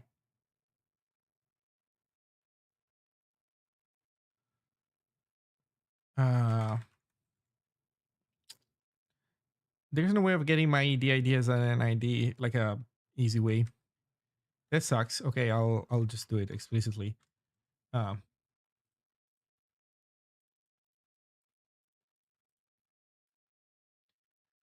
so if I do this,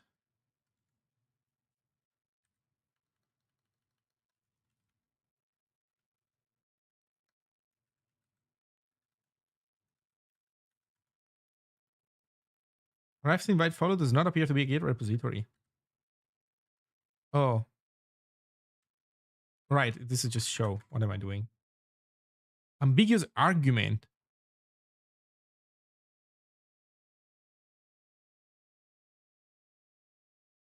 That surprises me.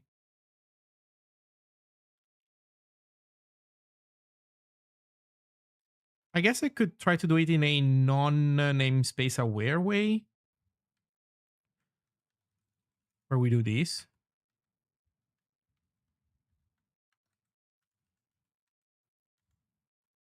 So that works. That means that we can delete the namespace flag.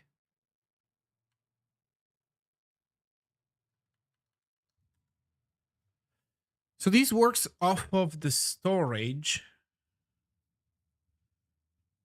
But then fetching your own thing is weirdly hard.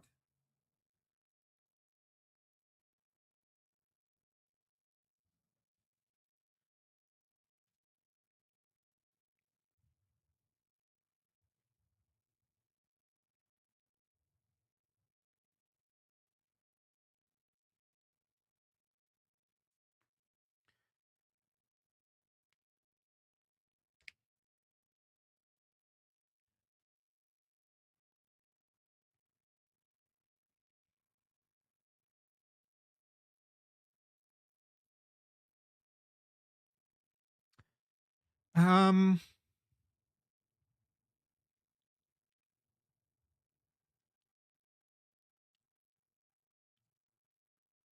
I'm not sure how to simplify this.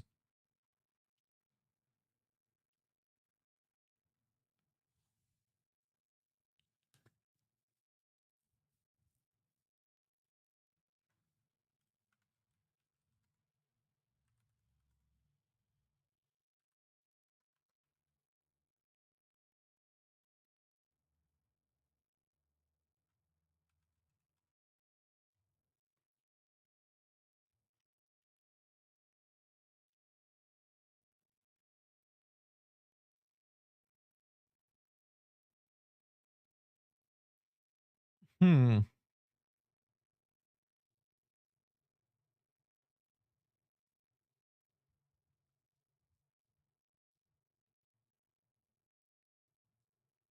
So yeah, I guess we could run rad self.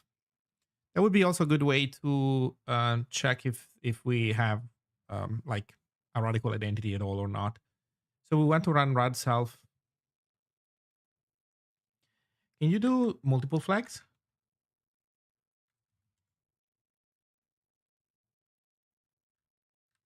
Damn.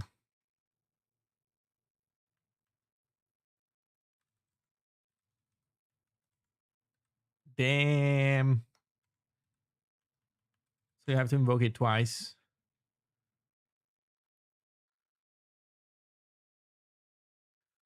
Once to get the deed, once to get the home. Huh.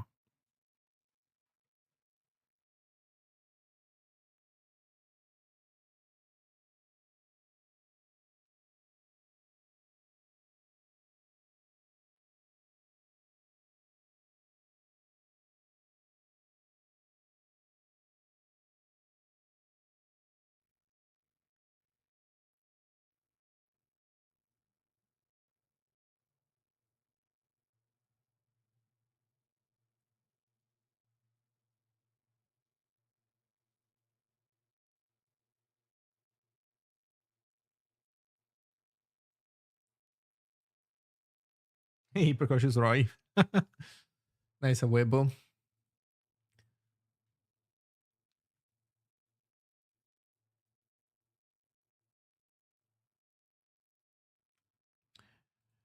Um. Okay. I think. I think this is the end of my stream. I'll think about this a little bit more. Maybe I'll ask Matt if I'm missing something obvious, but I don't think so. I think this is how it has to be. So we have to interact with the storage. It's a weird corner case. The fact that you cannot add yourself as a remote, or that in any case it failed in here with this setup. Maybe the fact that the repo is private, that doesn't help. I guess the fact. Or you know what? We could add a remote manually. Yeah. To be fair, wait. Whoa, who can stop us from doing rad? Sorry, git remote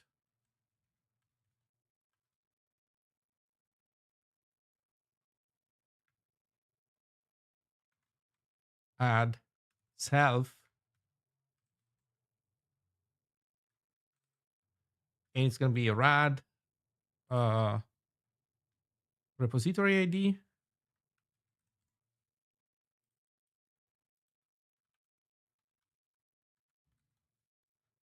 slash my ID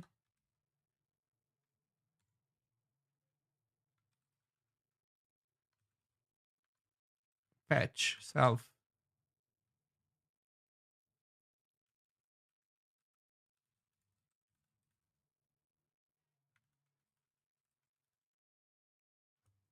Motherfucker. That's how it works. So the idea is, if there is no self, we could even have it like we could even have the remote have a more special name, like radical invite self, for example, so that it's clear what it is. And so with that, we have this, and then we can do git show, and now we have our stuff, and we don't have to interact with the storage. And if we do it that way, this works. This does indeed work.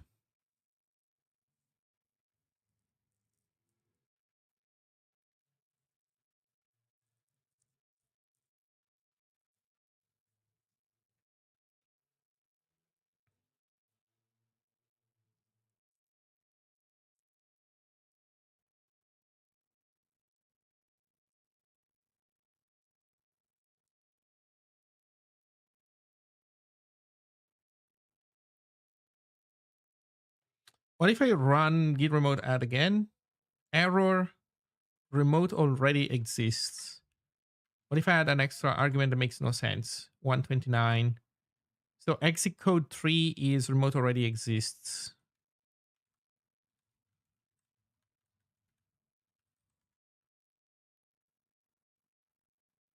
Prune.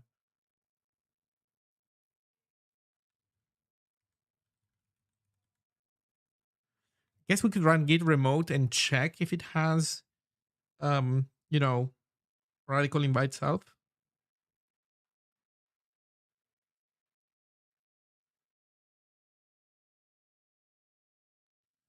Okay, let's do this. We can actually implement this for real.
Oh, and here we need to prepare the URL.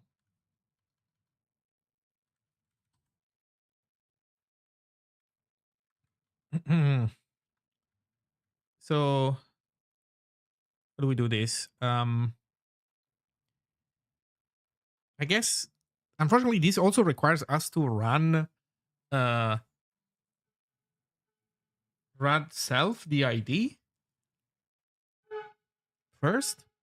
So it turns out that there's another executable that we need to run,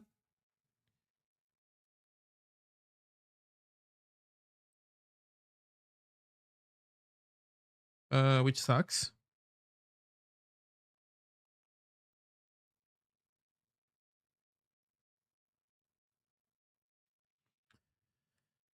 So maybe what I called Git could be made less special. So what I call Git could be just made, I don't know, like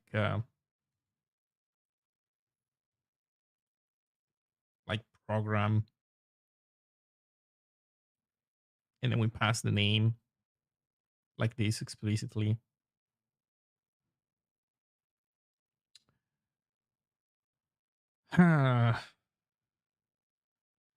And I think everything else is still gonna work out if we do. So we stop calling this Git.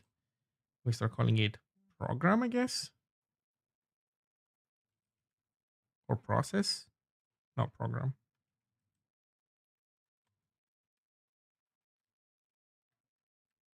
It is even Win compatible. What specifically? My code, you mean, or something else?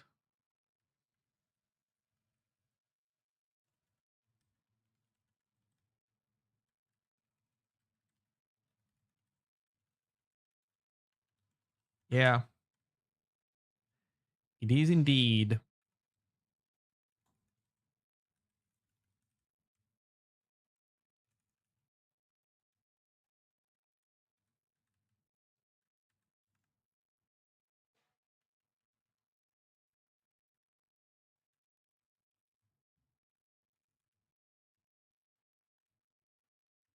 And actually, name doesn't even have to live here.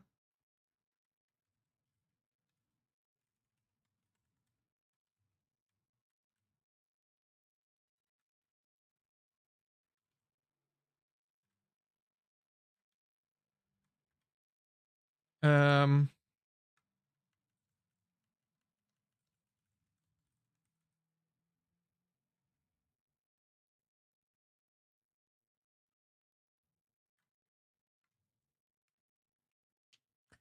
Frankly, Git and rad could be programs that we get as input.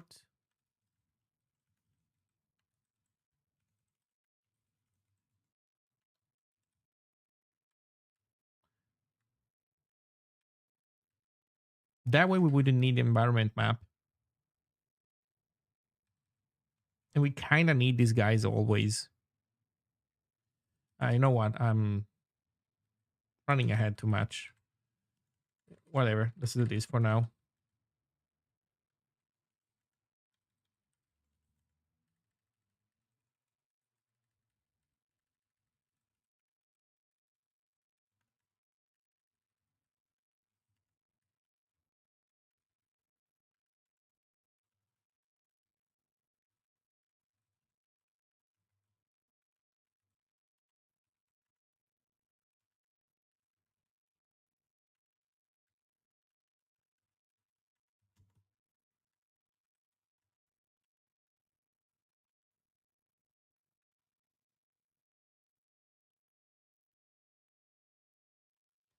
Maybe we should keep the name around, or alternatively, um,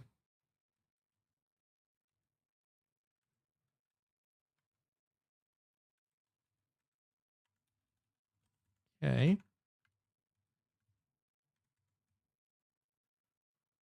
Let's see.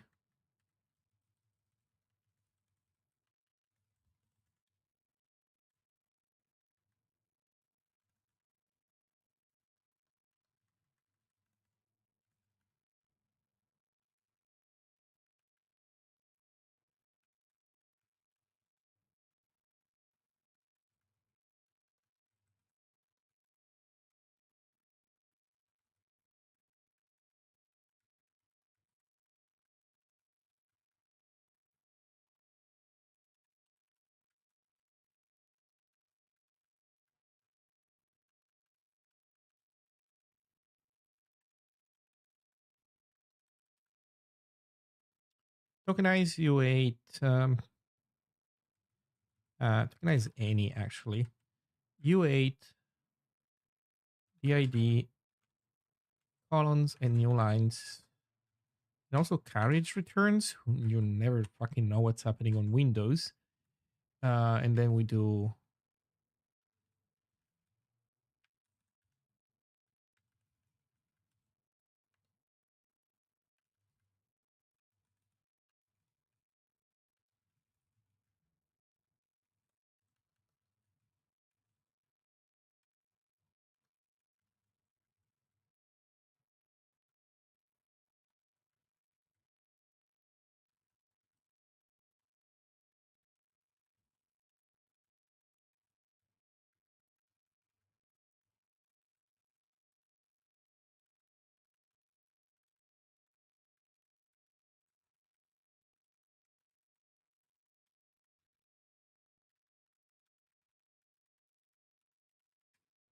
okay. So now we have the NID. So here we can create the like the full URL.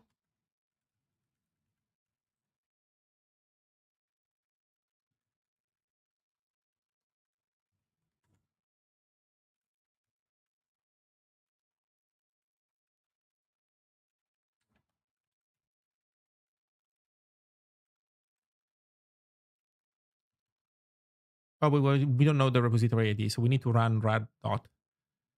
Right. So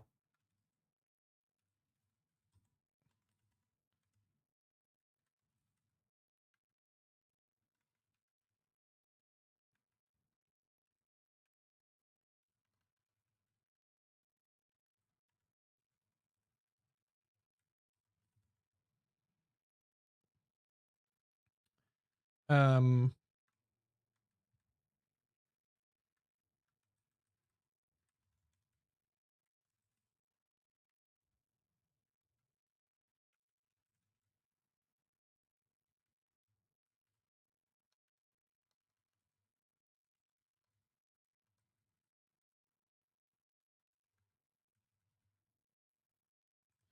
it's kind of this, except we do this only once.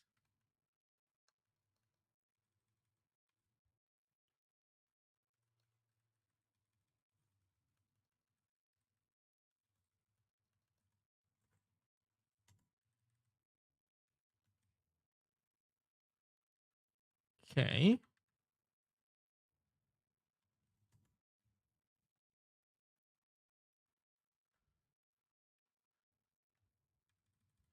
And so we don't fetch from rad, but we fetch from radical invite self.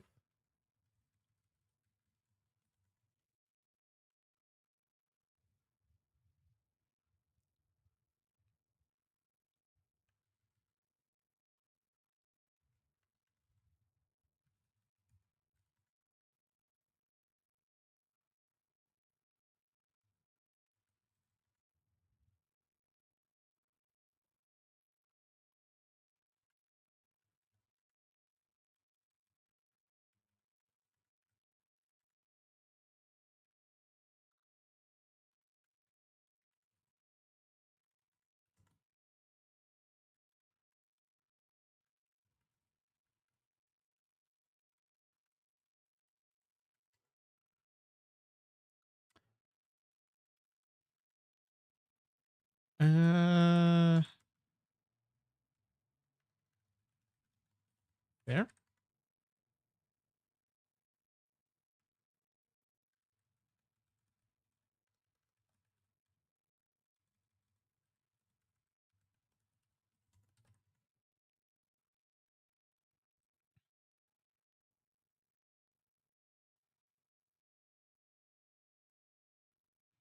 Accepted application 8 found U8.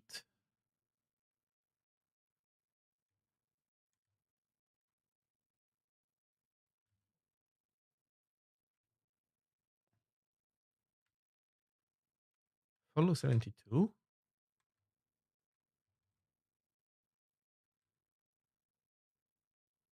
Oh, yes. Um, Right. um,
okay, let's see what happened.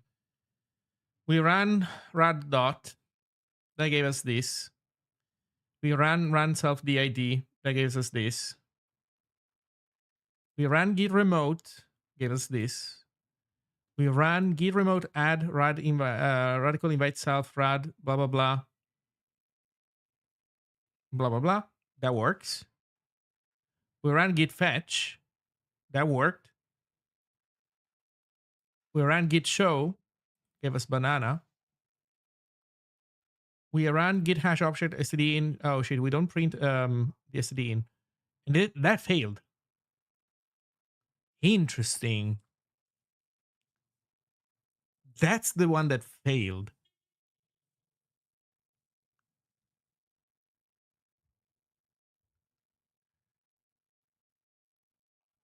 Wait, no, this is not what failed. This was fine because it actually gave this out.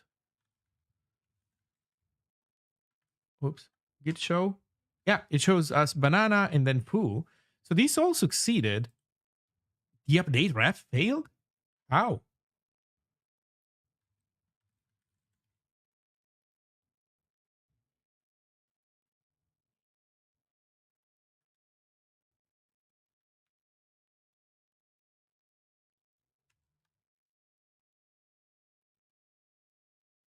How did this fail? Wait, why does it work for me?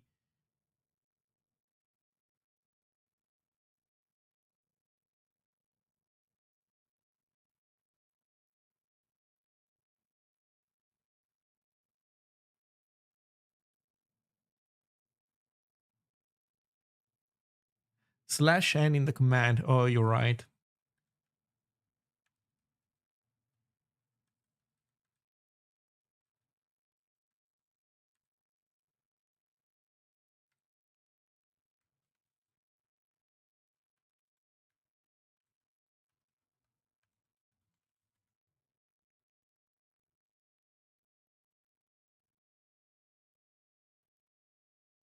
Actually, no, this is fine. Uh, it's hash object that needs to be cleared of the last new line. Then I guess we can run strip on this.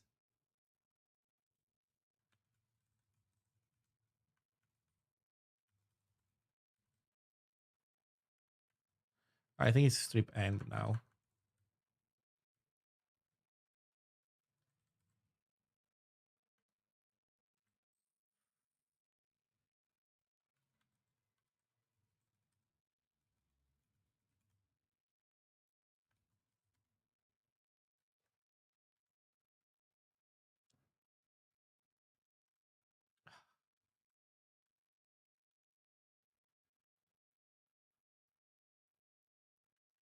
Did trim? Yeah.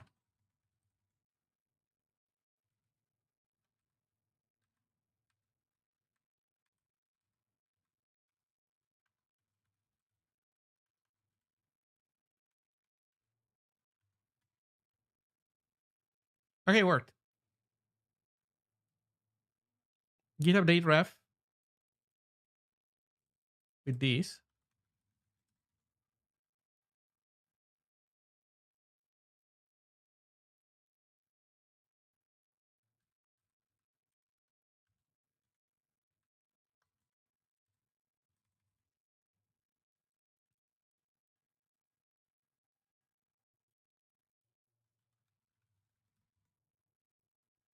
Oh, no, wait a second.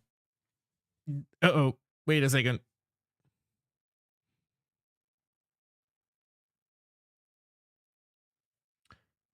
We are we're not properly overriding. What's going on?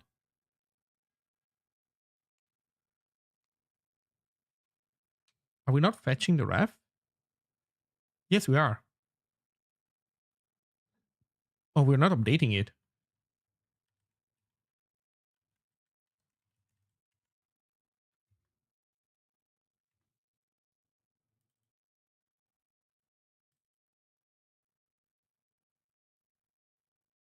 Yes, we are updating it. What is happening? Huh. Well, you know what? It's fine. We're making progress. So everything works. Well, some stuff works. Um, I'm what? Why are we overriding this? Like it's almost as if we're not. We are updating this ref. We are preserving banana, but everything else is failing somehow. That is weird. And also, why does it say everything up to date? Why does this not push? This should push. We need to git push our own remote. Well, maybe that is the right way. Maybe we should push not rad but radical.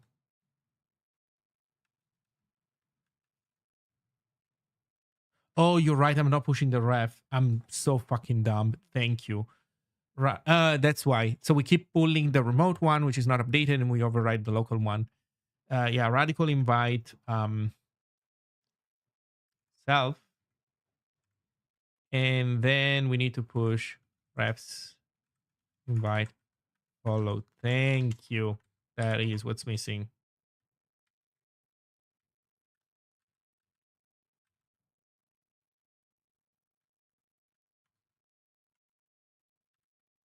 Oh, this failed. Git push radical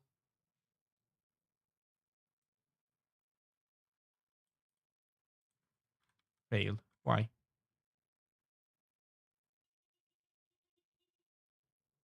Cannot successfully cannot be successfully peeled into a commit.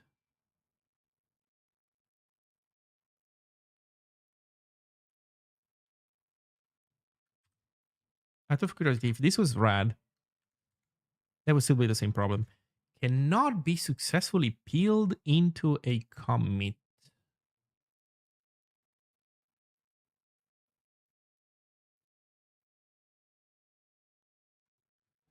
You can push without a commit.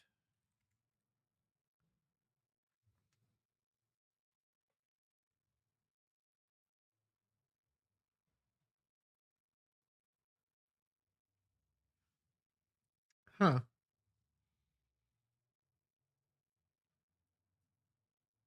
Okay, we made progress in any case. You know, even if we decide to change how this works somewhat, we have some tooling. So, yeah.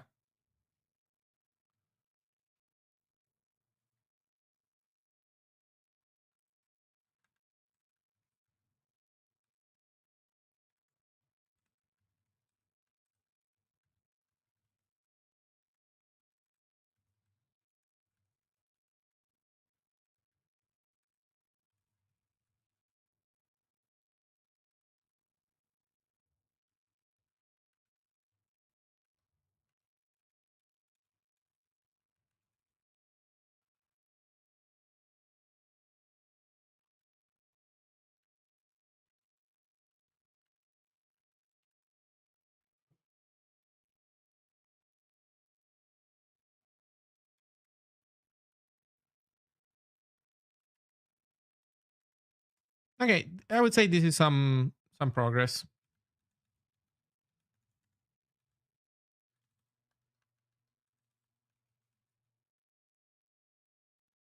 Git check ref format.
Is it possible Git just refuses refs which are non-hashes?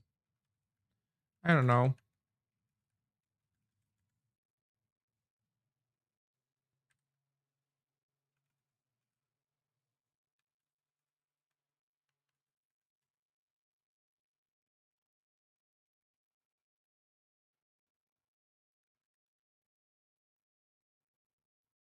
So this is fine. Here's the funny thing. Oh wait, I should maybe do this here.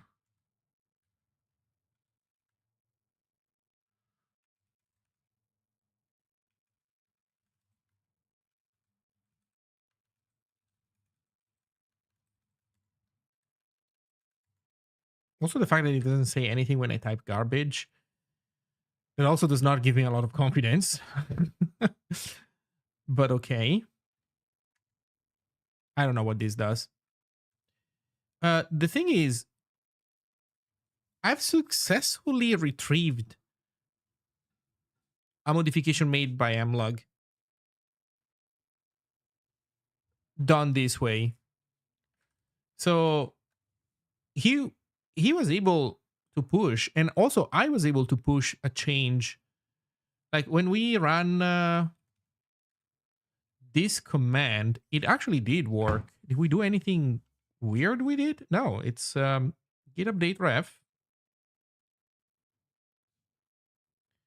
and git push add rad refs invites add. So you know what? We could even run this right now.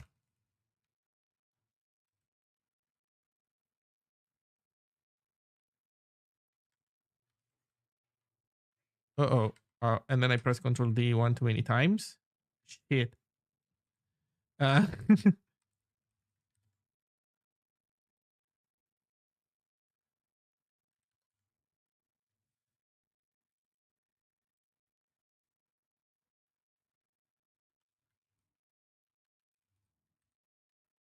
let's try again.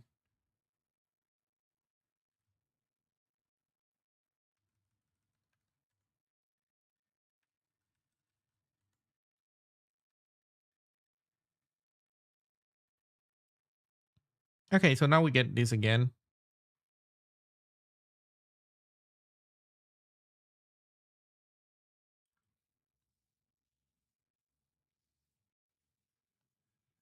So we need to do something more complicated, I guess. I guess hash object is not enough. So I guess we need to take that hash object and then make a commit out of it and then point the ref to a commit. Okay, you know what? I'm happy though. We made progress. We discovered things. So I'm cool with what's going on.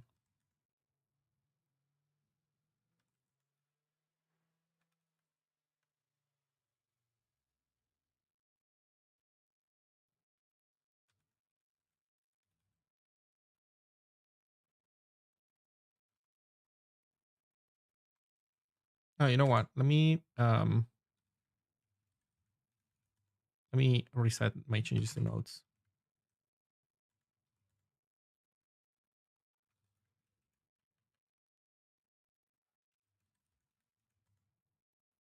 Oh, why does this not work?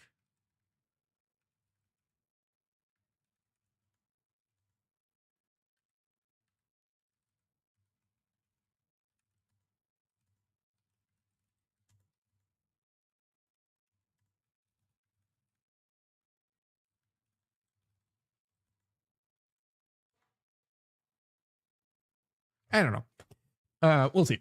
I'll talk with Matt, see if he has opinions, because he was pushing for this approach. So we'll see. Okay, thank you all. And I think I will see you all next time. So I hope you, I don't know, learned where to find Git. That was where the most of the stream went to. I